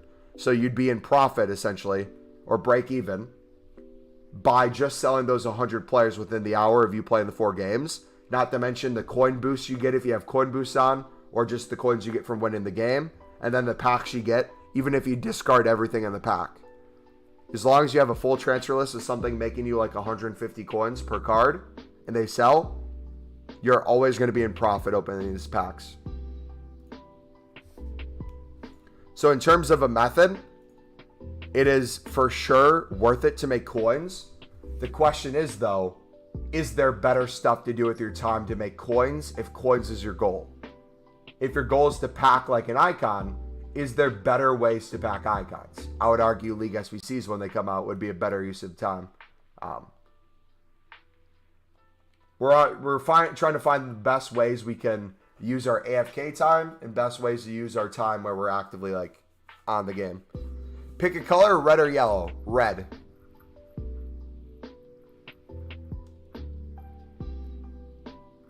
Aaron, I'm doing good, buddy. How are you doing, man?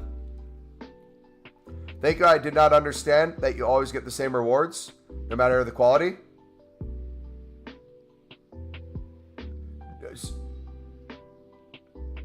Yeah.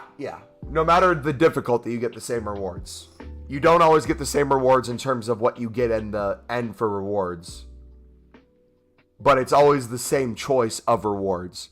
It's one of, like, 10, I think it showed on there. One of 10 different combinations. Obviously being harder to get the 50K one.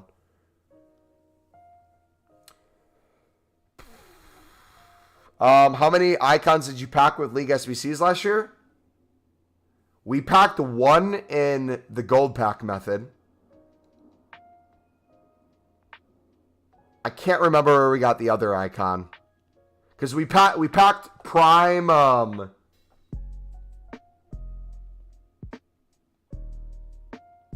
the prime Portuguese player, Figo. We packed prime Figo and a 7.5k pack after spamming 7.5k packs. What did we get as the other icon? I know in past years we got Rio out of a League SBC pack. We got that during Team of the Year for FIFA 21. What was the other icon we packed during FIFA 22? I think it was a League SBC pack, but I don't remember what it was. I'm doing a revision tomorrow, so I'm going to do the full transfer list and then play a draft to get some packs for the promos. Yes, sir.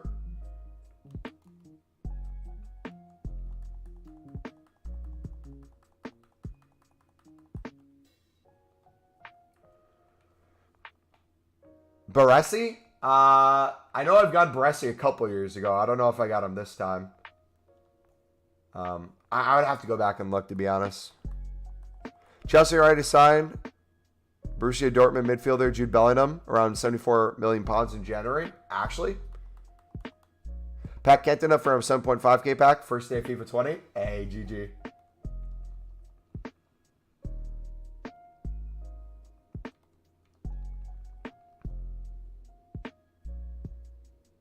Yeah, I think I remember you packing Zanetti. I think you were in stream when that happened, maybe. Wrong. 20k value. Often you'll struggle to make your coins back until you hit a big card. Wait, wrong. 20k value. Often you'll struggle to make your coins back until you hit a big card. So, if you are playing draft in and of itself, not trading at all, not counting the coins that you get after each game, and you're strictly just talking about the final packs, opening them to get back the 15k you spent for the draft, it is absolutely not profit each time. However, how you set up doing the profit in between games, during games, and the coin boost rewards and the coins after rewards, it absolutely is profit. The question is that the best use of your time, right? That's the question that needs to be addressed. Because if I was going to use a better use of my time for potentially packing an icon or something, I wouldn't do draft. I would do preview pack 7.5Ks. I'd put a full transfer list of me selling silver center backs or lib cards. And once I got 7.5K, I would buy that pack from the preview, open the next preview, mass bet again, get a full list, sell the players, open the preview, and do that over and over.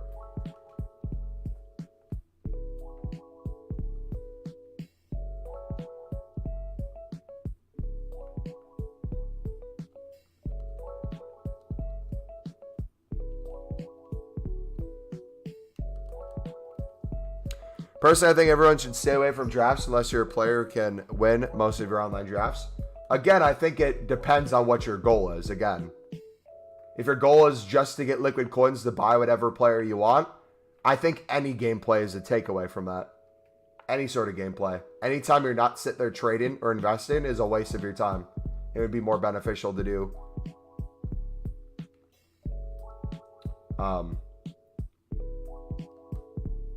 But if you're, let's say, like me, working from home, and I can AFK a draft throughout the day while having a full transfer list at all times when I'm doing my work, or in the evenings I'm watching a movie and I have a full transfer list and I'm saying AFK while I watch the movie, that's definitely a good use of my time.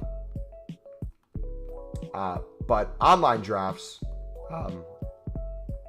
I'm curious to see how online drafts would work for me if I get a full transfer list and I consistently win like a game. Because I know what it is when I lose a game. It's definitely not worth it when I lose a game. I still will make profit because I'll get still most of those things selling on my transfer list. And then whatever difference I can make back for the 2 5K packs or the free draft token back.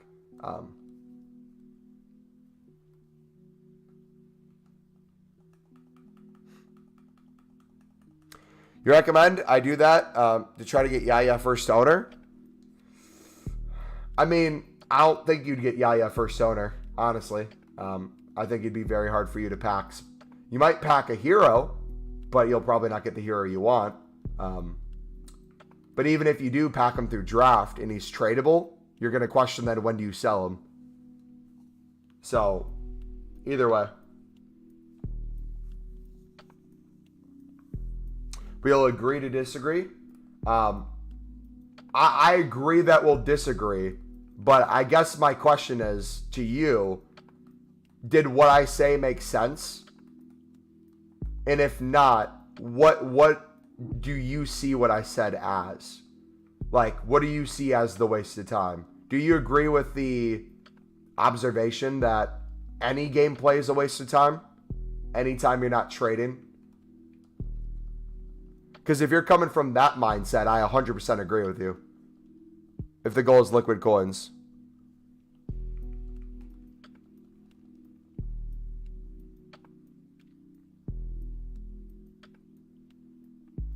Next year, God willing, I'm alive. We'll take a week vacation as well for a FIFA grind. Here's my thing. I had people roast me for doing this. This is my honest thoughts on it. For my work, I get a little bit more than 2 weeks vacation. Okay?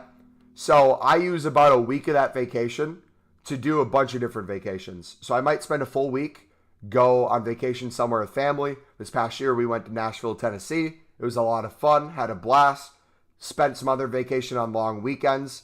And then as a content creator and a FIFA fanatic, for me, the start of the year, every single year for school, I would get my homework done and everything in advance in high school and in college so I could focus on FIFA for as much time as I could outside of doing like football practices, football games, hanging with friends, yada, yada. When it came to work, what I found is using a day or two for a vacation where I could do nothing but play FIFA all day, get my responsibilities taken care of, was nice. But as a streamer, it feels like having a full week where you can just focus on grinding FIFA, relaxing in the free time, hanging out, chilling, not having to worry about work is the coolest thing in the world. And I honestly prefer that over an actual vacation because most vacations I enjoy it for like a day or two and then I want to get back home, back to like some sort of normalcy. So for me, if I had to do it again next year, I think what I would do is I'd take another full week for FIFA again, just stream it to relax, enjoy it, and then I would take shorter vacations throughout the year. So instead of doing another full week for a vacation and some long weekends, I would do more long weekends throughout the year.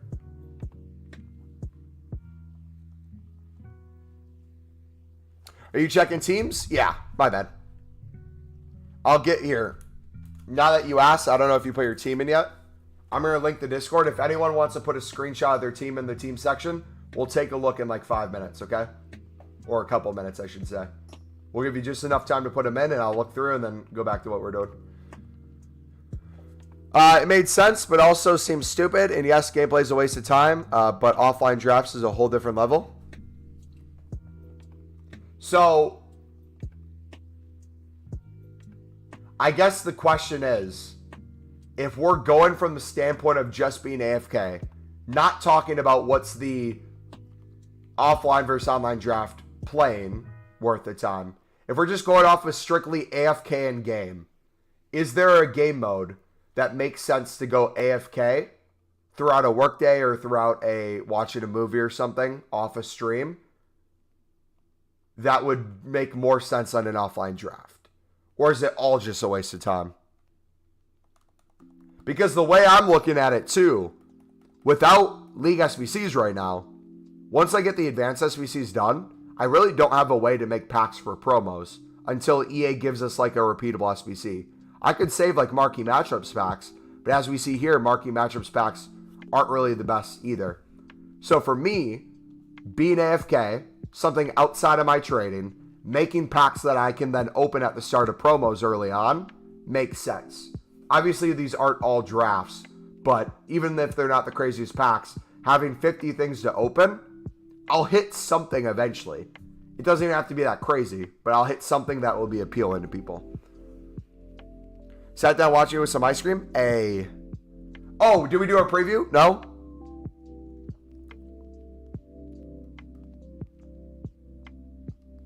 Here we go.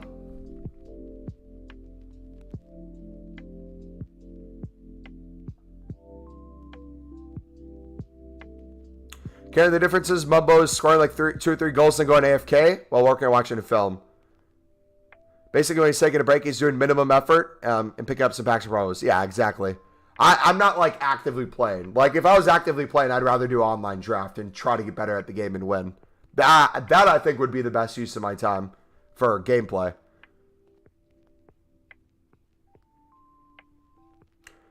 So, Karen, the question is, if that's a waste of time, what would be a better use of time then if I'm sat AFK? It's not, should I spend that hour of me being AFK trading for an hour? I would be off the game if I wasn't doing this. It's just bonus stuff. I think it's just I'm coming from purely efficient perspective. Like to me, the packs I don't care about until later in the year. But if you're a streamer, it makes sense. Yeah. And again, too, just to clarify one more time, if I wasn't doing the offline draft thing, I wouldn't be on the game. So it's not like I would have another hour to bid on players and list. It would literally just be me, AFK, watching YouTube or watching a stream or something.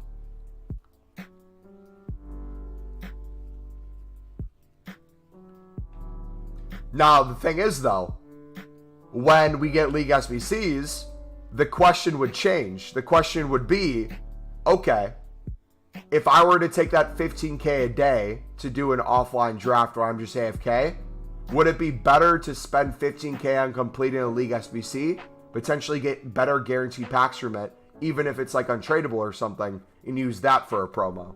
That would be like the new question.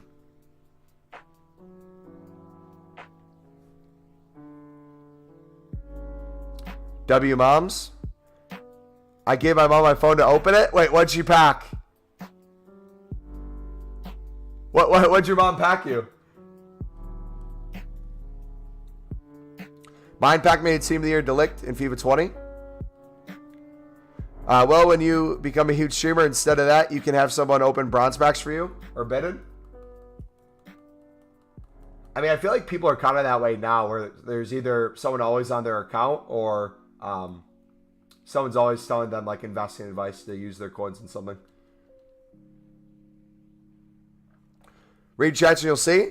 I don't see that in chat though, unless it's above and I missed it. Oh, he packed Conte. He has 224K. I see it now. Conte tradable. Sorry, man. Yeah, we have 49 packs. We're gonna have 50 plus for tomorrow. We should have closer to 75, I would say.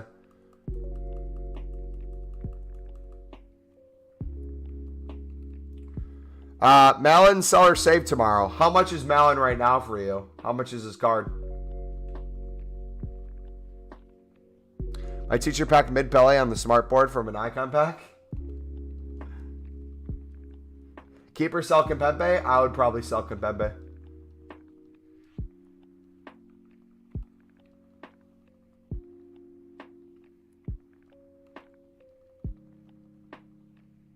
All right, teams. Sorry, teams. Plenty of time we just gave.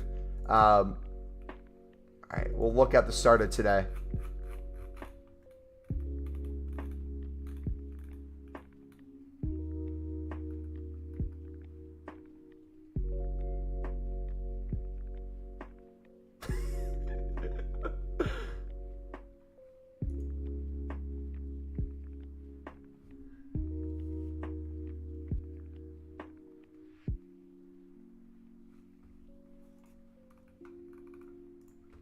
All right.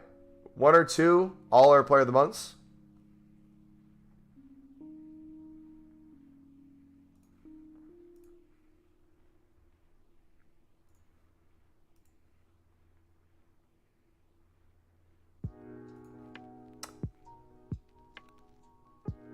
I would say 1.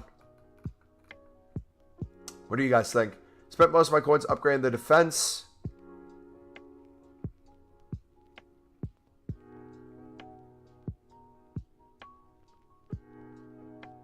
I like how you're able to use several different leagues and still get everyone on full chem.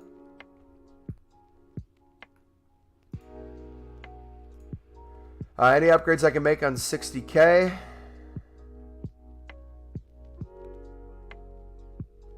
Probably get something better than Pulisic, I would say.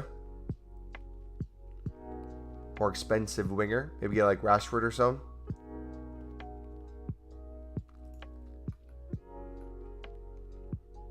Or Leao, yeah. Need Kunde or any La Liga foot hero center back. Oh my gosh, brother. I cannot see that.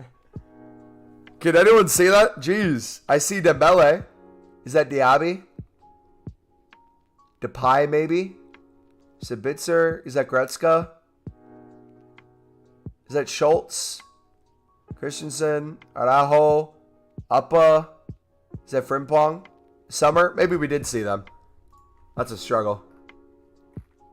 Have 85K. Any upgrades? Sane, Gabriel, Diaby, Bonham, Chan. I would take a look at the ones to watch prices when they come out. If there's any of the ones to watches that you think would be good. Oh, you know what? Objective ones to watches. I think Richarlison's going to be one of them. Maybe try to go for like the Richarlison or someone. If you're someone who doesn't mind doing challenges. Get that objective done. 1 or 2 upgrades on that card. Seem pretty, but it'd be fun to have a ones to watch like striker or some tryout.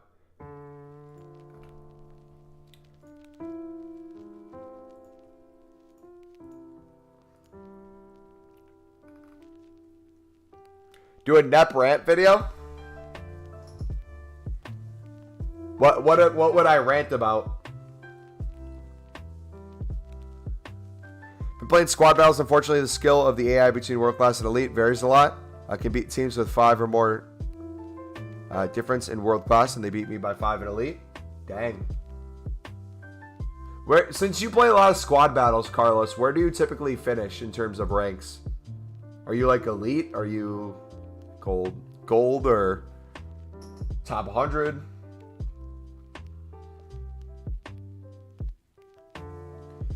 Rant how I'm the best viewer.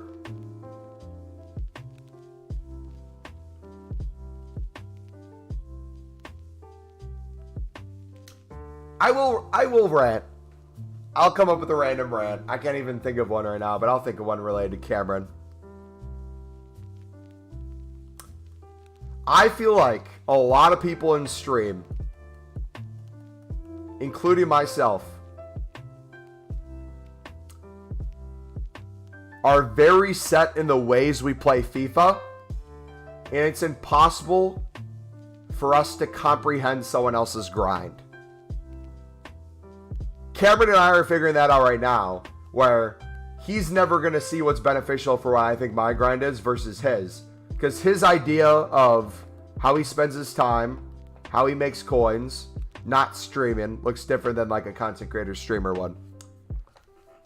Josh, I'm going to call him Josh here, is very much enjoying the idea that he has the most coins in our community and will blatantly rub it in everyone's face, but do it in a way that comes across as he's helpful. And I know he knows he does this because he does it all the time. He'll constantly boast about how many coins he's making. He'll constantly boast about, you missed out on this deal. He'll constantly boast about these insane things that doesn't even sound like a real thing. Like, I think he said something like he picked up 5 of the same icon and then listed them all for like 100K more than he bought them for and got them to sell. In the first like day or two, I was like, okay, that's sick. That's cool. You can help our community with this. and he knows I feel this way, and if he's here, you're hearing me. Otherwise, I'm telling you this the next time I see you. I very much need to find the words or the way to say to him, like, hey, let's tone it down a little bit. Because I'm personally thinking it's taken away from the streams. If it's starting to annoy me, I know it's annoying you guys. And I want it to come across in a way where he and other people realize it's not that I don't want him to make the community coins. At this point, it just feels kind of like a weird form of self-promotion to himself as a trader. Even though he's not really benefiting from it. It's a weird, like, I don't know how to explain it.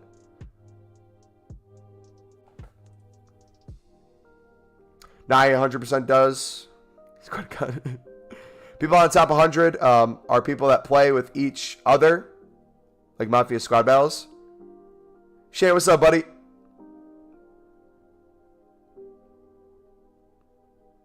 I told him yesterday he can say it once per stream. He doesn't need to say it. So, like, I'm thinking from the mods perspective, because this was something I was going to tell you guys not to do anyways.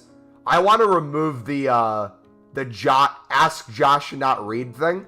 Because that thing, if I look at the amount command has been used, that command, every time someone has a trading tip question, I'm trying to explain to them the lib or silver center backs, it's been posted in chat.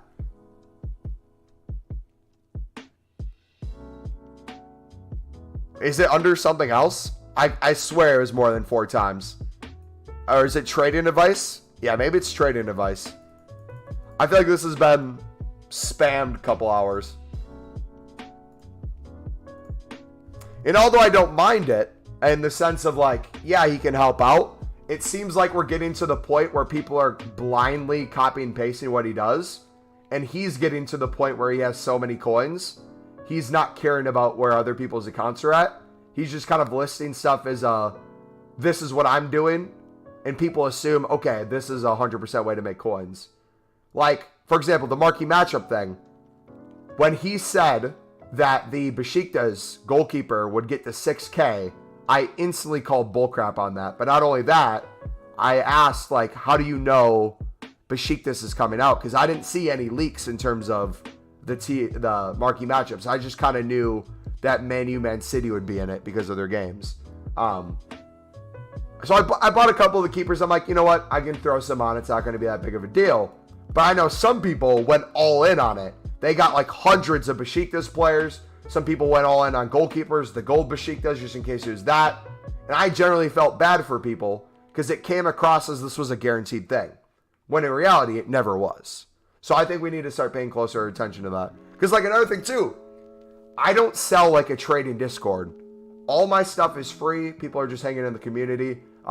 We're thinking of like potentially offering more stuff for the members existing, but that would be more like grind related, like helping people with league SBCs and repeatables, because that would be more of my zone. When it comes to investing related stuff, I feel very uncomfortable if I don't understand what's going on. But yeah, that's my piece.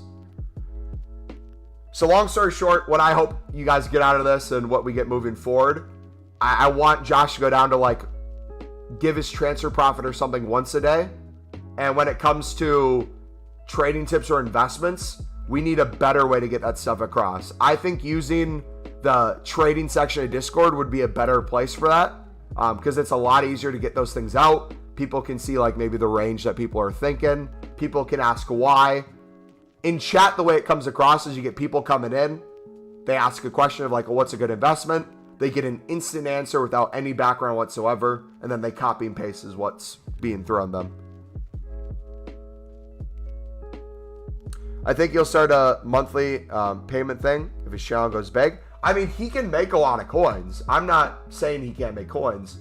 I would personally love for him if he gets top 100 consistently for trading. If he wanted to start like a Patreon or something, I know he's like, what, 15 or 16? By all means, go for that. But that's not what I'm doing. And I want to make sure those are two separate things.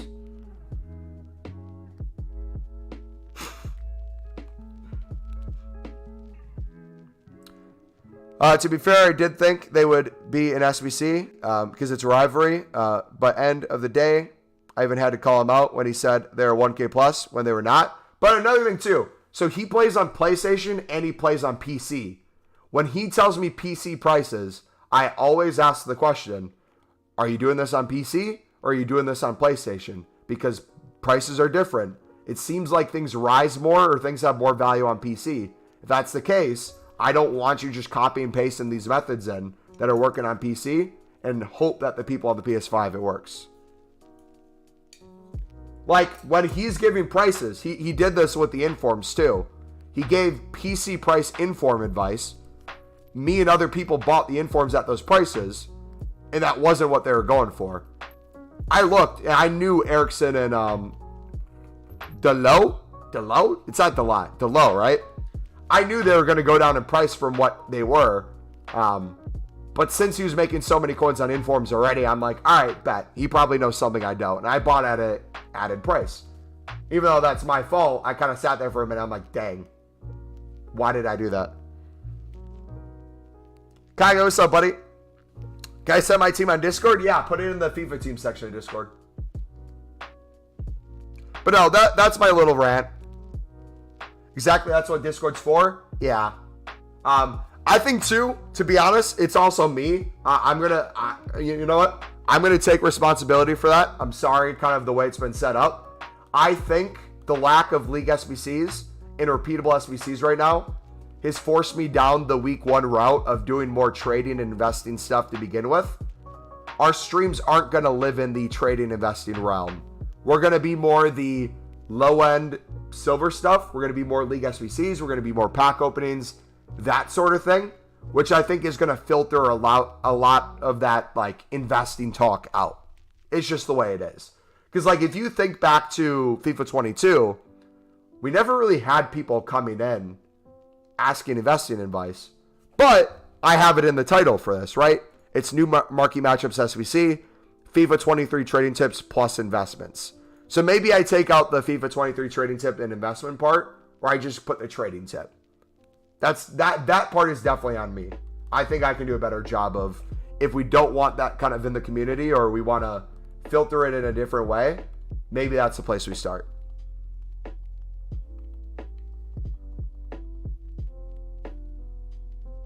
You sell everything now? I'm pushing for the mill, so I'm just kind of getting... Oh, crap. I listed that too low. I'm just kind of getting rid of the silvers that we've been storing.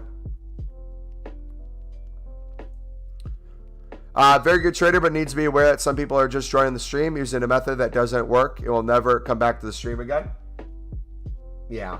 But also, too, I just kind of feel like it's not to sound like I'm complaining. It just feels like the start of the streams earlier on, it's not about our community or like the content that I'm trying to push.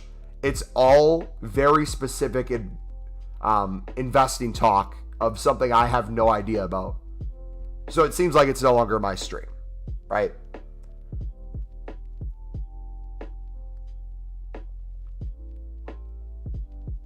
Streams are for you to do what you want and what helps people. Josh is a viewer.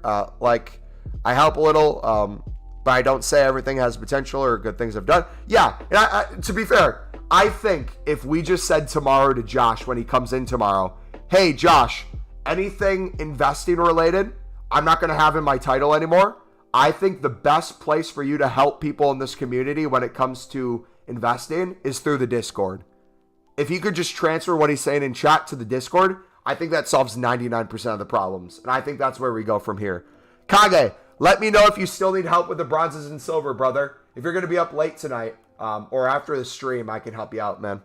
I don't know if you're done or not. But no, how does that sound? Can we kind of all agree on that? Regardless of how we feel about like the investing talk and chat and all that, if we move that to the Discord section, or maybe should we even have a separate trading and investing one? Would that even be better? Either way, I think if we leave that in Discord, it solves 99% of what we're talking about. I've just set my team.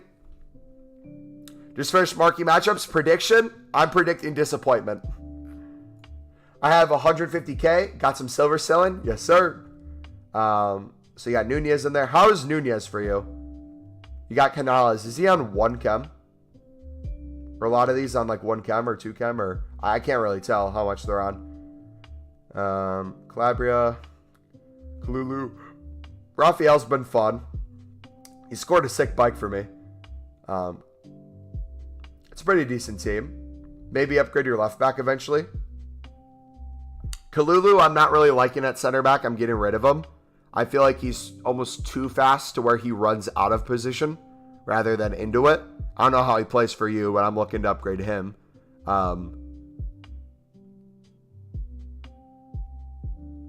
That's Eredivisie there and there, right? Both of those Eredivisie Ajax cards. Maybe get those upgraded to La Liga or Serie A. You have Ramsdale and Nunez. Maybe if you want to get them on more chem, you get more Prem players, or you switch them to La Liga as well, or Serie A. Kind of have a hybrid between 2 leagues rather than like 3 or 4, potentially. I don't know if any of those are like untradeable and you specifically have them in, or some are really good and you don't want to get rid of them or what. But that would be my thought. If you want to keep like Nunez in, maybe find a way to get him on more chem if that's going to be a big deal to you. If not, feel free to keep it there and put coins elsewhere.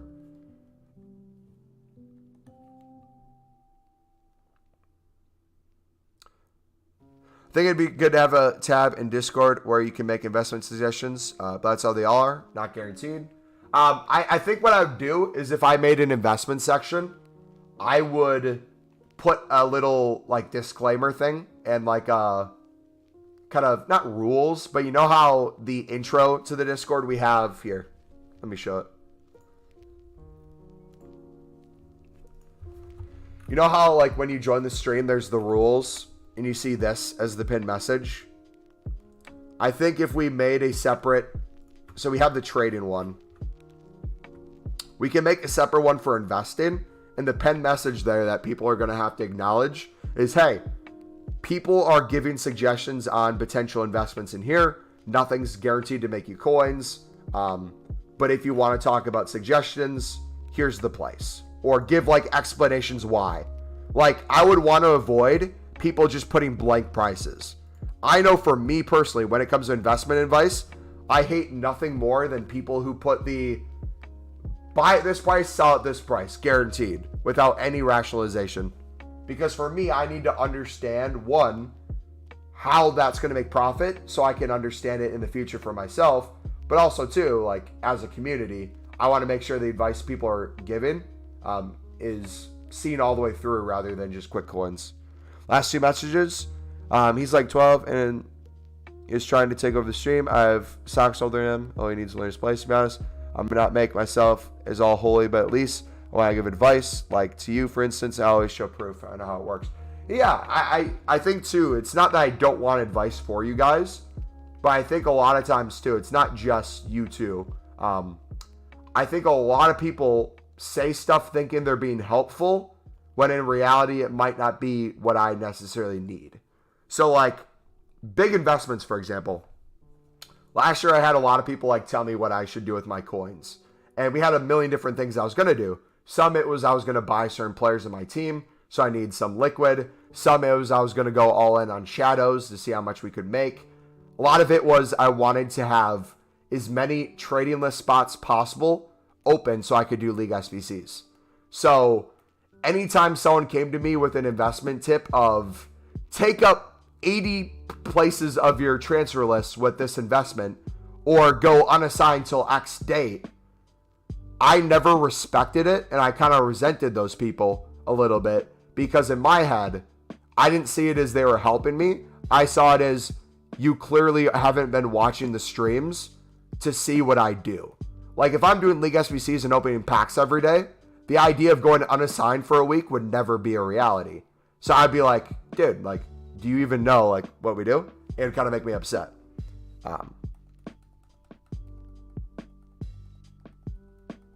Shao, what's up, buddy? Hey, man, you good? First day in FIFA 23. What's been working for you? I will link you my trading playlist, buddy. These are the 2 methods we've been using. One of them is a video when we were on the web app. That's what we're doing now in terms of the method. It's the silver center back method. Working like a charm. And then the other one is Silver Libertadores, which if you don't know what Silver Libertadores cards are, highly recommend you watch that video in there. We uploaded it the other day. It was the way we've made over 500,000 of our coins so far.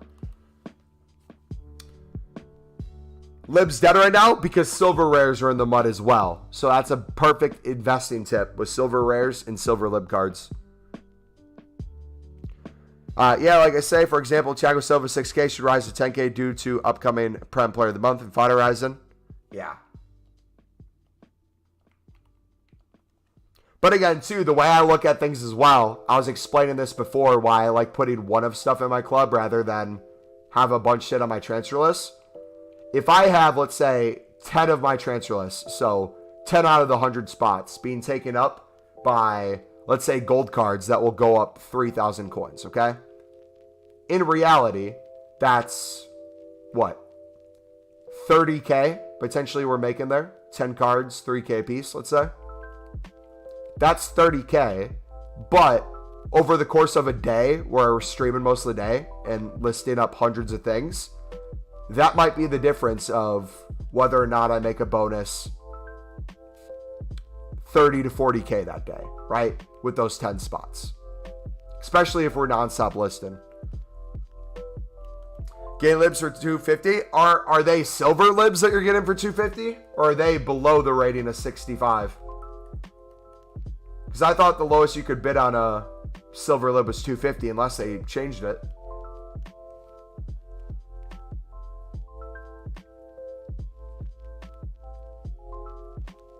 "99% of the time, it's not advice, it's a brag."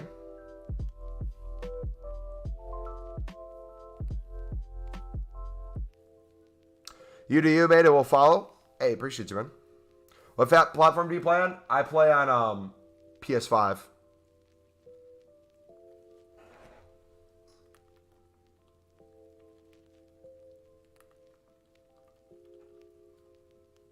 But yeah, another thing to keep in mind too, what I've noticed is we get very different communities before new content than we do at our normal time. Like, this is our normal time. This will be our normal community when I'm able to stream on a week where I'm not off a full week on vacation.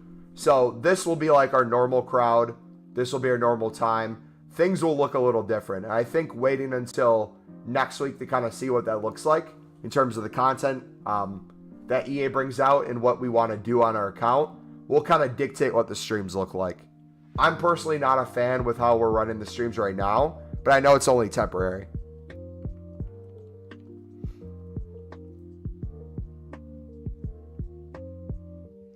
Expect him as a fear, but as a person, I think he's a cunt, maybe. I just think he's young, man. That's it. I don't chalk it up to anything other than he's young, right? Like a lot of you guys. Like, you give anybody enough time or attention in chat, they're gonna say stupid stuff or come across as in some way that people don't like.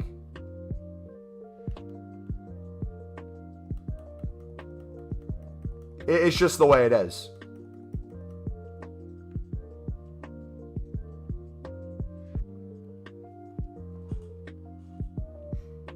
You doing Di Maria? I was thinking about it. Now I'm not sure.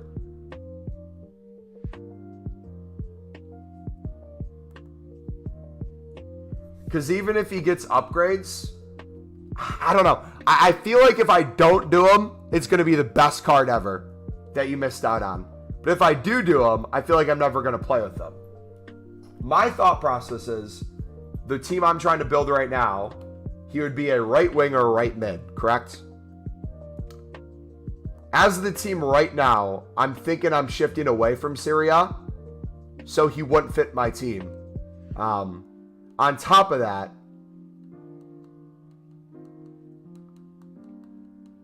I think there'd be a bunch of cards I'd rather play there instead, and his weak foot, right? At the end of the day, it's who you have fun with. I think he'd be a fun card, but I think over time I'd get very sick of his weak foot. I messaged Mumbo on Discord about it the other day. Could be wrong, though. I think you did. I think multiple, no, I know for sure. Multiple people have reached out to me about the situation. And it's definitely made me start thinking about it a little bit. So, yeah.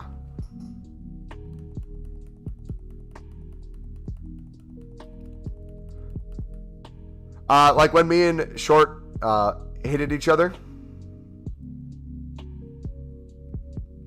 That's what happened with that. Forgot his name. You know the person who got banned on multiple accounts? I think he was mod at one point last year.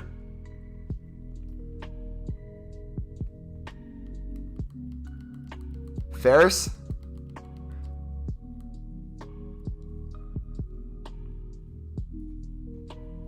Okay? I'm gonna lay it out again one more time, and then if people in chat want to help out, you can. This is essentially the situation. It's not a big deal. It's just something that's come up.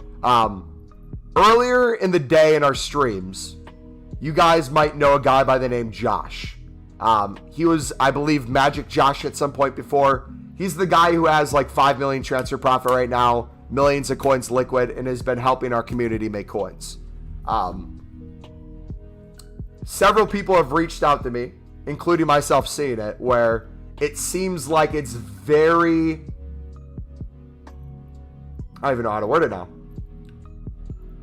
I don't think the stream chat's the best place for it. I think me taking investment out of the title of my streams, especially in the upcoming weeks when we don't do investment stuff anyways, after the first kind of week, would be a good thing.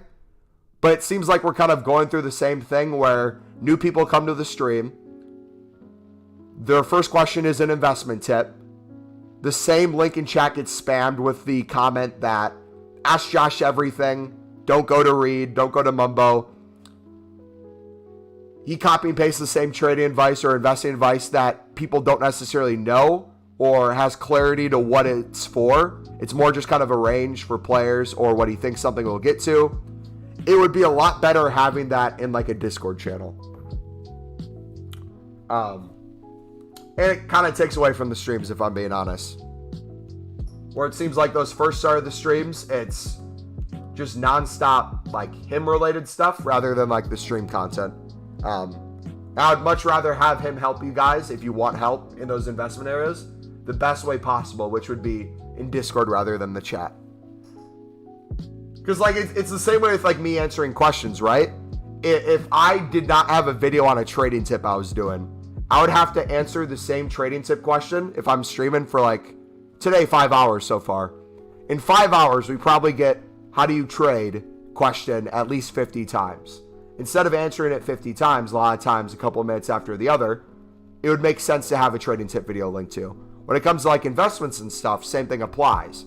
Instead of copy and pasting or asking the same investing questions over and over, it would be a lot easier to link to our Discord and have that investing channel where the only people looking at the investing channel are the people who want investing advice potentially. Yeah, that's all it is. Beak, I think? Cameron, are you joking or do you actually think Beak's banned?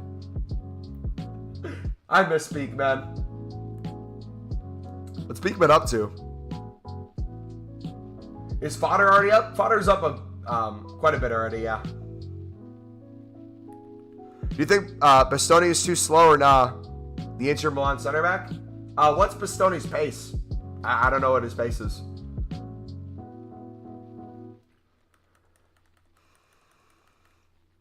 Should you sell your inform for Fodder or wait? What, the one that's in this team of the week?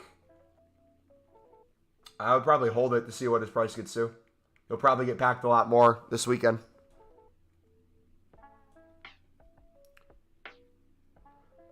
All center backs above 75 pace are good right now. Or if they have specifically 49 pace, those center backs are good too. What happened to Beak? He's in Discord a bit. He's here quite a bit too. Some people just never talk in chat, so you never really see if they're here or not. But other people, I know some people, because it was this way with Call of Duty too. Some people, they'll be in streams occasionally, but they live more in the Discord than like content, which it is what it is. Some people just love Discord.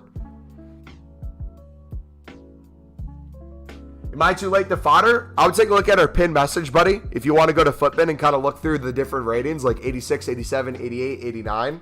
And see the price difference between players on those scales. Like look at the prices of 86s and see, is there any player or two players that are way lower than the rest? I would look at that in terms of picking some up. Same with like the 83s and stuff. If there's 83s that are extremely cheap, you think they would be needed in SBC solutions or would help a lot, they're most likely going to keep going up.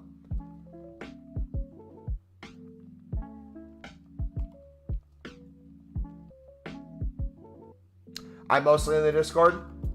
A lot of people are. Discord is a beautiful tool.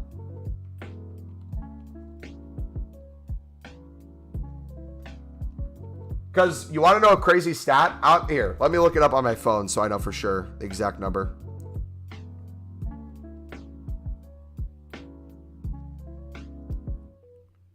So, this is how crazy Discord is. We have 11,530 people subscribed to our YouTube channel. Most of the time I spend when it comes to social media is streaming on YouTube, right? Most of you guys in our community watch our YouTube streams for the most part, yada yada. In our Discord, we have 159 people online right now. Granted, they probably are in other channels too and stuff, so they show up online. But there's 159 people active in Discord as we speak. And out of our Discord, we have 1,361 members. So off of that, anytime we send out a notification or anything Discord related, there's 1,361 people in there. And what's crazy with that number is if you look at how many people we have on YouTube subscriber-wise, that's a quite big chunk of our YouTube audience that decides to follow on Discord as well. Like that's a crazy ratio to me. Like I would assume having as many subs as we do, like 11,500, I would have been shocked if we had 500 people in there. That just blows my mind. So like Discord is a great tool of if I'm not live, especially with the time zone differences, you guys can be a part of the community outside of the streams. Which a lot of times, if you look at the football IRL section, that's exactly the way it is. It's a beautiful Discord, but it is what you make it, right? It's the people in there that make the Discord so great, but it's also the people in the Discord that take away from it, right? Same way as streams. We all know those people we're talking about. You might not have a single name for it, but you know those people when you see them, where it's like everyone's having fun, but then one person takes it way too far, or one person just doesn't have the social awareness, and boom, no longer fun.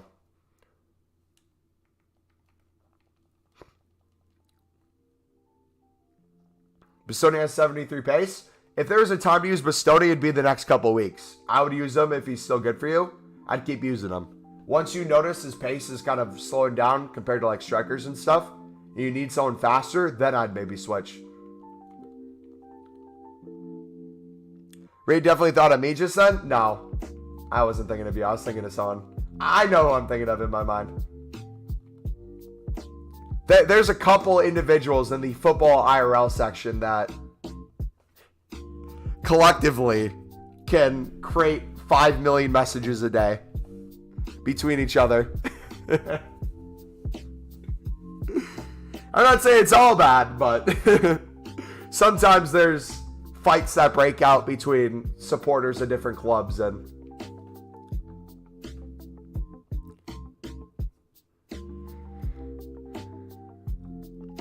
it's more like the GGMU section because it's all the United fans in there. It's weird because we have so many United fans, but I feel like no one talks about anything more than Liverpool in chat. Like we'll talk about United for a bit, or people will be talking about the United game. But there'll be some individuals that have to drag Liverpool into everything. Back again, bored? Welcome back, buddy.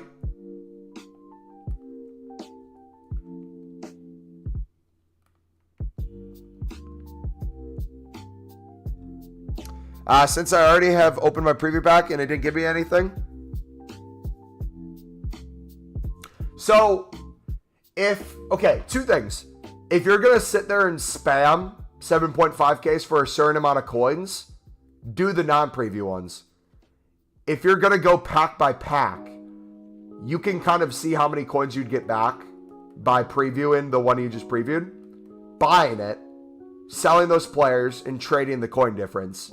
That way you can buy another preview the same day. The second you buy your preview pack, you get another preview. So what I'll sometimes do, especially if I have, like, let's say a full transfer list going, I might open a preview. CO, we get like half of it back, right? Let's say I make 4K back. I might need to get another 3.5K. So I might calculate, okay, how many cards do I need to list to get that back? Sweet, I open it, I sell those players, sell those consumables, open another preview. I've done both ways. There's pros and cons to each. But yeah, both can be fun. That's pretty smart when you think about it. It definitely is a fun way to open packs. Especially early on. If you pack something low rated that goes for a lot, it could be useful. Get at my level, 2-year mod. The funny thing about Kage is, Kage, so for people who are in the streams, I'm not talking just like how long you've been around, but for like how long people actually watch the content. This number is crazy. I'm going to show you guys something real quick. So we got two numbers I'm going to show you. We got a Nightbot number and we got a Streamlabs number. So this Nightbot number is the past week. The top chatters in chat for the past week. I think you can notice a trend for the people who are active in chat a lot in the past week. If we look at the kind of collective on the channel for the amount of time spent, I don't think I've changed this since FIFA 21. This is the amount of hours watched since I think the beginning of FIFA 21 or somewhere close to that. Kage blows everyone out of the water in terms of the amount of time he has watched. It's not loading right now, so I can't scroll down.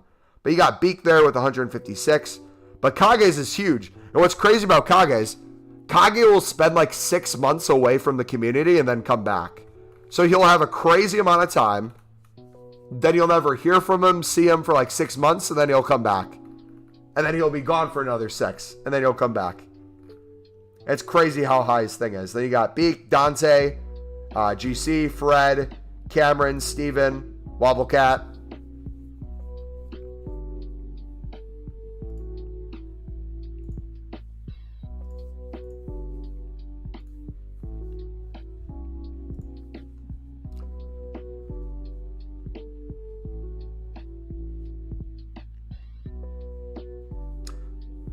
Does the command work anymore? I don't know if it does. Does anyone know what the command is in chat? Because it's off that list, I believe. That list that shows the hours. I'm pretty sure you can do a exclamation mark something. I don't know what it is, though. I've been watching since May of this year. Ayy.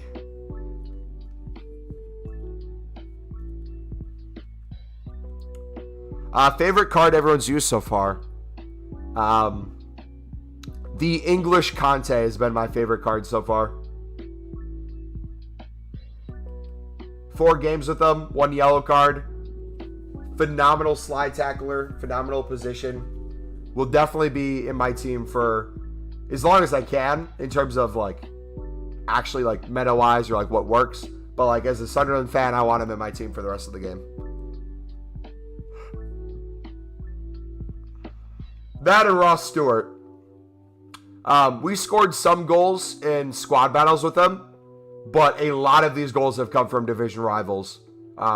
He has had several games where he's scored hat tricks or 4 goals a game against teams worth hundreds of thousands of coins, if not over $1 million. Beautiful card. And we haven't tried this guy yet, but I'm excited to give him a try.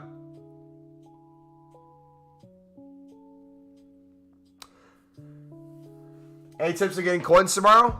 Yeah, take a look at our trading playlist, buddy. I'll link it again. Take a look at the, as of tomorrow or today, the Libertadores one's not going to help you as much because cards are lower.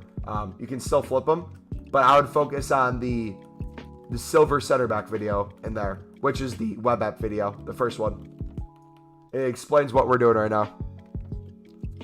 Is it hours? Or is it top hours? I think it's top hours.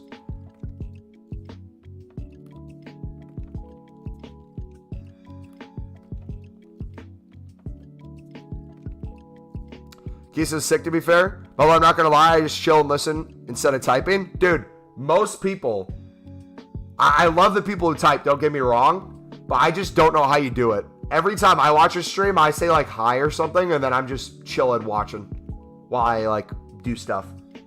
So like I'll have it in the background when I work, or I'll have it when I'm playing FIFA myself. I cannot be asked to sit and chat and type for like 3 hours. Never talk unless it's about Sunderland. Yes, sir. Okay, no problem. Thanks, Mumbo. Much appreciated. I bet I get the worst one to watch tomorrow. Do we know for sure if we get the ones to watch pack tomorrow? Or do we get it Sunday if we get... Oh my gosh.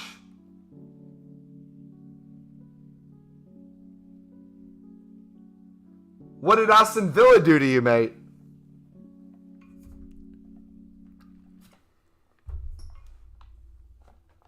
Oh my gosh.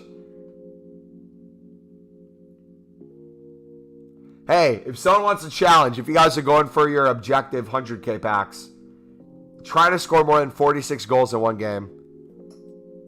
Team 1 is huge. I think it's normally tomorrow. Okay. Yeah, supposedly. I don't know if this is true or not. So take this with a grain of salt. I've heard this go around. Supposedly, they're trying to do less promos this year where there's multiple teams. And they're trying to keep it to one team and have more people in the promo and more people in the like Sunday releases. Where they do like typically in the past, the bonus 3 players. Potentially increasing that as well. Which I personally love. I would love a bigger one team, which gives you a better chance at packing people. And it either gives you a break in between promos, and or you can have more promos in.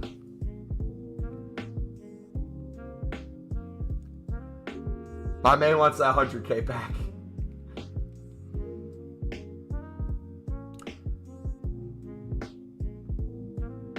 Did Josh get banned? No. Does anyone know what Josh's Discord is? Do you know what his name in Discord is? I wanted to send him a message. About having keeping the investing stuff to a Discord channel.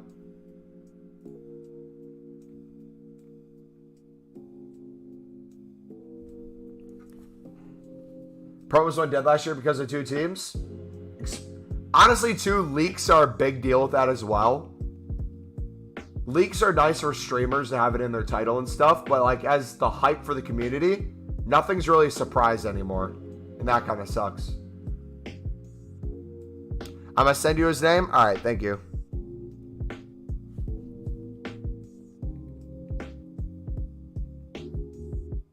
Have you recovered from COVID and no going to school till Tuesday is doing me, but since the start of FIFA?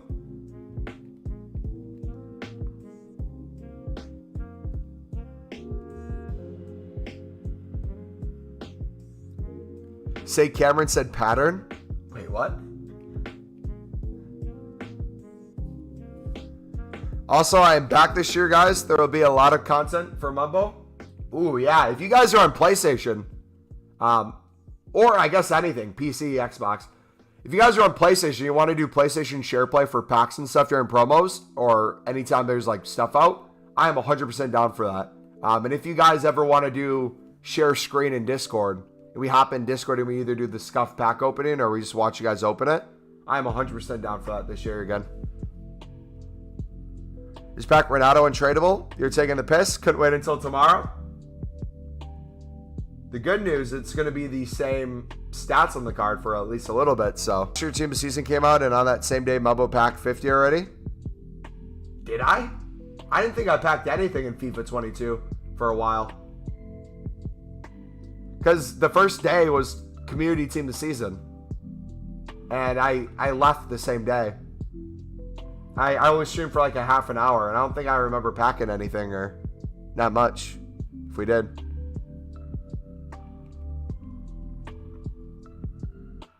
Like your OGs remember me and Kage playing Splitgate on stream with Mumbo in Discord when my voice style was squeaky. Dude, some people have been in the stream long enough in this community where they could have like a 6-year-old kid by now. That's crazy. Pattern is slang for pattern up, straighten up, get your act together. Oh, I see. I gave Mumbo all the content.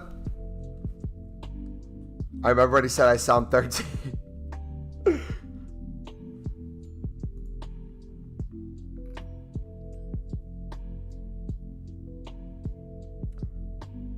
The Pokemon raids? Is that the...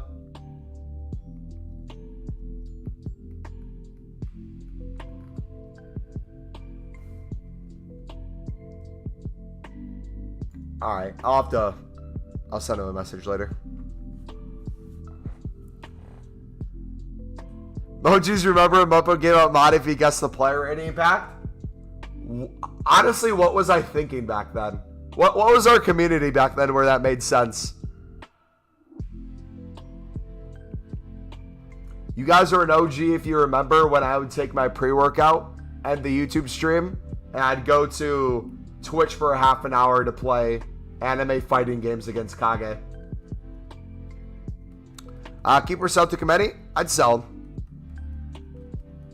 I'd sell most low-rated meta cards today before new content tomorrow.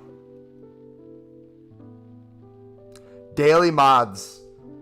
Guys, if we reach 50 likes, we will do a... remember we would do all those things where it'd be like goal, 10 likes. Before the wheel spin was a thing, we'd do the like roll for the mod giveaway or whatever. Or the guess for mod.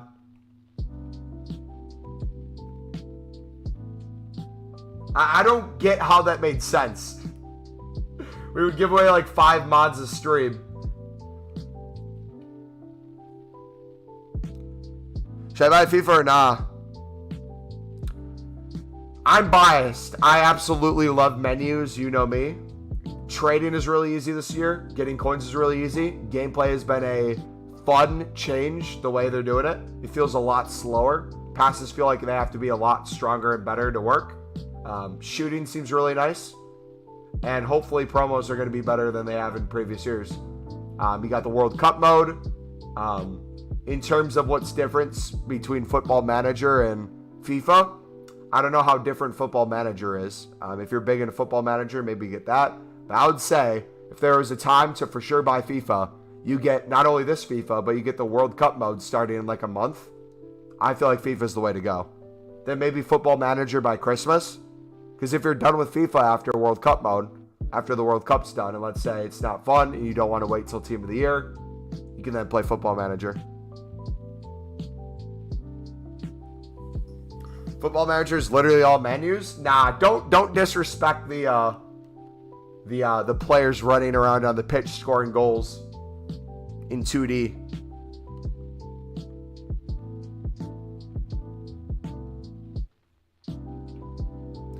I can't believe I'm an OG and didn't know you were a Sunderland fan until recently. To be fair, I didn't really promote it that often because people were never really asked.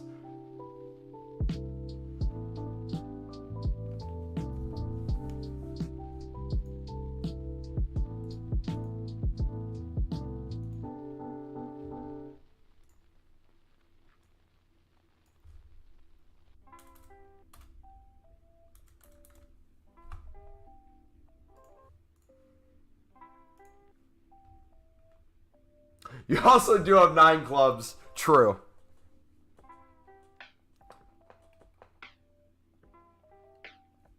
Anything to trade with? Silver center backsman. The grind is real. If someone wants to link in the trading playlist, it's the web app video in there. Or you can look at the past 5 hours of the stream. We've been doing it nonstop.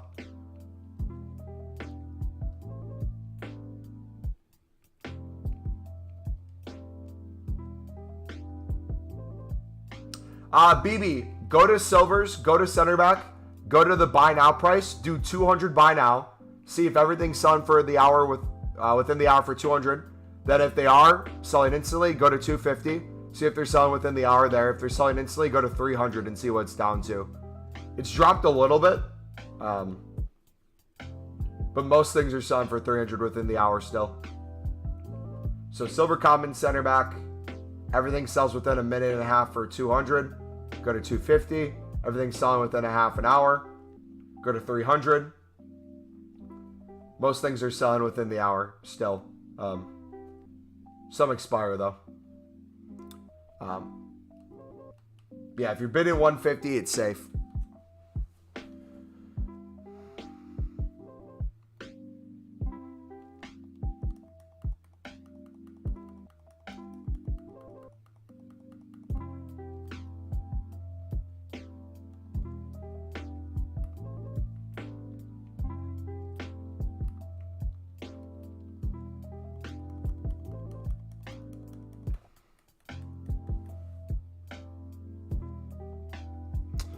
Mobile with your silver center backs, what's the trick? Do you bid, store, resell dupes, or just bid and resell? I typically bid, store, sell dupes, but now we're pushing 1 million transfer profit, so I'm just trying to sell everything we have to get there faster. I typically would be bidding right now, storing and selling dupes. That'd be the way I'd go. It's 4 hours, I'm still club stocking? Bro, I'm telling you, it takes a long time. It's not quick.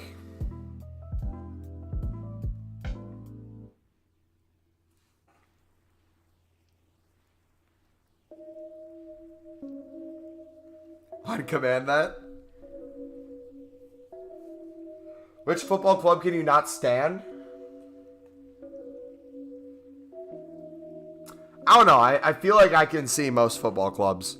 The easy answer is Newcastle, obviously because it's a rivalry, but we haven't really played Newcastle for ages because they're in the Prem and we're in Championship. I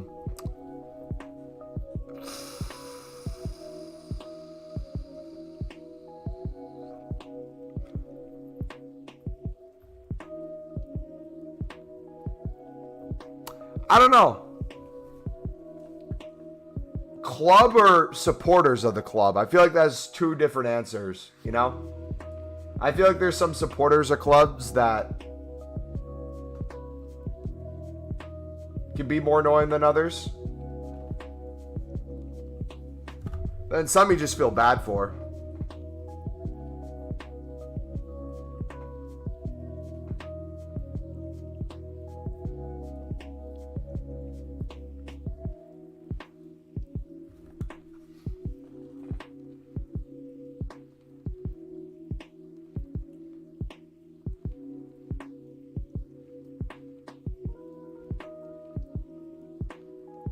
Did the Raphael sell?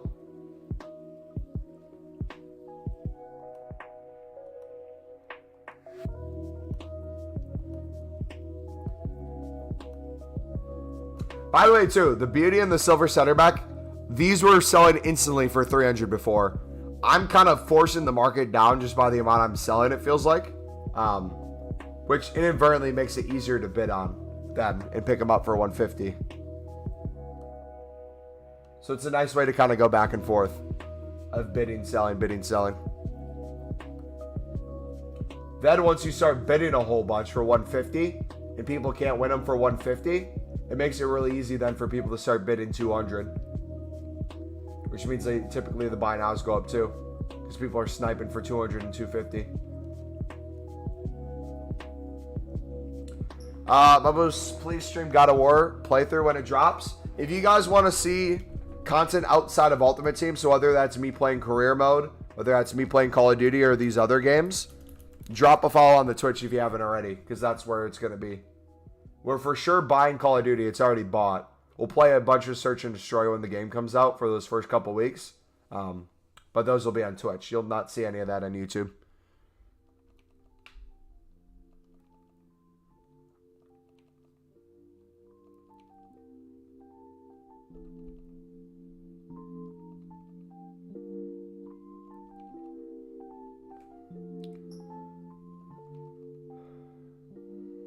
He streams Minecraft and 2K on Twitch. Yeah, we've done some 2K Minecraft streams as well. Minecraft's more summer. We'll definitely do that again next summer. It's always fun. I'm suspended on Twitch and perma-banned on Twitter. Homie's about to get purged from the whole internet. Him and Andrew Tate are going to be nowhere to be seen. Can you not make a new Twitch account or? Is there like a Twitch staff who's like constantly monitoring you? Why do you store dupes? Twofold. One, don't need the coins now if I am storing. Well, first of all, you can't store dupes. I store non-dupes and sell dupes. Anyways, if I'm able to bid 150, it can't get any lower than that on bid. So it makes sense that eventually prices will go up. Well, it'll be extremely hard to win them for 150 on bid. For example, earlier today, when people were bidding 200 to 250 for marquee matchups, and the buy nows were like 300, 400, 500, pretty high. If you're bidding 150 and you're trying to sell for the best price possible, it makes sense to pick them up when they're the cheapest and sell them when they're the most expensive. That's the storing element to it. The selling the duplicates element to it is a way to still make coins while you're stocking your club. Can you sell cards right after you pick them up if the value's there that you want them for? Absolutely. The only reason I'm doing that right now is I'm pushing to 1 mil. So I'm trying to do as quick as possible. So I'm selling the stuff that I have stored.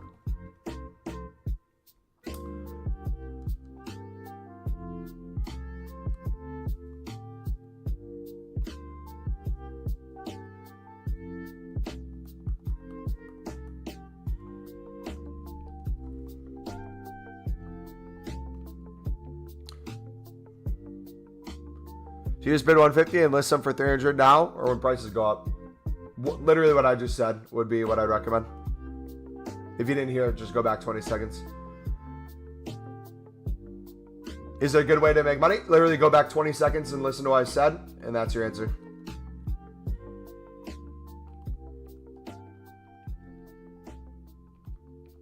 Yes. PC 2K. What? Who plays 2K on the PC?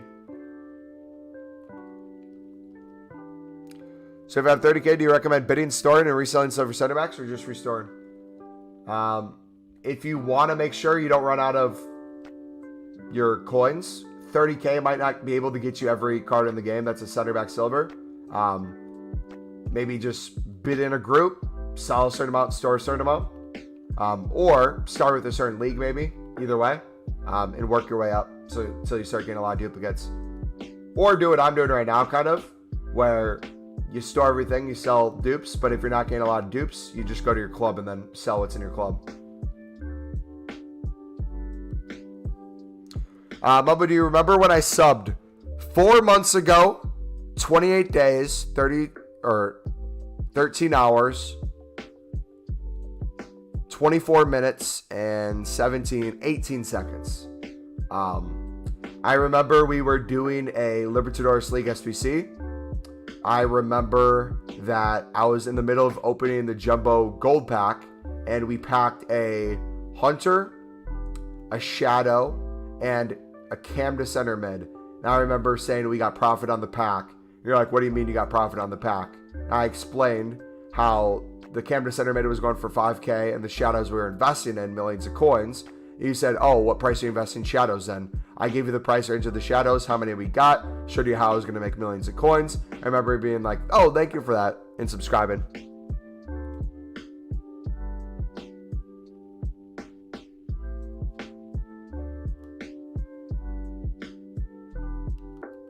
You then asked for the link to the Discord. I sent you the Discord. You joined the Discord and you wrote 5 messages on that day. 2 in the Football IRL channel, 2 in the trading one, and 1 in the general.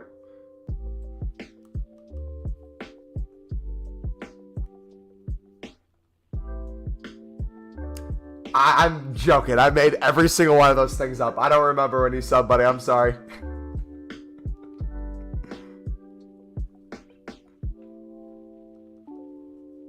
Wrong, it was last Christmas. It was at Christmas last year, and you explained how to do BPM into an icon pack.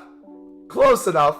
It was going to be one of those two. It was either the lib or a grind tip, which lib is still a grind. Bro gives his teacher homework. Dude, imagine if I was correct, though. Imagine if that was correct. Man, I don't even remember my age half the time. Low-key, I always forget my age. When I turned 24, I said I was 23 for the longest time because I just forgot I turned 24. 25 will be nice and easy.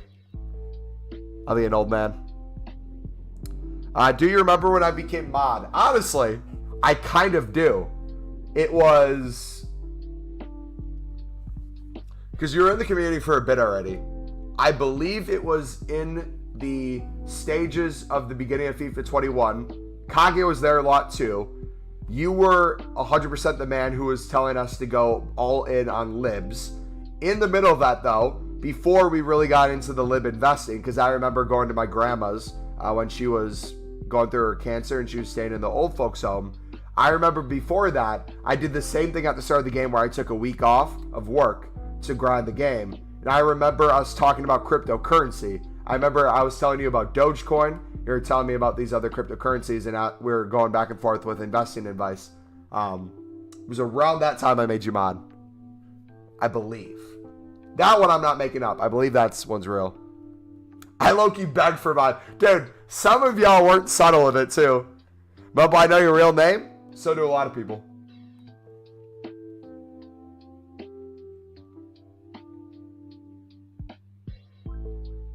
I got a mod for doing content. There's going to be one mod who's been here for years, and they're going to be like, yeah, I guessed that he was going to pack a 75 rated player, and I was right. When I was giving real estate advice, and you were giving FIFA.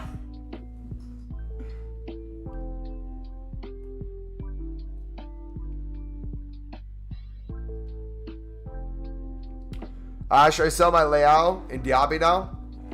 Or wait, because I have no clue. I would assume that any of the lower rated meta cards are going to get packed a crazy ton over the weekend because there's going to be so many more people on the game. And there's going to be so many FIFA points open, packs open. I would get rid of them today and kind of track their price throughout the weekend. Also, too, if you do want to pick up and use the players on the weekend as well, another thing you guys can do if you want to buy back in, regardless of what prices are now or versus the start of the content. If you notice there's an hour where there's a lot of big promo packs, I'm sure they're going to throw out some big promo packs tradable. Typically what will happen is in that hour, things will get packed like crazy. Prices will drop a certain percentage amount across the board. You'll notice it with a lot of players. Then once those packs are done being opened, once the hour's up or once they run out, prices slowly rebound. So you can find little things to get in like that. There's no weekend league this weekend, I don't think. Is there? I have nowhere near the points needed if there is.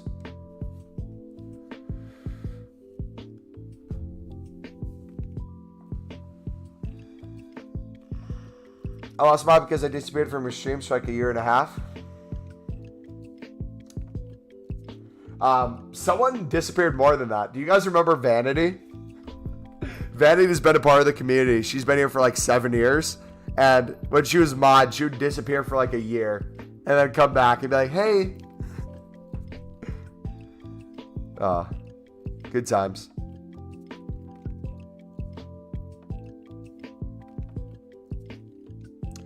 Have we chatted Discord when I was saying you should take some time off? You're persistent on streaming every night.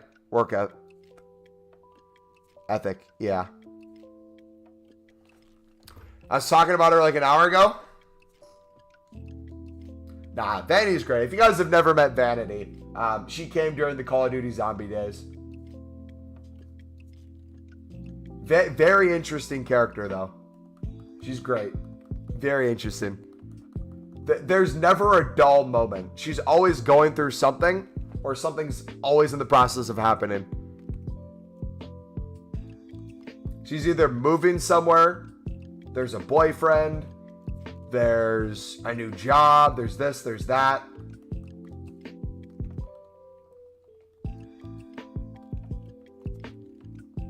Yeah, Vanity always pops up randomly too.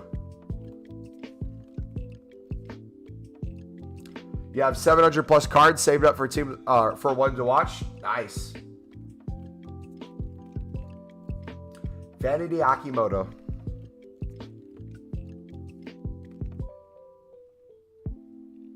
She is a reality TV show and a person. True.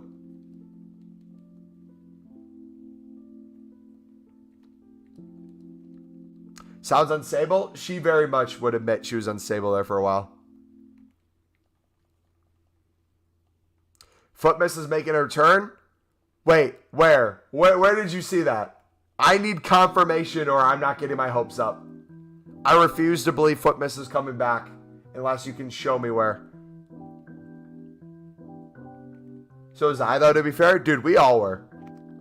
I remember in college, I was so unstable as a person. Like, you guys got to remember, when I was in high school, my identity was the sport of football, aka soccer, aka football. And when I got so many concussions that I kind of gave up doing that, I had no clue who I was going to be in college or what I was going to do. I was originally computer science and I changed to marketing, so I had like no trajectory in terms of where I thought my career would go at the time. I didn't watch football anymore. I stopped playing FIFA as well. Like, the sport had nothing to do with my life anymore, and it felt hollow. That was before I found my faith again, so like I didn't have that community. It was a rough little bit of college. I was working out a decent bit, but I was eating more than I was working out. So like, no matter what I was doing in the gym, I was eating the buffets from the dining hall, so I was putting on a lot of weight. I was low-key depressed without knowing it. It was a tough time, man. And then playing Call of Duty and growing the channel through Call of Duty my freshman and sophomore year, realizing I didn't like Call of Duty anymore and fell out of love with it, and realizing if I love streaming but not Call of Duty, that I'd have to make the switch eventually. That was all a challenge. Then COVID and everything, and yeah, you know the rest. We made it here, though.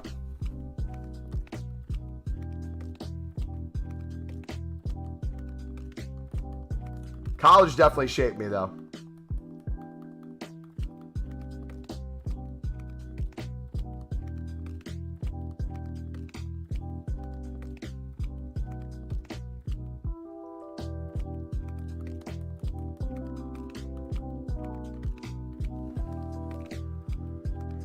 Kanye sent me a shitty video of Rainbow. Wait, did he send that to me too? Is that what he wants me to look at? Gosh, you Rainbow people. I don't get how you guys like that game. Makes no sense to me.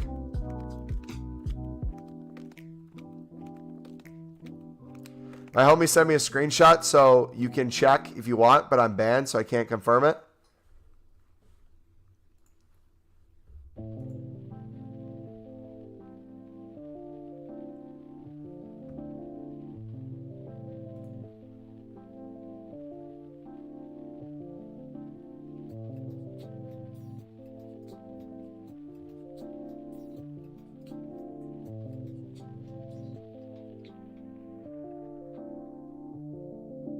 Shane, I'm seeing your message now, buddy. I must have missed it the other day. I apologize. I see both of them right now.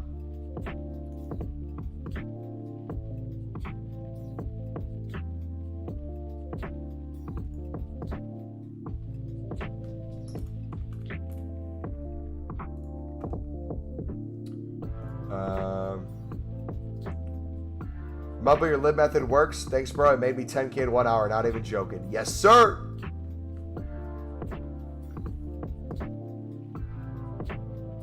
Mumbo, do you remember when I got mod? I don't think so. What did you study? I studied digital marketing. I got a degree with marketing with a digital emphasis. And that's what I do now. At 31K, just bid in on 50 silver Cinemax. I have 23K and 5 are dupes. Should I just store and resell dupes? If you have enough coins to keep bidding, I just always store everything and sell dupes. Store everything, sell dupes. Because you can always go back and sell the stuff in your club, but I find when you forget about them and you're still making coins, it comes in handy later. Cheap filter. I'll link you my trading playlist right there. The one we're doing right now is the silver center back one, which you can take a look at in the web app video there.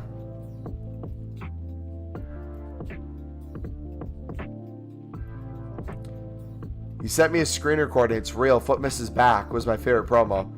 I'm just confused on why Footmiss information would be coming out now. Unless it's being confirmed by Foot Sheriff. Does anyone know if Foot Sheriff's tweeting about Footmiss? Or is it like card types got leaked or something and you can see in the code all the card types? Names? You trade crypto? I did a little bit. I don't really do it anymore. I dollar cost average Bitcoin for a bit. A little bit of Ethereum. I got very lucky with Dogecoin and very good with timing. And I kind of took that out. I'm not saying an amount, but I took that out and reinvested in dividend stocks. And now I'm more of a dividend trader with my additional money. But I'm getting into real estate now, so I'm just saving up for real estate. Trying to get something within this next year.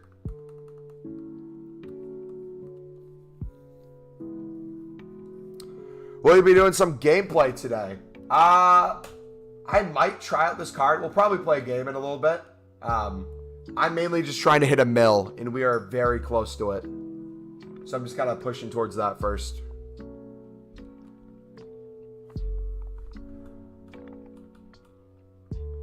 I just appreciate that the streamer's here after a rough day. Yeah, I know what you're talking about, man. I feel it. Yeah. That's what the community's for, man. How are you feeling? Dude, if you guys saw me a couple days ago, from when the web app got released last Wednesday to the couple days after that, I was walking death. Like, I sounded like death. I looked like death. I took off streaming that Wednesday, the day the web app came out, which was unheard of. I was so excited for it. I couldn't stream just because I passed out and slept for like 20 hours. Took off of work that day, worked that Friday then, and went into the weekend. Full game came out, started playing it. Slowly got better. I feel fully better now. Worked out today for the first time in a couple days. Felt good working out. Strength is still there.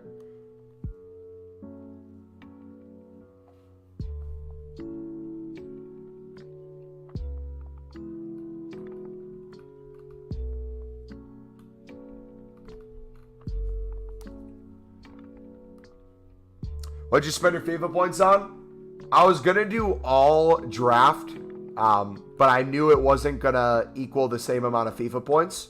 So I waited until there's promo packs that came out that would allow me to get down to 0, which there's ones that were worth, I think it was 350 FIFA points.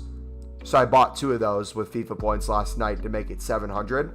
And I played 2 more drafts, which allowed me to go down to 0. Wait, is Mumbo still live? Yes, sir.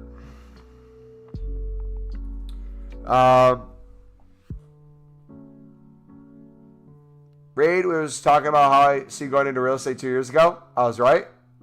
Yes, sir.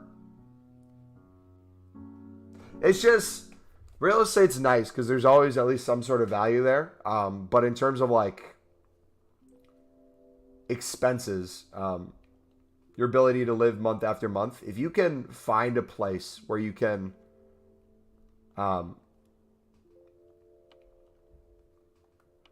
find a place that's good value. You can, why was I bidding 200? Find a place that's good value, multifamily home or something. You live in one side, you rent out the rest. From my cost of living now to that would be life-changing in and of itself. But then being able to, with that extra money, reinvest that into like more property, more stocks, give back more to people, charity, yada, yada. All that sounds very appealing. And I feel like going down that route early on in my life would allow me to kind of focus more on like side hobbies like this, like the streaming, content creation, to where if it didn't grow, I could just do this for fun as long as I wanted to, or until I wanted to stop one day, without having to worry about like climbing the corporate ladder. Because that's like, at least this part of my life I'm trying to avoid, is I know how 9-to-5 jobs are. I very much don't see me wanting to work corporate my whole life until I'm like 60. And I'm trying to set myself up every way possible to not have to do that. I thought they stopped Footmas because people that don't celebrate Christmas, which if that is the reason, I've heard back and forth different things. If it's for reasons why, like religious reasons or something, I would love if we had like religious promos. Like if Footmas is considered religious, I would love a promo for Muslim culture and Muslim faith, which I think Ramadan had something in the past, didn't they? Did they remove that too? Was EA's answer like remove everything? Bro, if we had like a Ramadan promo, you had Ozil as like a super stack card, my goodness. Not only would it be super cool, I feel like it'd be super educational as well.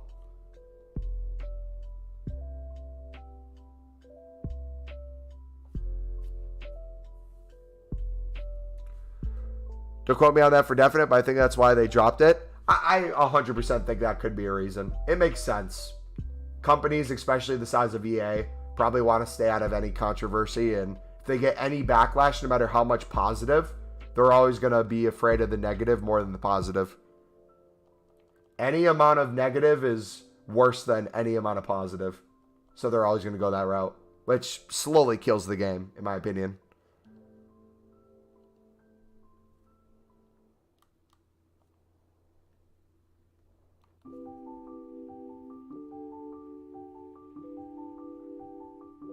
But you from Milwaukee? No, I'm from Madison.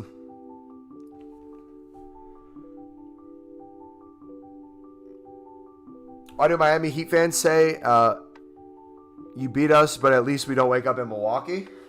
Because Milwaukee's a very... Depending on who you ask, Milwaukee's not that great of a place.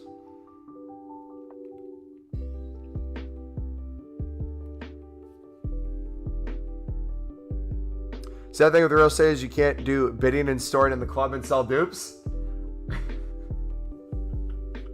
I want to do like the bronze pack method of houses. Just randomly guess a house, open it up, see what's inside, sell it on for profit, reinvest. I'll be working to 60.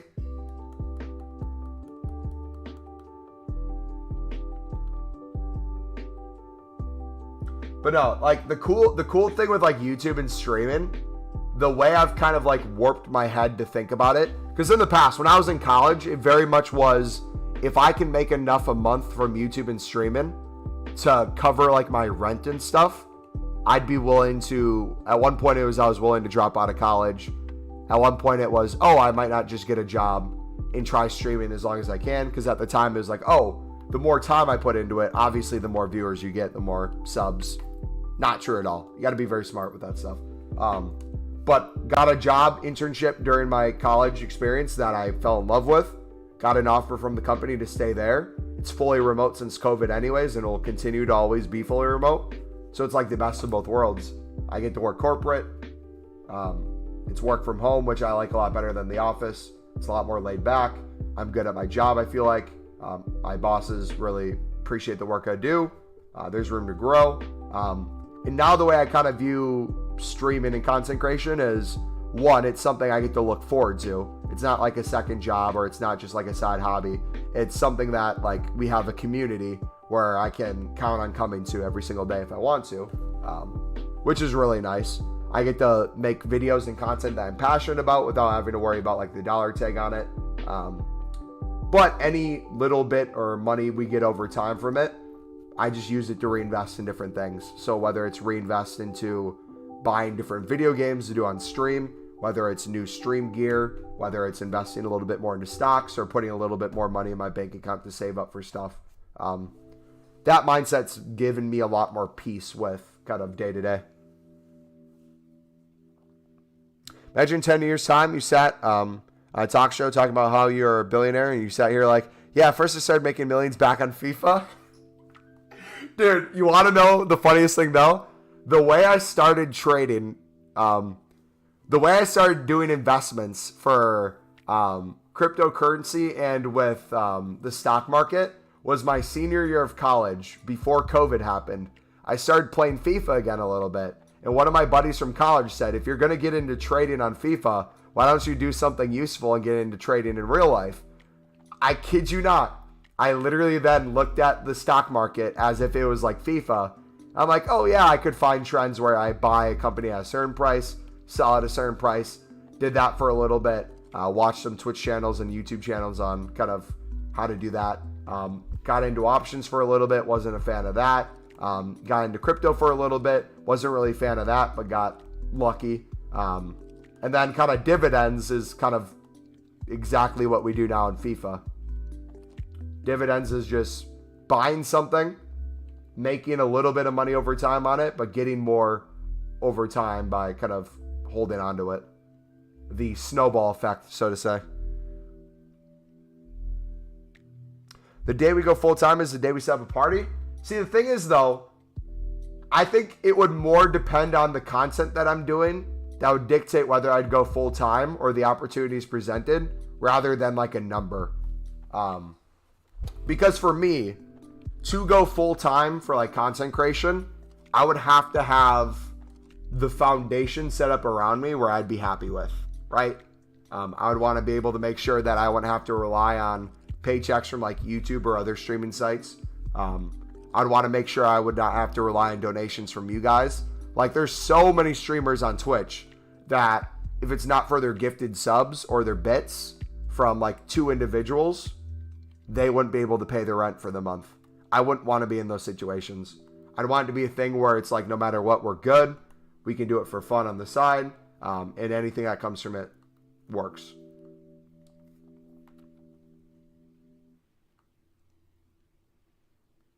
I work in a kitchen. It's hard. I worked in a kitchen temporarily as a dishwasher, and then I did more of the front end of the restaurant. Dude, restaurant industry is not a cakewalk. People make it very hard to do those jobs, whether it's people you work with or customers.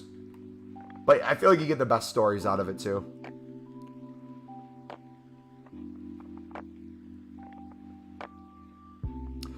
Should I stream all games I play or make TikToks to grow? In the past, I'd say stream what you're passionate about. Now I would say before you even start streaming, if you want to just like post your content on TikTok, get in the habit of doing that. Have constant content going. Most people, if you're just consistent and give it enough time, will grow on TikTok. If you can get to 1,000 followers on TikTok, which is what I'm trying to work towards now, you can stream on TikTok, which gives you really good reach. And if you stream on TikTok and then you stream on another site as well, people from TikTok will go to your site. So whether that's YouTube or Twitch, you can increase the amount of audience who watches you on those platforms by streaming on TikTok. That would probably be the best bang for your buck in terms of time.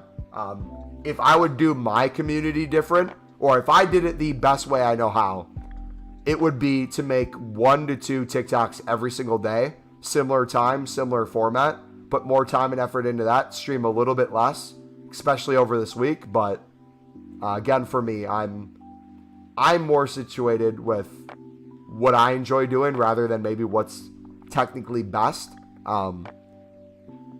which can be a good thing and bad thing. Reason being, there's a lot of stuff I feel like I could do that would really get us more viewership, more subs. However, the thing you might trade is the content you make, right? If the content you make is your baby, are you willing to give up that baby to pursue better things? Some people, they'll do whatever it takes to get those views. Some people are very set in their ways. I'm kind of halfway.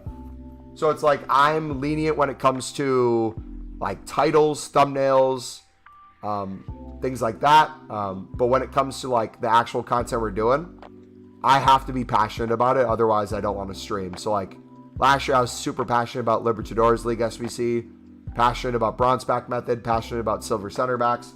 Loved all that stuff and could do it all the time. But if I did, let's say, career mode, it'd be very hard for me to do career mode for very long. You're a YouTuber? Thank you, buddy. Appreciate you, man. Guarantee next few years you'll be at like 2 to 10 every day with a side hustle. I could see that. I'm not saying rush it, but you do have potential. The channel is growing in the right direction for sure. It's going the right way. The question is, I'm 24 and not like 17 anymore. I'm very logical with how I push for things. And I'm getting to the point in my life where YouTube content creation is not the most important thing to me anymore. It's my faith. So everything kind of funnels through that. The way I live my life funnels down through my faith and not the other way around. In the past, it used to kind of be like that. Like faith was something at the bottom that wasn't really important when it comes to like time, community, all those things. Now it's kind of the opposite direction. It's faith above everything. Faith typically leads into family and friends and that community. That community is sometimes you guys. That community is sometimes friends and family. And then through that, it's like the forms of content creation and a bunch of other stuff.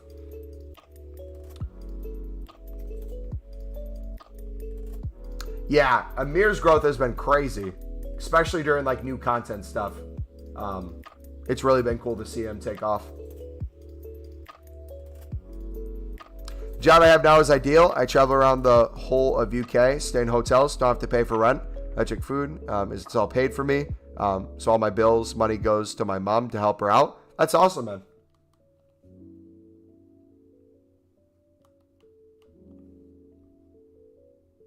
If you can't get into real estate in the UK, if you can get into real estate in the UK, it can be very good. Service accommodations can make you upwards of 1,500 profit a month per deal. No money down. Nice, man.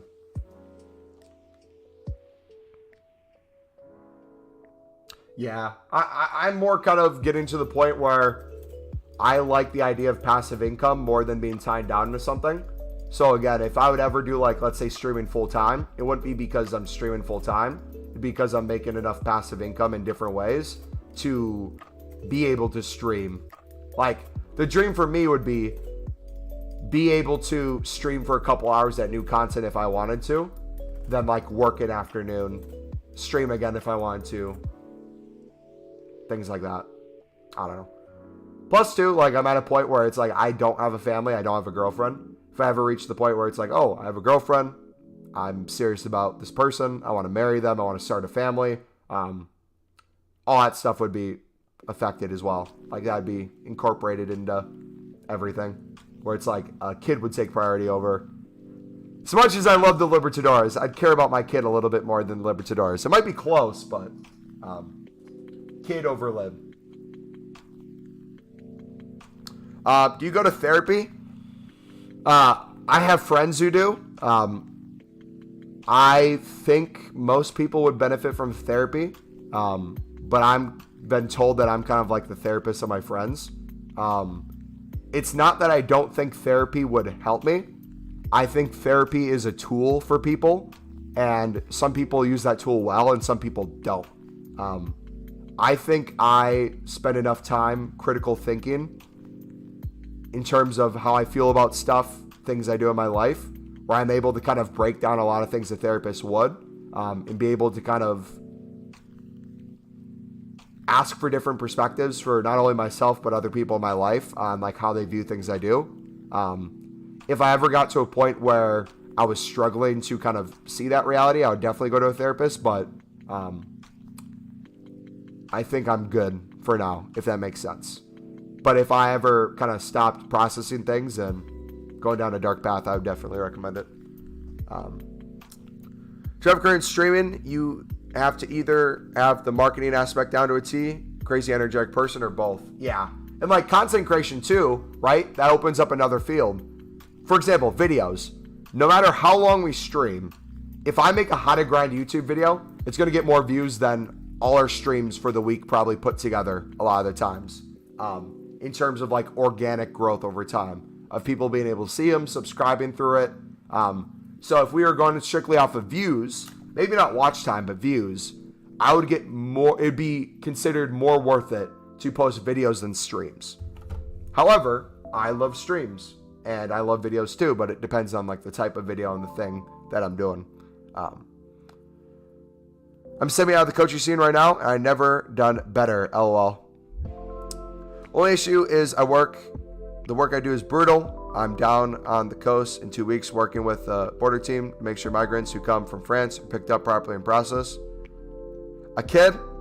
F off, lib all day. If it's a girl, she'd be called Libby? Bruh, low key though. Low key. I'll think about it.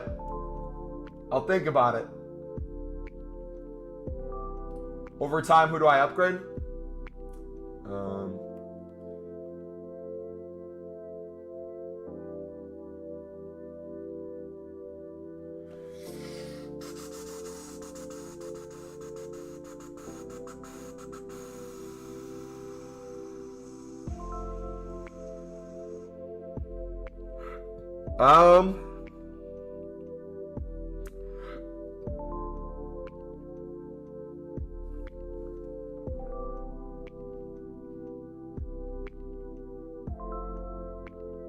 Probably your left striker. I don't know who you'd get.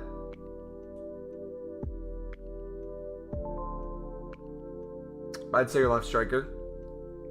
Maybe your goalie too. Trap becomes maybe like Ter Stegen or someone. Or Neuer.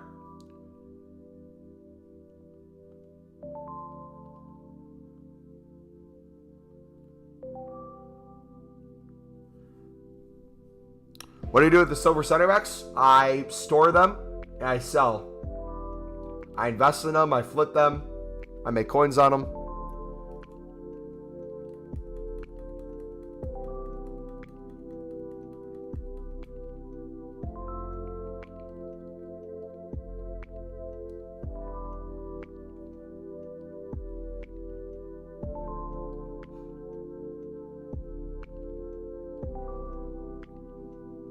Yep, so a lot of us are doing it right now. I'm also listing hundreds every couple minutes. So the prices are definitely getting dragged down. You'll notice they're falling. But that makes it a lot easier to win them for 150 on bid. So the way I'd recommend kind of doing the silver center back method when you really get into it is if you notice prices are on the drive down, it makes it more beneficial to store them rather than to flip them. Same goes the other way, right? If you have a lot of cards in your club, you're trying to win them on bid, and you're noticing it's hard to win them for 150. A bunch of people are bidding 200. The buy nows are rising up. That's typically a time, kind of like marquee matchups time, where you want to sell them rather than just bid on them.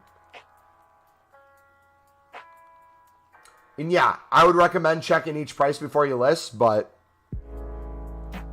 sometimes I just like doing this where I have an idea of what they're going for. I know not every single card is going to sell for 300 right now, but a majority of them will. I sell them, get more, rinse, repeat, rinse, repeat.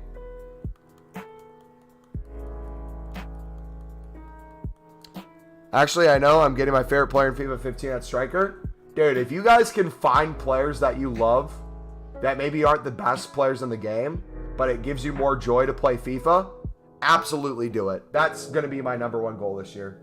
Keep Thiago Silva and Ross Stewart as much as I can. If more Sunderland cards come, I want to add them. Screw the meta.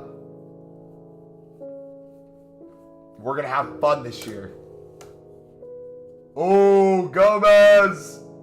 Yo, do you remember the guy who scored like 1,000 goals with them when he was still a common gold? He was like, I think, an 80 rated common gold striker with like 40 pace or something. Some dude scored 1,000 with him. One of the past FIFAs.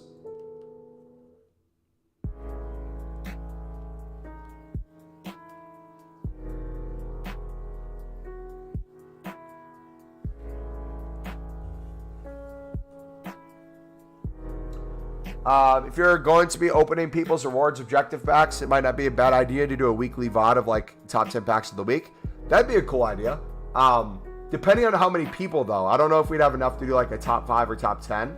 And if we did, that might be stretching in terms of the stuff we get. However, I know for a fact, either me or you guys are going to pack people that are absolutely crazy. And I will 100% take that idea that you just gave with like recording it.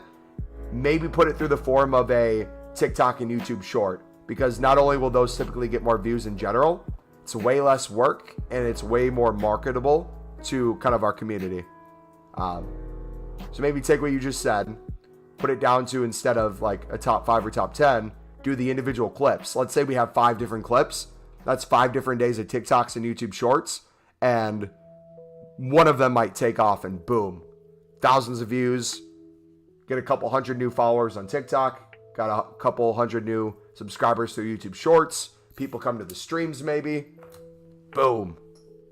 That could be sick. How does that sound? I took Luke 09 from the season objective. Quick sell them. Should make a weekly video of opening people's rewards for champs rivals. So most people who, kind of how I view our community, most people in our community who'd watch that stuff would watch it on stream rather than a video. Again, if people would watch it through a video, it'd be more through like YouTube Shorts or TikToks of those individual good pulls. Especially when you have all these bigger YouTubers packing crazy stuff. Even if you yourself say you'd sit there and you'd watch one of those full videos, I know for a fact a lot of you click off within the first couple minutes. It's just the way most YouTube videos are. So keeping it shorter is typically better in terms of our existing community and for people who aren't even in the community yet. But I definitely want to get more stuff that would typically be included in streams into videos. And I think the way to do it would be that way. So like yesterday, we scored a bicycle kick with Rafael Leao off a corner kick. We played it to the top of the box. He like waited it for it to bounce weird, and then he did a bicycle kick, scored over the goalie's head. We made a YouTube short of that and a TikTok on that. If you guys haven't seen it on YouTube yet, it's on the YouTube sort section. I don't know how they view that, but it's on there. And then we made a TikTok with it as well. The TikTok has... This is how weird TikTok is. So, the TikTok has 10 likes on it. It has like 80 views. The video before that was us getting back-to-back Messi Ronaldo. That video got 8 likes on TikTok. But on YouTube, it got over 1,000 views and over, I think, 38 likes.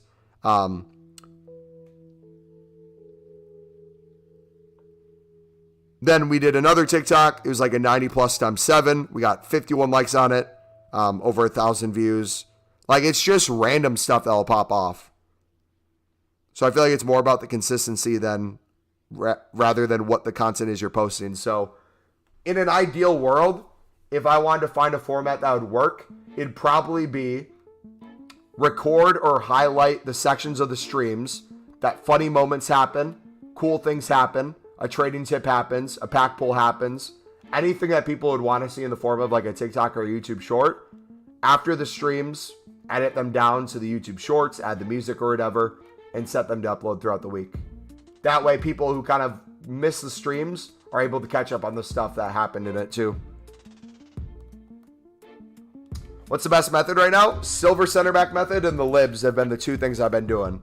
I'll send you the trading playlist in chat right now if you want to click on that. We got 2 videos in there. We uploaded one the other day, which was on the Libertadores silver method. That's made us over 500k coins so far this year. And the rest of our coins has come from silver trading, which you're seeing us do right now, which is the other video on there and what we've been doing for 6 hours of stream.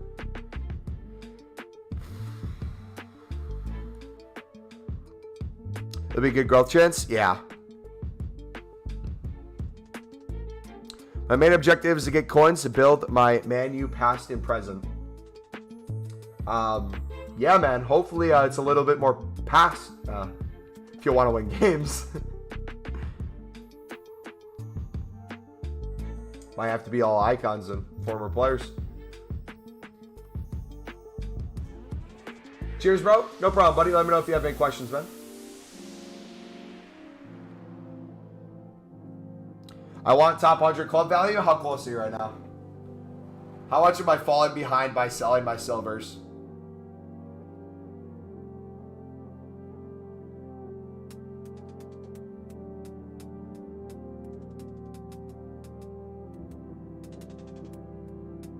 Wait. Why do some people not pop up? Why is it only 3 people now?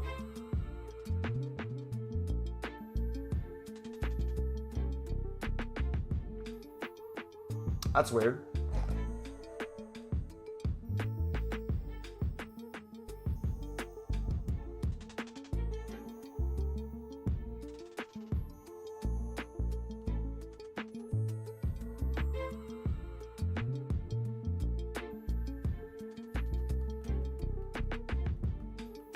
Varane, buy now or tomorrow? I would wait to buy Varane until you notice during the weekend. During the weekend, people are going to get packed a lot. But during the weekend, you're going to have times where there's going to be hours where crazy promo packs are in store.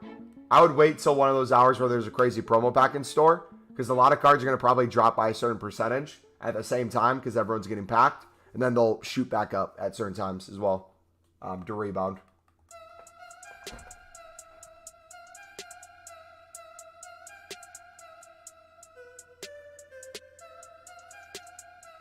Building it already?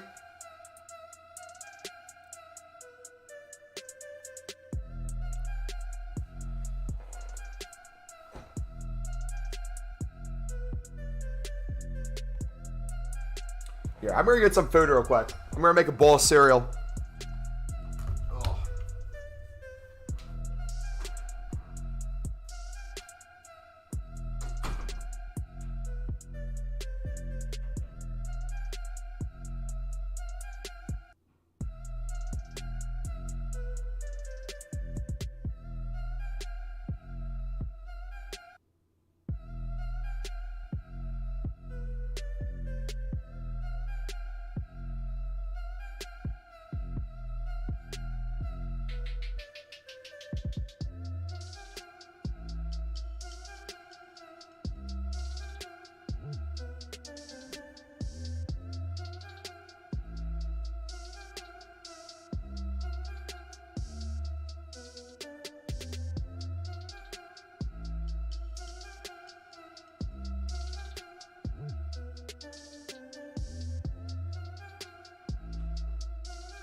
I will say though, I was thinking about therapy a little bit the past couple minutes. Someone asked earlier about therapy.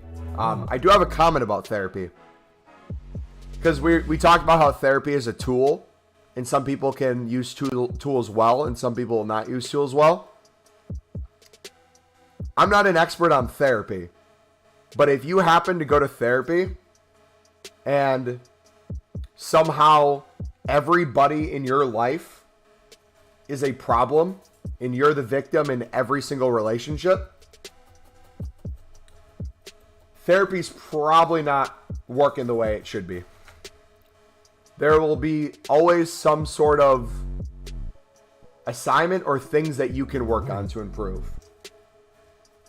If you are the one who's right in every scenario and everyone else is wrong, something's probably going on past that.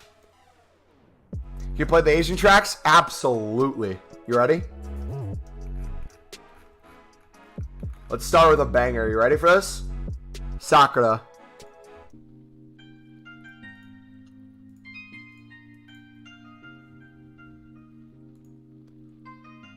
Hello, I'm back. Welcome back, LOL.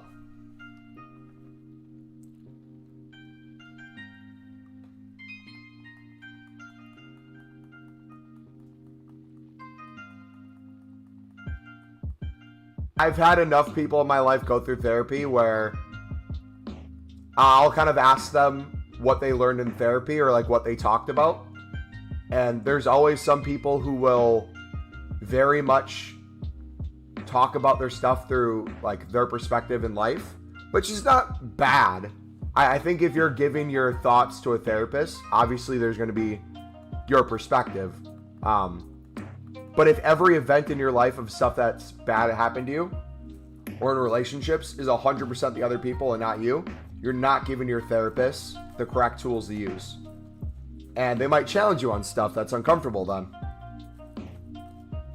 Or sometimes you might have therapists who don't challenge you at all too. Again, it's all how you use the tools.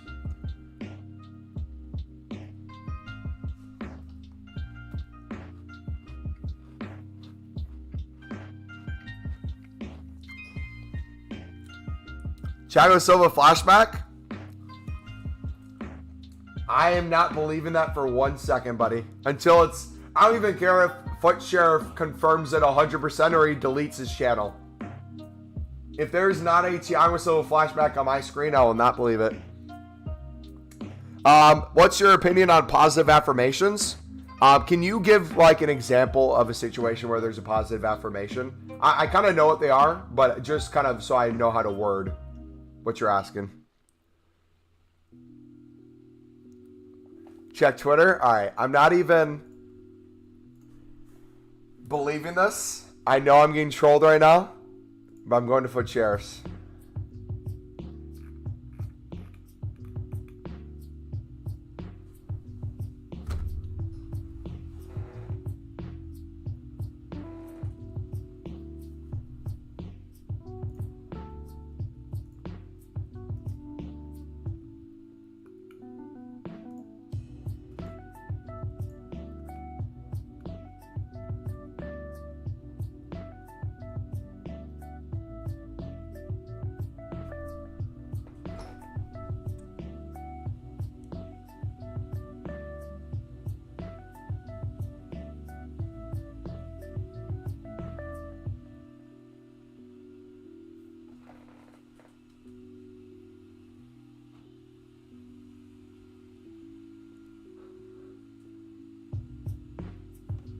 FIFA 23 is the best FIFA to ever exist. EA is the best company to ever put out a video game. This promo, this flashback card, has been deserved for years. It is finally done right. If that pace is 80 plus, that is huge. That is huge if that's an 80 plus pace. If it's high 70s, it's still doable with a shadow, but my goodness. This is the type of card, if these stats are anywhere near where EA wants the flashback to be, this could float by for most of the game.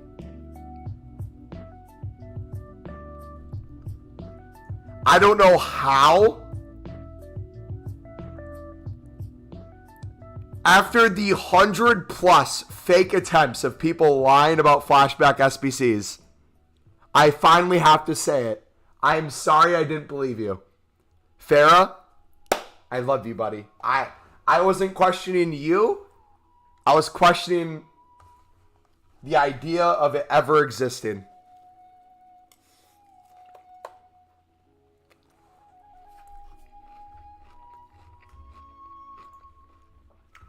Did you guys put it in the Discord? Someone probably linked it in the Discord, did they? FIFA leaks? Yeah.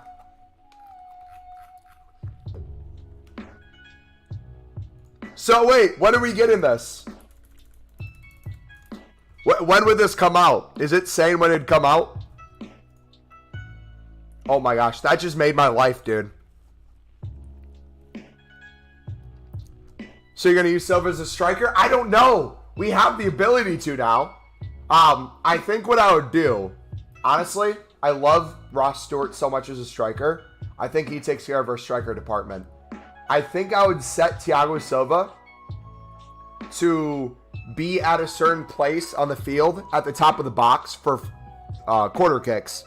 I think I would play it short to him and have him take a long shot each time. I think I'd have him take free kicks, PKs.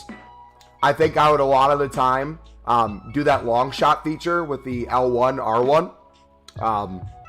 I think I'd do a lot of give and goes with him in the middle of the pitch, play it up the field to one of my wingers, have Thiago Silva make a run over the top and play him there.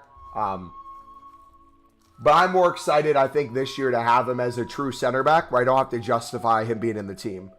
If that card is anywhere near those stats, people would see that and be like, that makes sense to be there. Oh my gosh. Yeah, we put on the Asian tracks. It's good fortune instantly.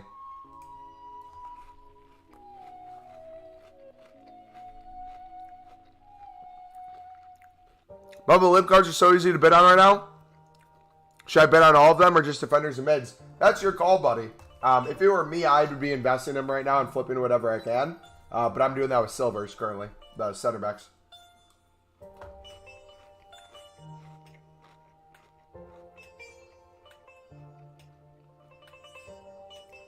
You're welcome, Mumbo. Thank you so much, bud. Wait, does it say when it's coming out? Would it come out this promo?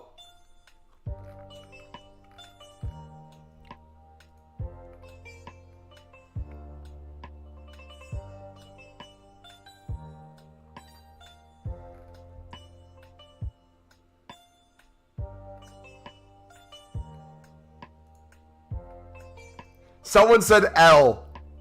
And they have a... Is that Alonga as their profile pic? Alonga Goat said L. Rightfully so. Someone said hold this ratio.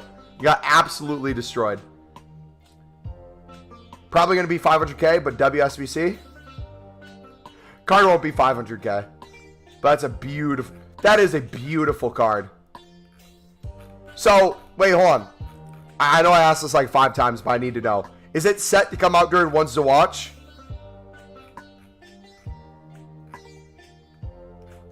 I'm not seeing any, like, time on it.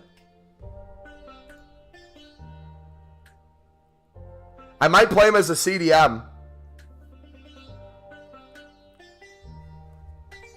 Thiago Silva actually played as a CDM earlier in his career. So, if EA has ball knowledge, they could potentially put a CDM on him as well.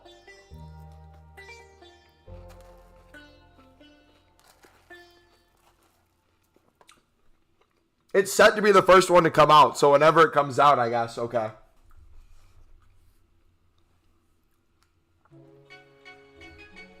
Price of Koulibaly will rise so much because of that SBC? Yeah. Actually, you know what? I don't believe anyone when it comes to prices besides Josh, right? If Josh didn't tell me that Koulibaly's rising, I don't trust it. Okay? So why don't you shut up? Leave it to Josh, all right?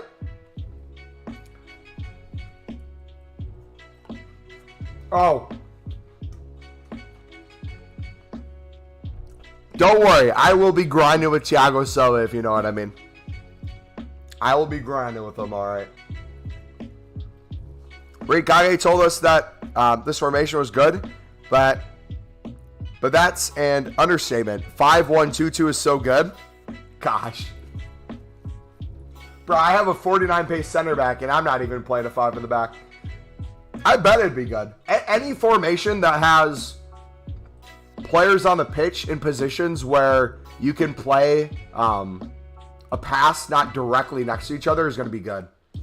So anywhere where there's a CDM and cams rather than just 2 flat center mids, anywhere where your back line is either 4 with your left back and right back, able to move further up the pitch away from your center backs, or 5 in the back where you can send those wing backs up.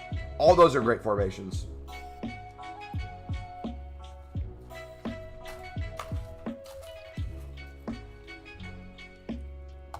Here's the thing, though. Wait, hold on. Here's the thing. What we could do, we have 5 subs. So if we really wanted to, we could always move Thiago Silva further up the pitch. I could play Luke 09 and Thiago Silva in the midfield together as like defensive mids in a certain formation. He could start as a center back in game, but we move them to defensive mids together. We make a center back substitution where we bring in a relatively meta, cheaper, lower rated center back or something to play there.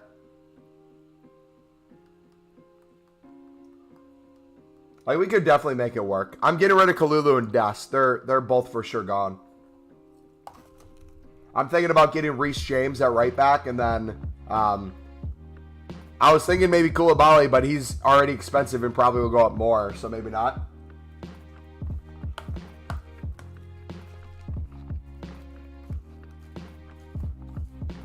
Dude, I'm so happy. You guys don't know how long I've been waiting for this type of card. And you know what?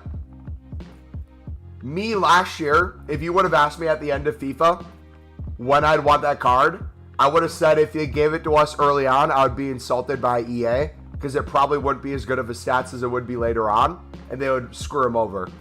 But the way I'm viewing FIFA this year is a little different than what I thought I was going to do. And I think I'm extremely happy with it because we now have a full year to use that Thiago Silva. And we don't have to wait for him to have a promo card or anything. That's going to be half-assed. we can just enjoy this card all year. I think that's the best thing that could have happened. What's my Twitter? It's in the description. I don't remember its specific at.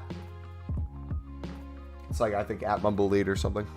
But it's in the description. Oh my gosh. Will players like John Stones and Luke Shaw and McGuire go up tomorrow? Who knows? Luke Shaw was worth more before the marquee matchups came out than after. People invested in him so much.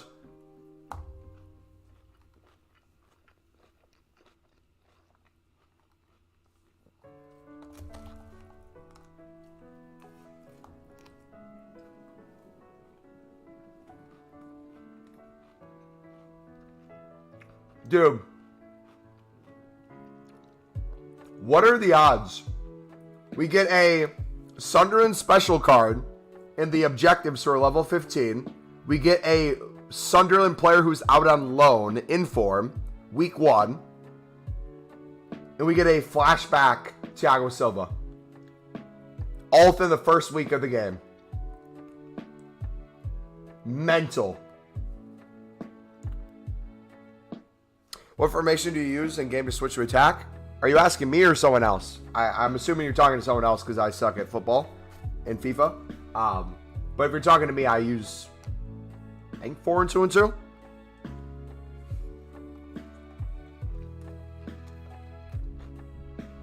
Five in the back ain't so scummy because space ain't OP. True. We'll have to tweak it around. We'll figure it out. I think this just confirms I want to have probably a Prem defense. So we'll try to figure it out.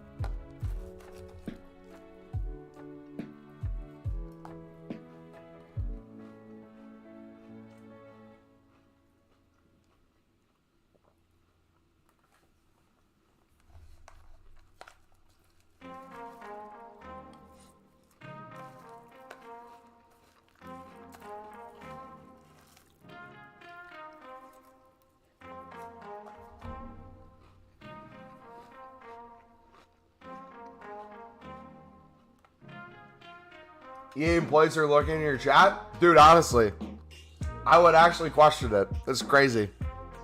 If we would have had a Jewison Bennett informed Sunderland card this week, that would have been confirmation. He barely missed out on one, though. Which I'm more sad that he doesn't have an Ultimate Team card than the fact that he missed out on a Team of the Week.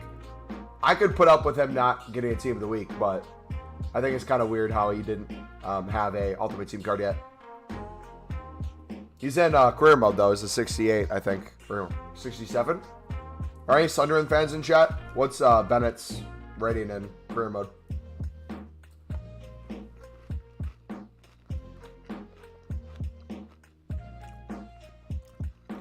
Do you use bots on the web app? Foot Market app 1? Companion app? I don't use bots at all.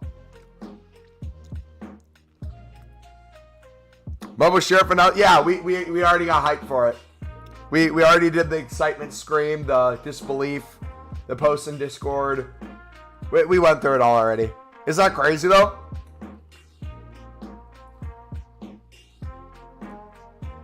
What squads do you think Rashford will be tomorrow?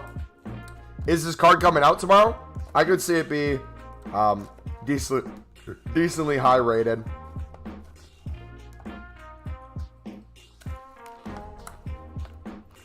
I don't know what the squads would be, but I could see him be minimum of like 250k, I would say.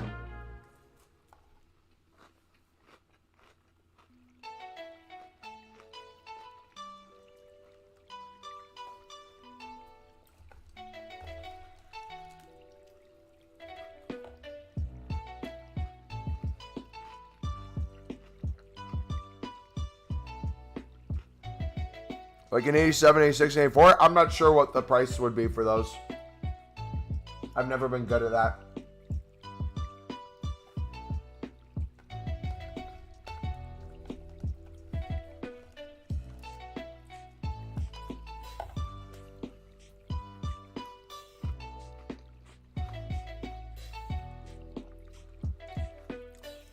Mumbo streak bare ass across the room. Hey, Shane. We do not discuss the content that's on the OnlyFans. All right, buddy? That's only discussed with the people who have signed up to the OnlyFans. Okay? I'll let slide this time, Shane, because I know you're a big OnlyFans supporter, but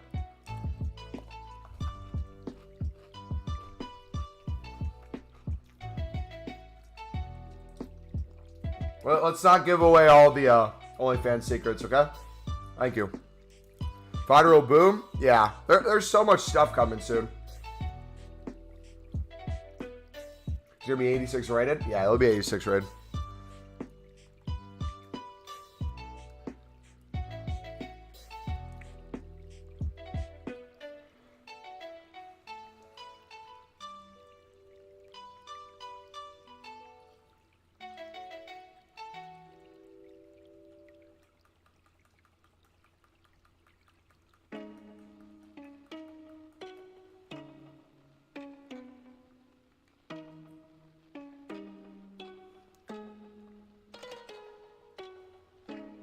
Thiago Silva ain't top 10 center back in my book. Hey, he doesn't have to be anything in your book, man.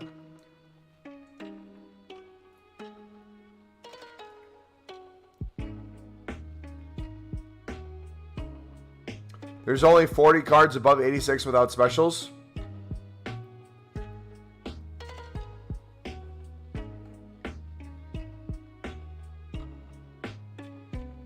That's right, Mumbo Sheiks are for a select amount of people only.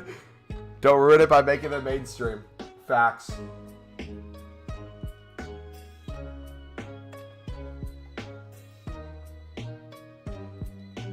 I can't be an 86. I swear player of the month gets a plus 3 to 4 rated.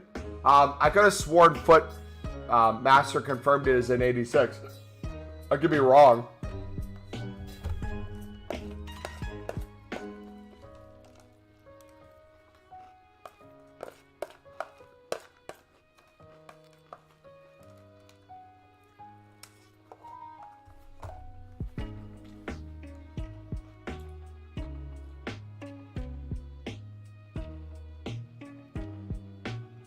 Do you keep her sell further than Mendy?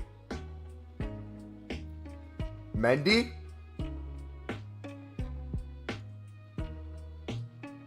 I don't know who Mendy is, man. Sorry.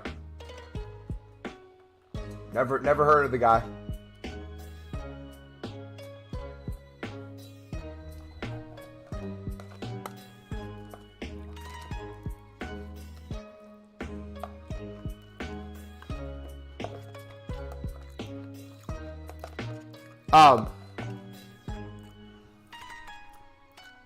If someone else wants to help out, I have PTSD with Mendy.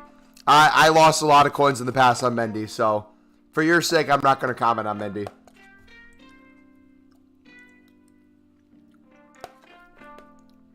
You'll hold quite a bit of value for a while, but I'm not going to tell you when to buy or sell. Last time I worked with the Mendy, I lost 2 million coins.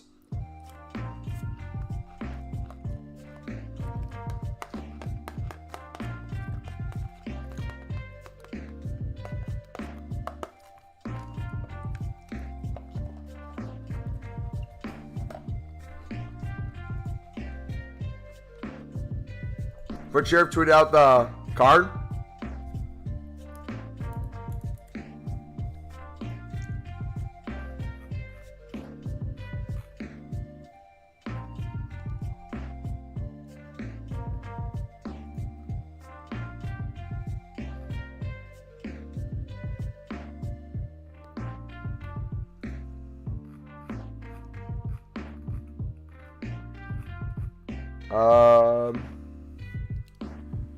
Dude, Gakpo's Air Devise looks insane. Brother, insane! What?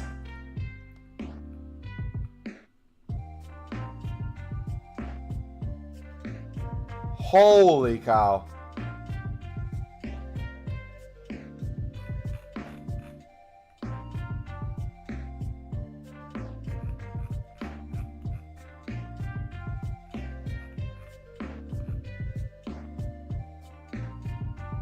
There's so many SBC cards I want to do, man.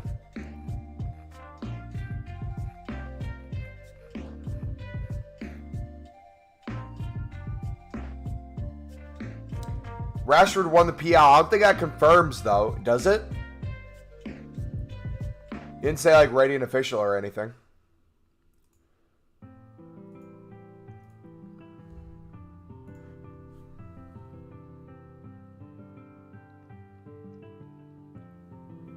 If you went to therapy, would be because of Mendy? Yeah. Mendy almost got me to go to therapy. Just like me on the Wijnaldum last year. Dude, I kid you not. I was up like 500k on Mendy and had the ability to push towards 1,000,000 coins profit on Ferland Mendy. And over the course of 5 minutes, I went from almost being up 1,000,000 coins because I ended up going up like 750, 800,000 doing the math. And then his price just tanked. We had like a fire sale of like promo packs that came out, I think. And he just shot down. And whenever he got lower, he just kept getting lower. I'm like, oh, he's going to rebound. I'll wait to sell. Lower, lower, lower. I learned my lesson, though.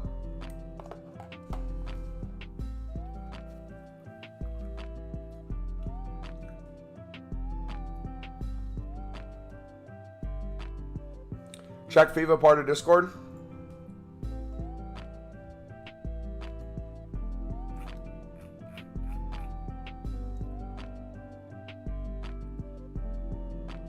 More foot leaks? Put that in the FIFA League section of Discord. Don't just have it in the normal one. FIFA League should probably stay in FIFA Leagues for those of you who don't want to see them.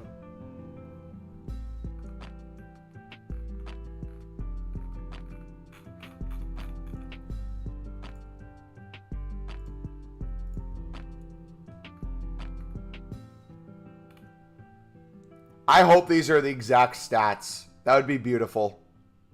Little low on the shot, though. A little disrespectful to Thiago Silva, but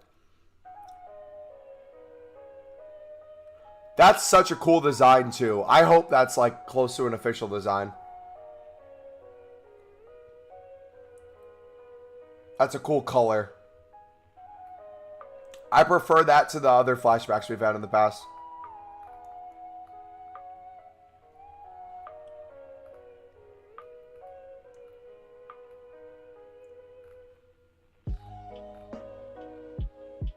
Haaland, Haaland, on the Etihad.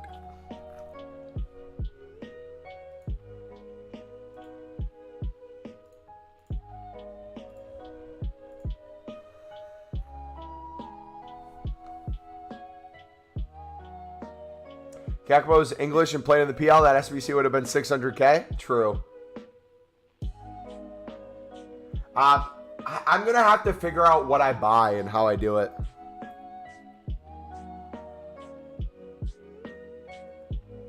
We got the Team of the Week stats correct.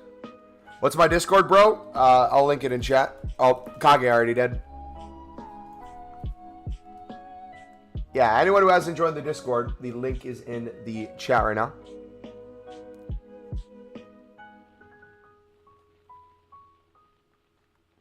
We're going to get top 100 club value in next week, we can hope. I'm going to go dumb this weekend. Because my aunt's dog's coming. My aunt is going to a wedding. So they'll be gone and I'm dog sitting for a little bit. So I'll be streaming like Saturday towards new content. And then once that stream's over, I'm going to go see my aunt's dog for like 5 to 8 hours. Just chill with my aunt's dog. Watch football. Both American football and actual football. Watch Netflix. And relax.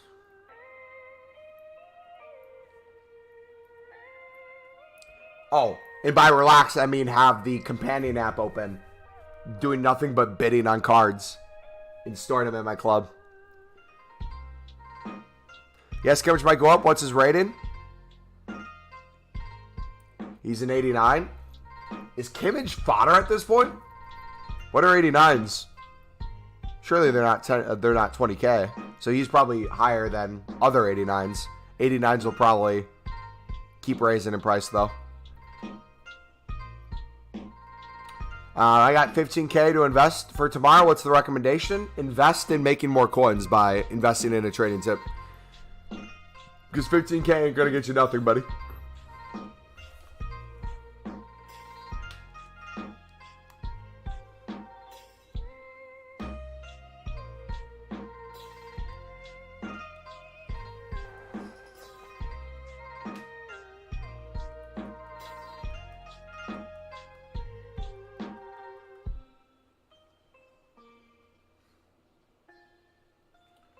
Thanks for the reaction. You still okay now? Sorry, you said the Kimmich comment, right? Yeah.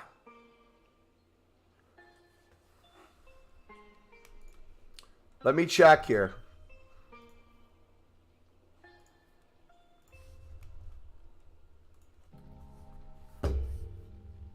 Let's check 89s real quick. We looked at 86s and 87s and 88s earlier. I don't think I've touched 89s yet. It wants to load. Let's go to FIFA 23 players. Go to the little stars over here. Go to 89 rated. Filter by rating. Filter by price. First click is going to be most expensive. Next click is going to be the cheapest. Looks like the cheapest 89 is Kimmich at 20K. If you look, there's not a crazy amount of gold cards that are 89. So these will probably rise as fodder into these higher priced ones. Yeah, so I could definitely see Kimmich go up. I'd definitely hold on to Kimmich.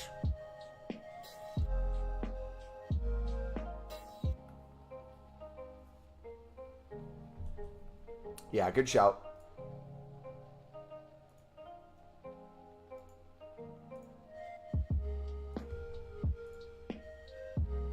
Much as Kane, he was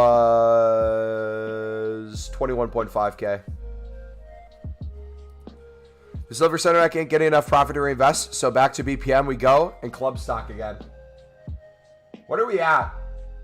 Yeah, we're definitely slowing down quite a bit. We're just kind of talking and chilling with y'all. 910. Yeah, we're not going to be able to probably hit it tonight. We'll probably hit a mil tomorrow on stream, but we keep going, baby.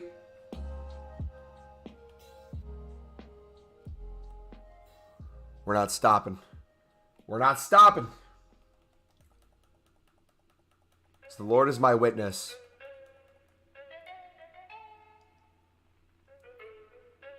We will hit 1 mil.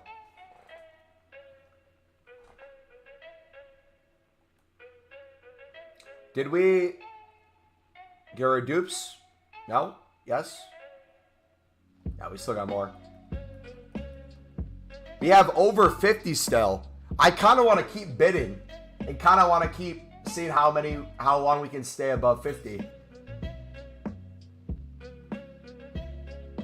What helped you to get high coins from the beginning? Sam, I'm going to link you my trading playlist, buddy. We have 2 videos in there so far. We have one that we recorded on the web app, which was the silver center back method, which you're seeing me do right now. Even though we recorded on the web app, it still stands to reason. The logic we used in it. It's making us a lot of coins right now. Then the other thing we did was lib silver trading, which made us over 500K of our initial 900K. So if you want to take a look at those videos, those are in there. Yeah, if you have any questions, feel free to let me know. Is fodder investing the way forward then? It's been the way for a bit. There's still quite a lot of room, I feel like, for prices to rise since we have such limited fodder on the market right now. However, fodder has already risen quite a bit as well. So you're definitely not too late to the party, but to maximize the most amount of profit on fodder, you're probably a couple days late. But you can still get in. I would look at footbin. I would take a look at 86s, 87s, 88s, and 89s. I would look at the price discrepancies between players. I would look at boards as well, from 83s to 85s. I would take a look, especially with the 83s, those low-end ones, see if any of them would be extremely good links, potentially, that are under 1,000 coins, and kind of go from there.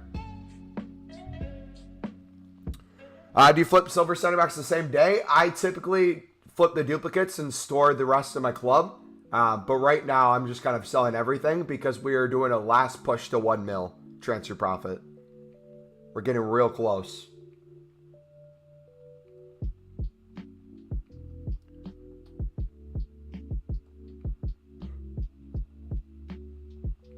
Alex, did you just hear what we said with investments, buddy?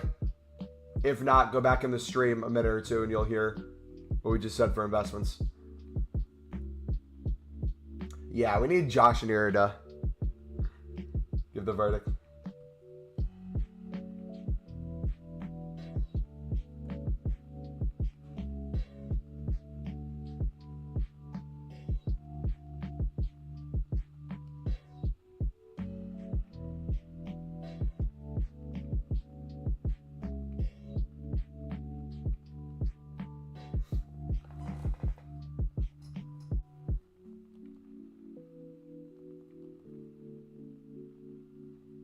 Ronaldo will go flying down tomorrow. He's 80 rated. So many people will pull him out. But he'll be decently priced. Since he'll go out of packs at 6 p.m.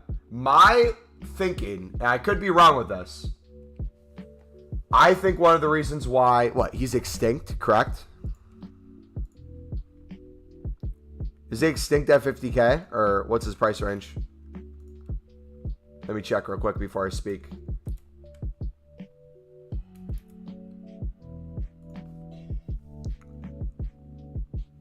He's 155K price range. On PC, he's only 50, so he's extinct on PC. Okay, either way, whether or not he's extinct or not, my point still stands. I think the reason why his price right now is as high as it is isn't because that's his actual value. I think he is extremely overinvested. I think anyone with any amount of coins over 50K has looked at him and has been thinking the same thing as everyone else, that he's going to be out of packs, so he's going to rise in price. So a bunch of people are picking him up. And my theory is a bunch of people are going to be holding him, hoping that price continues to go up. But there's going to be a bunch of people who at some point are going to get sick of holding and start to sell, which means he's going to hold probably a very similar price for a little bit. Maybe start falling a little bit, even it out, maybe go up a little bit. The second he's out of ones to watch packs, the second he's back to a normal gold, I think there are going to be so many people who are still holding his card, that thing is going to get tanked. And there's going to be some sort of hour where EA releases a bunch of promo packs, and he's just going to get packed nonstop now that he has the ones to watch. And now he's going back to a gold card. For some reason, that's going to affect the pack code. He's going to get packed a million times. Can you bark if you pack Ronaldo? Sure. In honor of speed, I will do it. I have a nice low-key investment. If I send you, don't show it.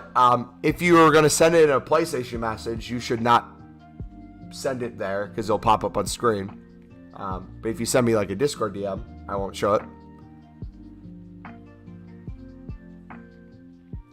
I just want to get the 1 mil so I can focus on different areas too. Like, I really want a club stock, but I'm also now super excited about the Thiago Silva, which has got me thinking. Got me thinking about the team I want to build now, man.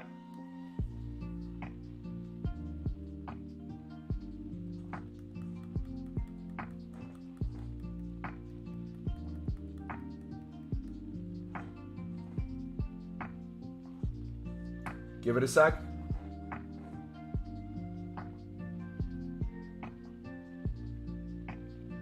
One of the things I appreciate you guys so much. I'm looking at the likes right now. We're about to hit 50 likes. First of all, that's insane. This is a little bit shorter of a stream than yesterday. We went live an hour later. We still have been live 6.5 hours. You guys have been crazy. We're going to be live for at least probably another hour or so anyways. But one thing I've noticed, the average view time, we got over 1,000 views again this stream, which is absolutely mental. But the average view time is 11 minutes and 38 seconds. That's freaking crazy, dudes. I mean, so many people have stuck on the stream for an extended period of time. Because that average of 1140 is average. That doesn't mean every person coming in is staying 11 minutes and 40 seconds. What that really means is there's people clicking into the streams, leaving after 20 seconds, and then there's a bunch more people who are staying for like hours on end, which is crazy. So, you said 50 likes, you'll give away a mod by guessing pack rating?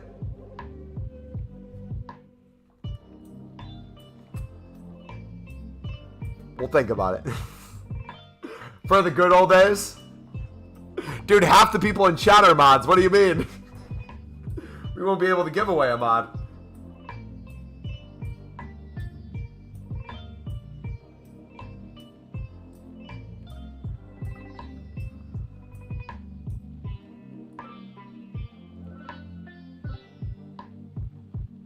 You sent it? Alright, let me look.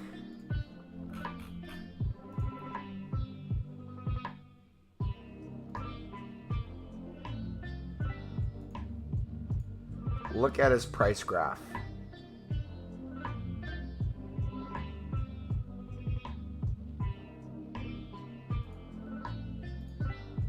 Is he the nation I think he is?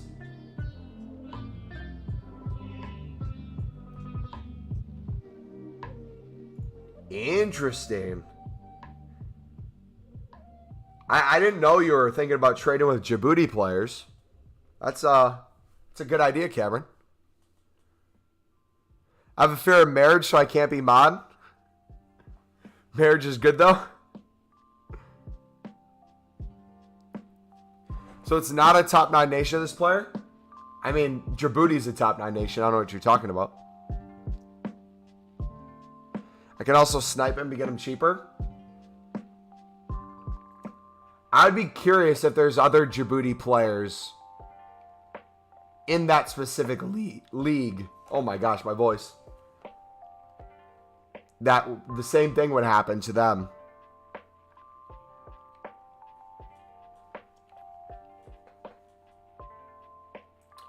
Two more hints.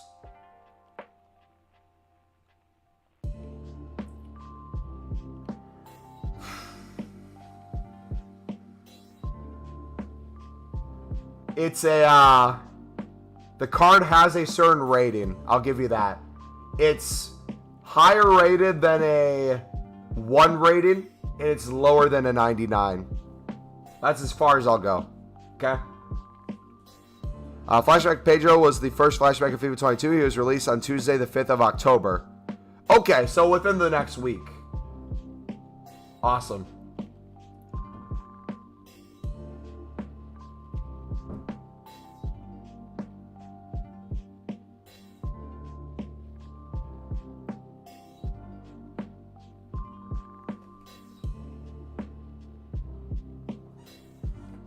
What's the max price? Should I buy it, you think? I mean, it looks like he's an SBC heavy card for solutions. So, you'll probably have different supplies at different points. I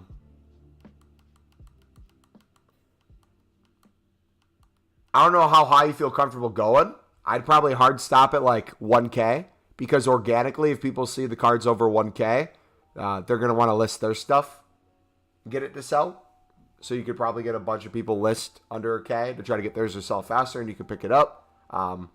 But if he is in SBC Solutions quite a bit and he's already over 1K, people would typically buy him up, and that gives you a lot of room if you're holding on to cards especially to sell at a higher price.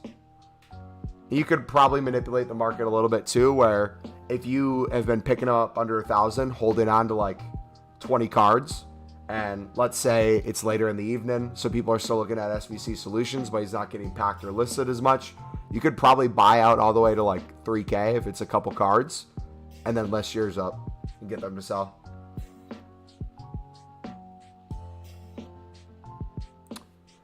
Yo, bro, I know this is sort of a weird question, but you know what the club value is based on? I heard you mention it the other day. I was just wondering. So, every single player, I don't know if other stuff is counted, but I know for sure players have value in terms of your club. If you wanted to track individually, you could take a screenshot of, I'll do this. Take a screenshot of your club value Go to the store and bid 150 on a bronze and store it in your club and see how much your club value went up. Then do the same thing. Take a screenshot, get a silver player, store it in your club. That's the club value. I don't know exactly what it is. I've heard it's potentially the price range maybe. I'm not sure. Where if a silver can go up to 5K, its value could go up to 5K. I'm not sure if that's the case. All I know is the way to get high club value is to store a lot of cards in your club. So bronze back method helps a lot. Silver bidding helps a lot. I don't know if ratings does the club value. Kimmy J looks OP. Yeah. Got Kimmich for 18K. Nice. That flashback Conte, bro. Is something else. And at their max price? Yeah, that's what I thought. I would say it's probably max price.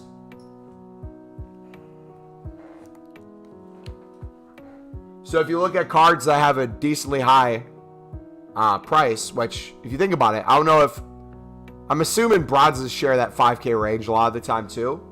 So mass bidding on silvers, commons for 150 would be good. Also bronze back method because you're getting multiple cards at the same time. It's everything you think for club. Then I would maybe go in and buy like a chem style and check your club value before you buy and after you buy to see if that changes it. I mainly go off of players though. I got top 100 last year strictly off of players mainly. Speed really called Benucci, Bunaki. Is he playing FIFA 23? Has he streamed it at all?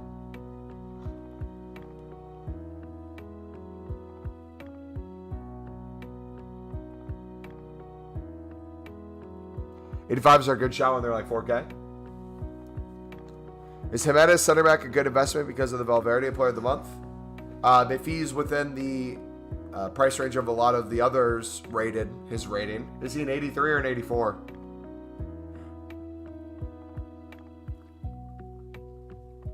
I think all fodder's set to go up. I think mainly the walkouts are going to rise quite a bit because there's not a crazy amount of walkouts in the game so far.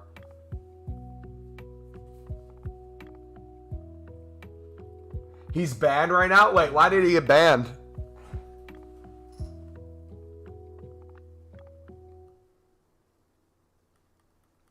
Bubba Thiago Silva flashback? Yep, we already discussed that. We're extremely happy. It's confirmed in everything.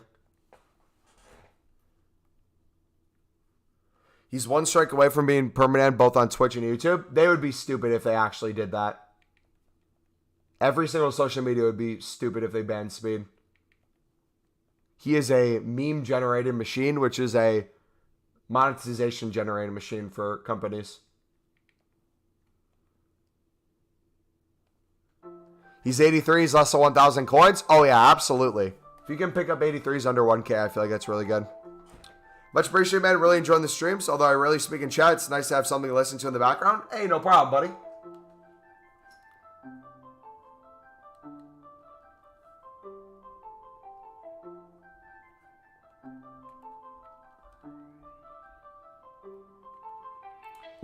I'm back making 100K a day. Hey, GG.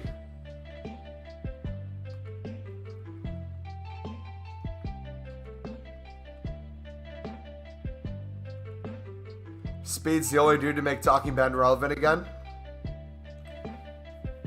YouTube should just let him do his thing. Well, Speed is under kind of the same issue that the YouTube vloggers and the YouTube pranksters ran into. The kind of content they produce incentivizes them to continuously take it to a brand new level. And with Speed, I would assume the places he's most in trouble of getting banned is the stuff related more to like his house and stuff. Like when it comes to what he does in his house, remember like when he stopped the fireworks, how crazy that was? I'm just hoping, I know a lot of it's an act and he's really good at playing his character.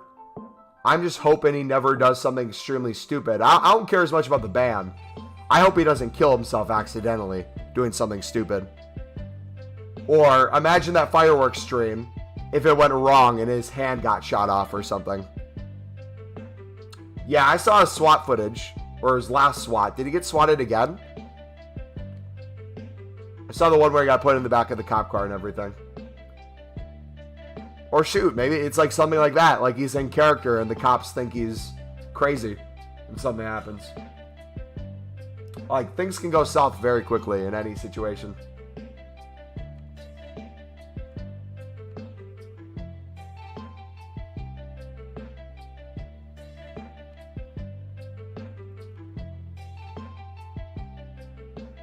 Imagine the firework lit up the other ones? Yeah, I know. Dude, his poor mom must have a heart attack every day. Because, like, Speed has her probably set for life. And all she has to do now, I don't know if she still works, but Speed could for sure take care of her for the rest of her life. But she's just hoping her son doesn't die in some crazy way. Probably gets a heart attack every time he goes live. But was it worth buying the Napoli players for tomorrow since they're 350 coins? I don't know the ratings of them. But if he's not going to be an extremely high rating, which I don't think he'd be crazy, any like 80 plus rated card would probably be a good shout. But yeah, I feel like now that we have shared markets, I feel like everyone's going to be looking at those sort of cards too. I would think about like Man U today. So many people invested in Luke Shaw that he was actually more expensive leading up to the marquee matchups than he was after. This would be one of those cases where even the most surefire things that would rise, keep an eye on what prices are, because if they've already risen a decent amount, it might be more of a risk to pick up some stuff than not. Like if you can get them for like 300 350 coins, absolutely. But like if people start sending those things to like 500 800 1,000, at that point it's not worth it. But put a couple in your club, easy. You knew what he was thinking though? Like, come on, buddy, it's a firework. The fact that it was a Pikachu, I think, was the funniest part.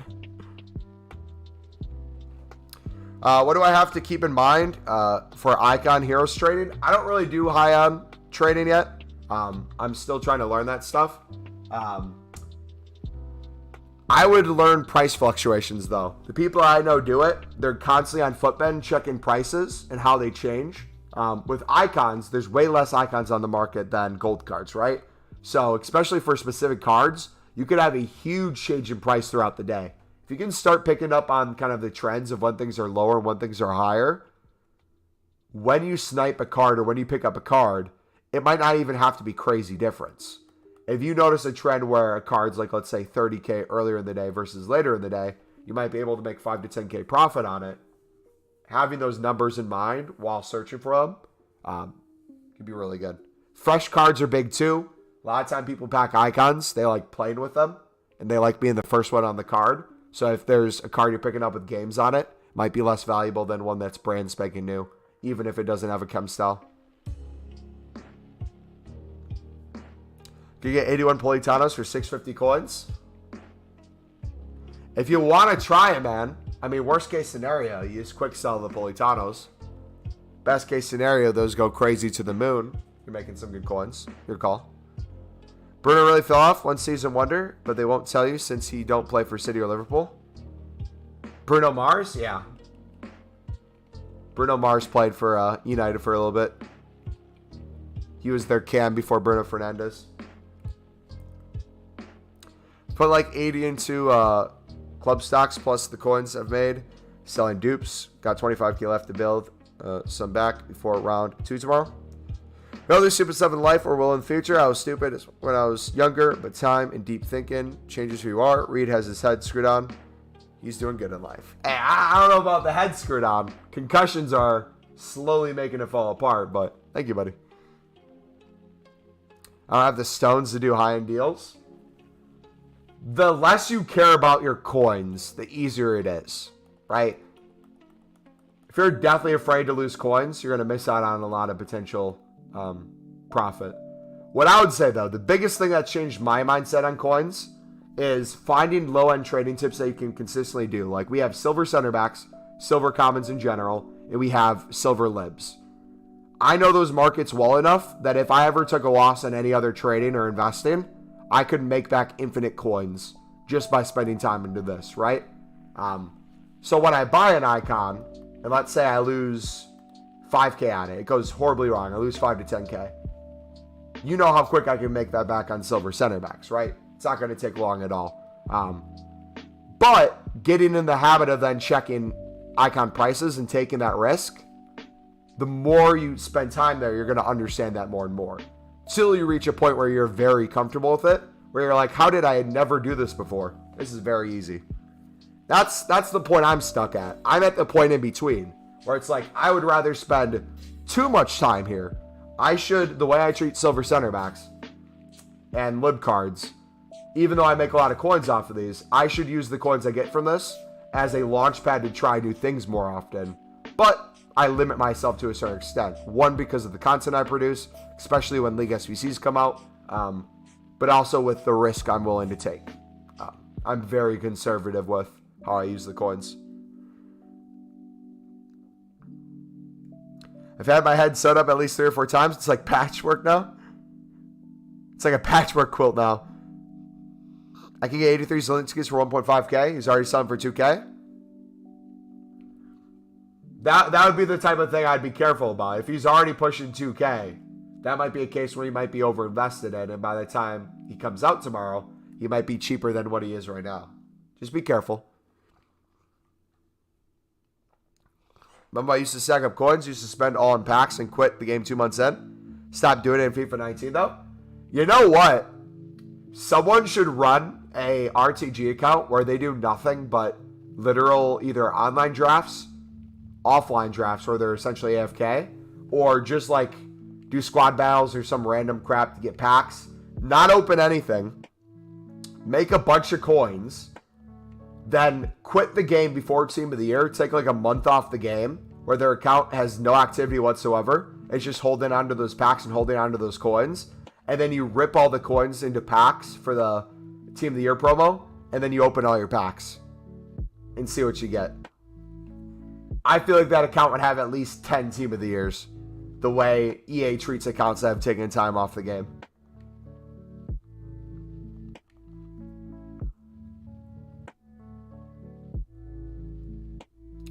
I'd rather take the small consistent profits than risk it. It adds up quickly. Like, all jokes aside, I'm not even joking when I say this. In our prime of Libertadores trading, what we would consider our low-end trading, or what most people would consider low-end trading, we were making 300,000 to 400,000 coins on Libertadores players a day. We would literally, for hours upon hours, or not even hours, let's say a couple hours throughout the day, we would spend like 5 to 10 minute windows in pockets, mass bidding on hundreds of lib silvers and holding until the UK people went to bed. And then on stream, we'd bid on a lot more, go unassigned. Bid on a lot more, go unassigned. Most days, I feel like I had 1,000 plus lib players bidded on for like 250, 300 coins. And then we sold these things for like 800, 1,000, 1,200, 2,000. Crazy prices in the evening. It was beautiful. Mumbo sent me Cameron's thing. It's Djibouti players. Djibouti players from the MLS. I'm headed to bed. Cheers for a great stream. All right, see you, buddy.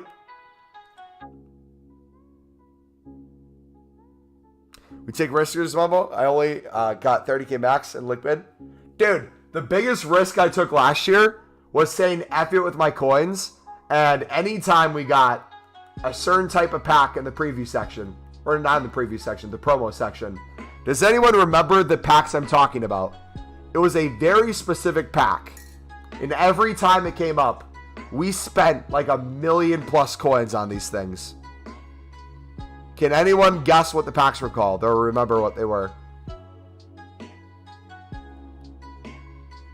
My biggest loss was 100% FIFA 20 Mendy or FIFA 21 Mendy. Lost like 2 mil on that boy. Have I been to promoted to Div 7? Nah, not yet. I've sacked Untradeable Club to make up for it, though, so not to worry. That's good. Have I seen the leaked Flash Thiago Silva? Yes, we got very excited for it. First game ever, got the Ultimate Edition, spent my FIFA points on packs, sold them, got 90k, and built squad. I don't know if it's good. Want any guides? What do you think I should do? I'm going to link you my Discord and chat, buddy. In that Discord, we have a FIFA team section. If you want to take a screenshot of your team and post it in the FIFA team section, everyone in the Discord can take a look at it and give you suggestions if you'd want it. And we can pull it up on stream and show it off too. Have you ever played Mumbo Play Pro Clubs? We will throughout the year occasionally. You lost 5 mil underselling your shadows? Yeah. The opportunity cost on the shadows is always crazy. What are shadows right now? Does anyone know what shadows are right now on the combined systems? I ended up selling mine at 3.2k.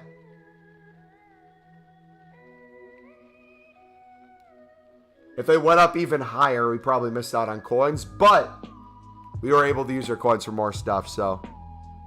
They're 3,000? Okay. So I didn't miss out. I actually sold perfectly. Now the hopes that they go back down below 2k again. So I can pick up a bunch more for like 1,800, 1,900 and sell for 3.2 again. And rinse and repeat. Rinse and repeat. See, I like tricking the game. So I'll take a bunch of shadows or I'll take a bunch of chem style and I'll invest in a bunch. Then once I'm in profit, I'll start selling some off. And EA thinks I'm going to sell everything. So they start making the prices go way up.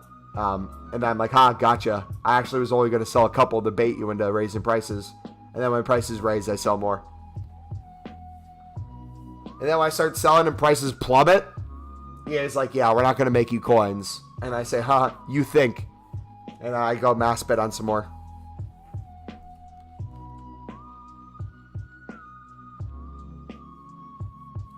Pro Clubs is better than Ultimate Team, but Ultimate Team is a better grind to work for? Yeah.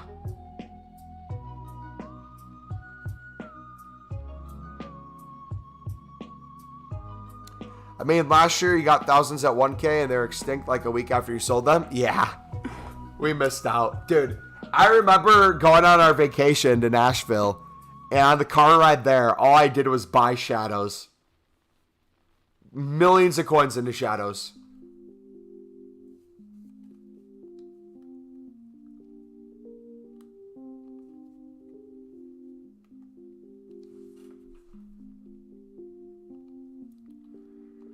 Anyone know the full one to watch team? It's leaked out there. I'm sure they have a full list somewhere.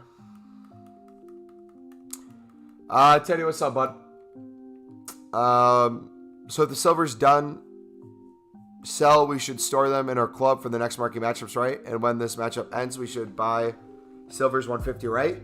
You can buy and sell throughout the week. It's not just marquee matchups that you hold for. Marquee matchups is the easiest way to justify the rise in prices, but the prices are up and down throughout the week regardless. So for example, most of the week this week, silver center backs have been 300 by now, where everything sells within like 15 minutes. However, you'll notice times like now, you have people like me who are listing just a crap ton of them at the same price. And if a bunch of us are doing this, obviously it's not going to stay at 300, so the prices crash a little bit. The beauty in that is with the prices crashing from 300 going down to 250, it makes it a lot easier to win them on bid for 150. So when you go down and you can win them on bid for 150 easy, not only can you sell them for 100 coins profit in the moment, you know there's times where they're way higher than what they're going for. So in reality, it begs the question, if you're going to maximize profit and you're sitting on coins, it wouldn't hurt if you can pick up a bunch for 150 to store them in your club. On times you can sell them for 400, 500, 600, 1,000, whether that be marquee matchups, random daily SBCs, random footbin solutions, whatever the case may be, right? Silver stars, silver objectives, whatever. But once you start bidding 150 on a bunch of cards, and people can see that you can make 100 coins profit per card because the 250 by now, a bunch of people will be like, hey, that seems like easy coins. I can still make profit if I bid 200 and sell for 250. So you got a bunch of people who start bidding 250. Well, when people start people who start bidding 200 to sell for 250. Well, when that happens, the people who start winning bids for 150 can't win it for 200 now. They get pissed. So they go to the buy nows and they go to 200, right? They see that you can buy cards for 200 within a couple minutes. So instead of bidding where there's a lot of competition, they're going to sit here and snipe these. Well, if people sit here and snipe every single one for 200, surely the ones that are going for 250 are now the lowest buy now. And if people start seeing that you're sniping for 200 and people are bidding for 200, they're going to want to snipe for 250 or bid for 250. Thus, the buy now keeps increasing. That goes up, everything's 300 again. Same process. The people who had hundreds in their club start selling everything in bulk for 300. Prices start going down. Rinse and repeat, rinse and repeat. That is the market in a nutshell. So the most ideal thing to be doing right now, if I were you, would be storing these and selling duplicates. But I'm trying to get to 1 million profit, so we're kind of rushing that and selling now. Got it. Thanks. No problem, buddy. Honestly, if I make an average of 30 to 40 a day, I'm over the moon. A way I would look at it too, work backwards. Have a coin total that you'd be happy with, whether it's a certain amount per week, certain amount by the end of the game, a certain amount by team of the year, whatever your thing is, and work backwards. So for example, let's say you wanted to be at 1 million coins within a month, okay? Let's say we'll give you 30 days to get 1 million coins. The first thing I would do is take 1 million coins and divide it by 30. You would need to make 33,333 coins a day in order to justify making 1 million in a month. So then the question has to be asked, how much time are you going to spend a day to try to make 33,000 coins? Some of you might have only just an hour, right? Some of you might have 2 hours. And let's say it's not even the whole hour. Let's say the 2 hours is like randomly relisting things on your web app or companion app and getting a little time after work to play. So let's say 2 hours. That means when you're on the game, you need to be making 16,666 coins per hour that you're on. Now that could be broken up throughout the day, whether that's relisting or like those specific hours you're actually grinding the game, which seems like might be super hard. 16,000 coins seems like a big deal. However, let's say you're making a certain amount of coins on these silver center backs. Let's use the 150 on bid and selling for 300 for this example. So if you're picking up for 150 and you're selling for 300, after tax, you get 285 coins for selling for 300 coins. You minus the initial 150 that you get in, that's 135 coins per card if you did just these cards in that price range. So now we're going to take our 16,666, and since we're trying to find how we can make that in an hour, we're going to divide the profit that we just made off of per card. We're going to divide that from the total of 16,666. So you're taking your 300, which is a 285. That's a 135 per card. You're dividing that from that 16. That means you would need to list 123 cards, right? We've been sitting here listing a bunch of cards, right? We've listed way more than 123 in the past hour. So you could sit here, mass bid on a bunch of cards, couple hundred within the span of maybe like 10 to 15 minutes. And then throughout the hour, in the next like 5 to 10 minutes, you list the cards. In an hour, you come back on, you bid on some more, and you list the cards again. You do that, you easily have your coins to get 1 million in a month. But then on top of that, now that you have the 1 million in a month, you now know you can make 1 million in a month. For most people, they now try to see how they can make even more coins in less time or more coins in the same amount of time. So then they try to look for different trading methods where they might make more coins, or they look for investments where if they're not on the game with their 1 million coins, maybe they can hold on to 85 rated cards, 86 rated cards, 87, 88, 89. That way when they're not on, their coins are making them more coins. And so the process begins there.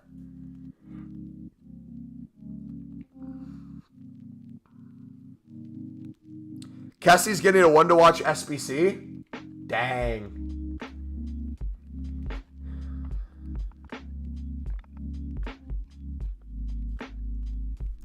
How much watch time do you have?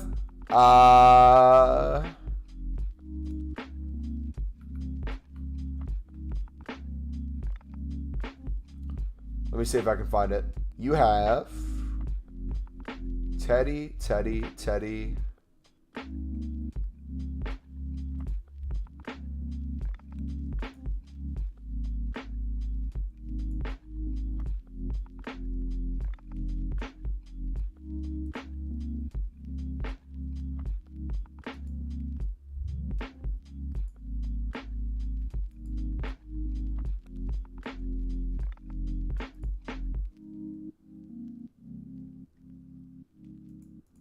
That can't be right. I feel like you have quite a few hours, but I'm not seeing your name on the list.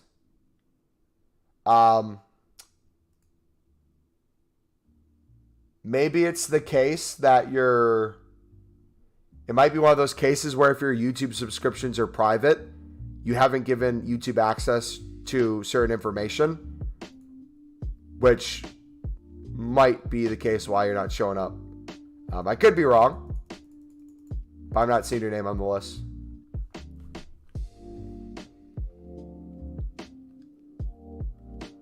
How many games of PSG need to win in a row for a Ronaldo upgrade? Have they said? I don't know if they've said anything.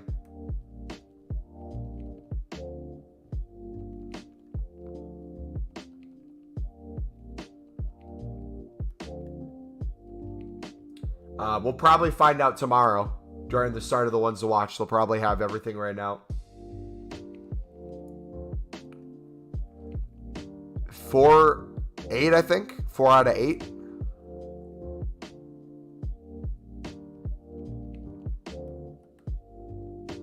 They need to win 4 out of their 8 games. Or 4 in a row within their next 8.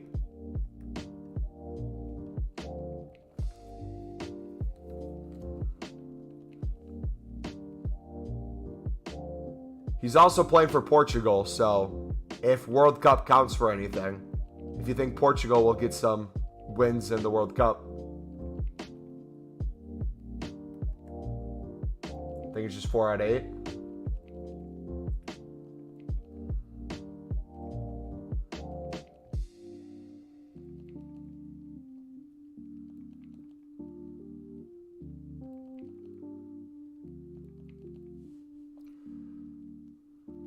Looking forward to getting Richarlison one to watch as an objective.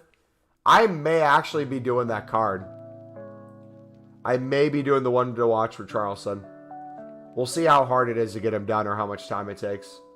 Because I'm looking for a Prem striker to potentially get. Rashford, if he can play at striker, might be way too expensive for me to want to do.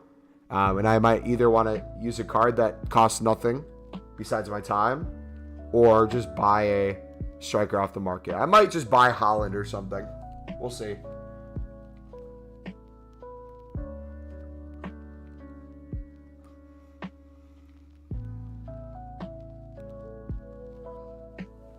The World Cup ones need to win one of their group games. Hopefully they give no US cards. That'd be annoying. Wait, no, Tyler Adams is getting one. What am I talking about?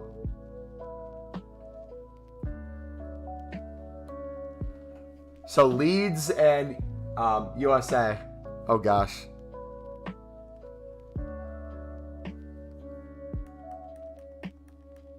I'm going to do that one for sure. I'm going to get it for sure. I think our best chance at a win and group is against Wales. I think Wales will sit 2 defensively, and if we can put together any sort of couple chances to get something on goal, we could sneak 1 or 2 away to potentially win. But I think Iran will counter us relatively well. I think England's just going to full out aerial assault us. Harry Kane's going to live in our 6-yard box.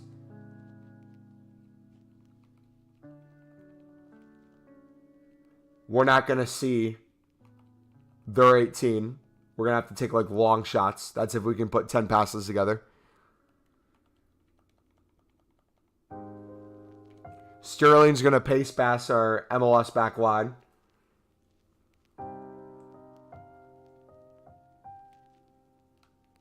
I'm excited but scared, man. We did not play well enough in these games leading up to the World Cup to show that we not only deserve to be in the World Cup, but that we could win a game. If anything, we played ourselves out of the World Cup. We showed why we shouldn't win a single game in group stage. And we have the most anti-attacking coach you could have.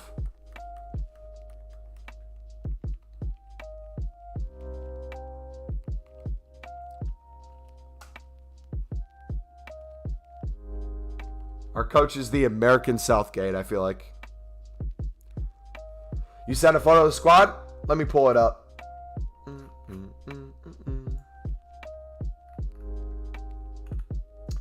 FIFA teams.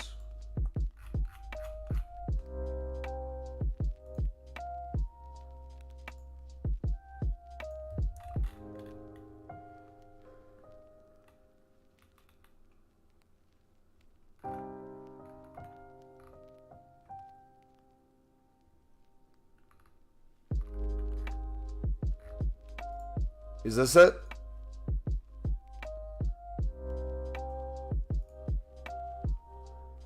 Gabriel, Rafinha, is it Nunez, Lamar, Matthias, Tuca, Saka, Araujo, Mendy. Who's that? Konate? Chilwell? It's a pretty decent starter team.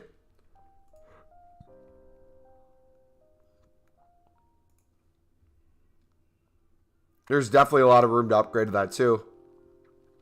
Whether it be their ones to watch cards or whether it be when you get more coins just over time. Yeah, if this is your first FIFA, you might not actually be confused by the chemistry system. Meanwhile, everyone's just confused by it nonstop. Do you say you would go up today and tomorrow or stay around 60k on Xbox? The Chuki?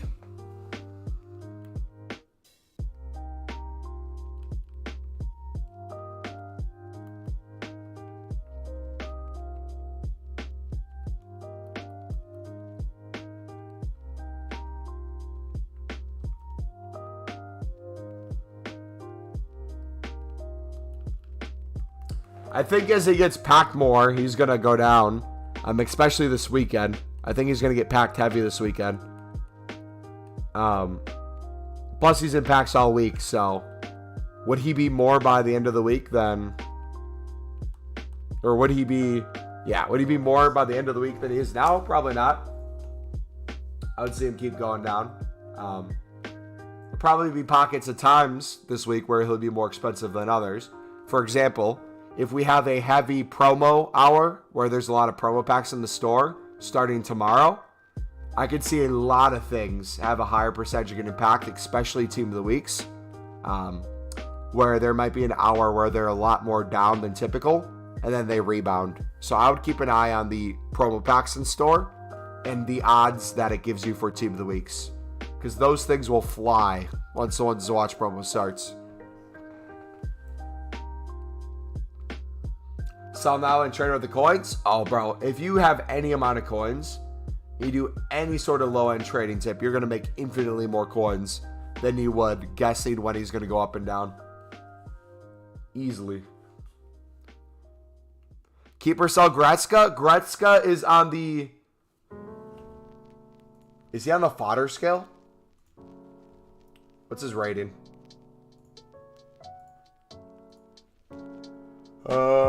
Goretzka. We looked at Kimmich earlier, not Gretzka. He's an 87. Who's 86k? Oh yeah, he's way up there.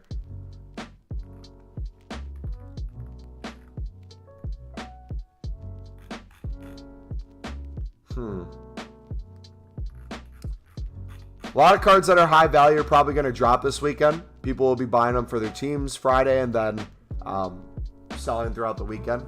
But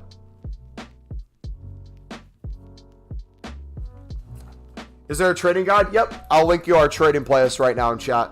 Feel free to click on that. We have 2 videos in there currently. We're going to add a 3rd one this week.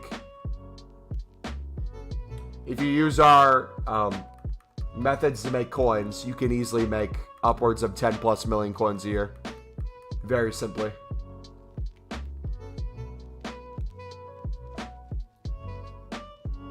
Last year, our 2 main methods that we're using right now made us over 70 million coins, transfer profit wise.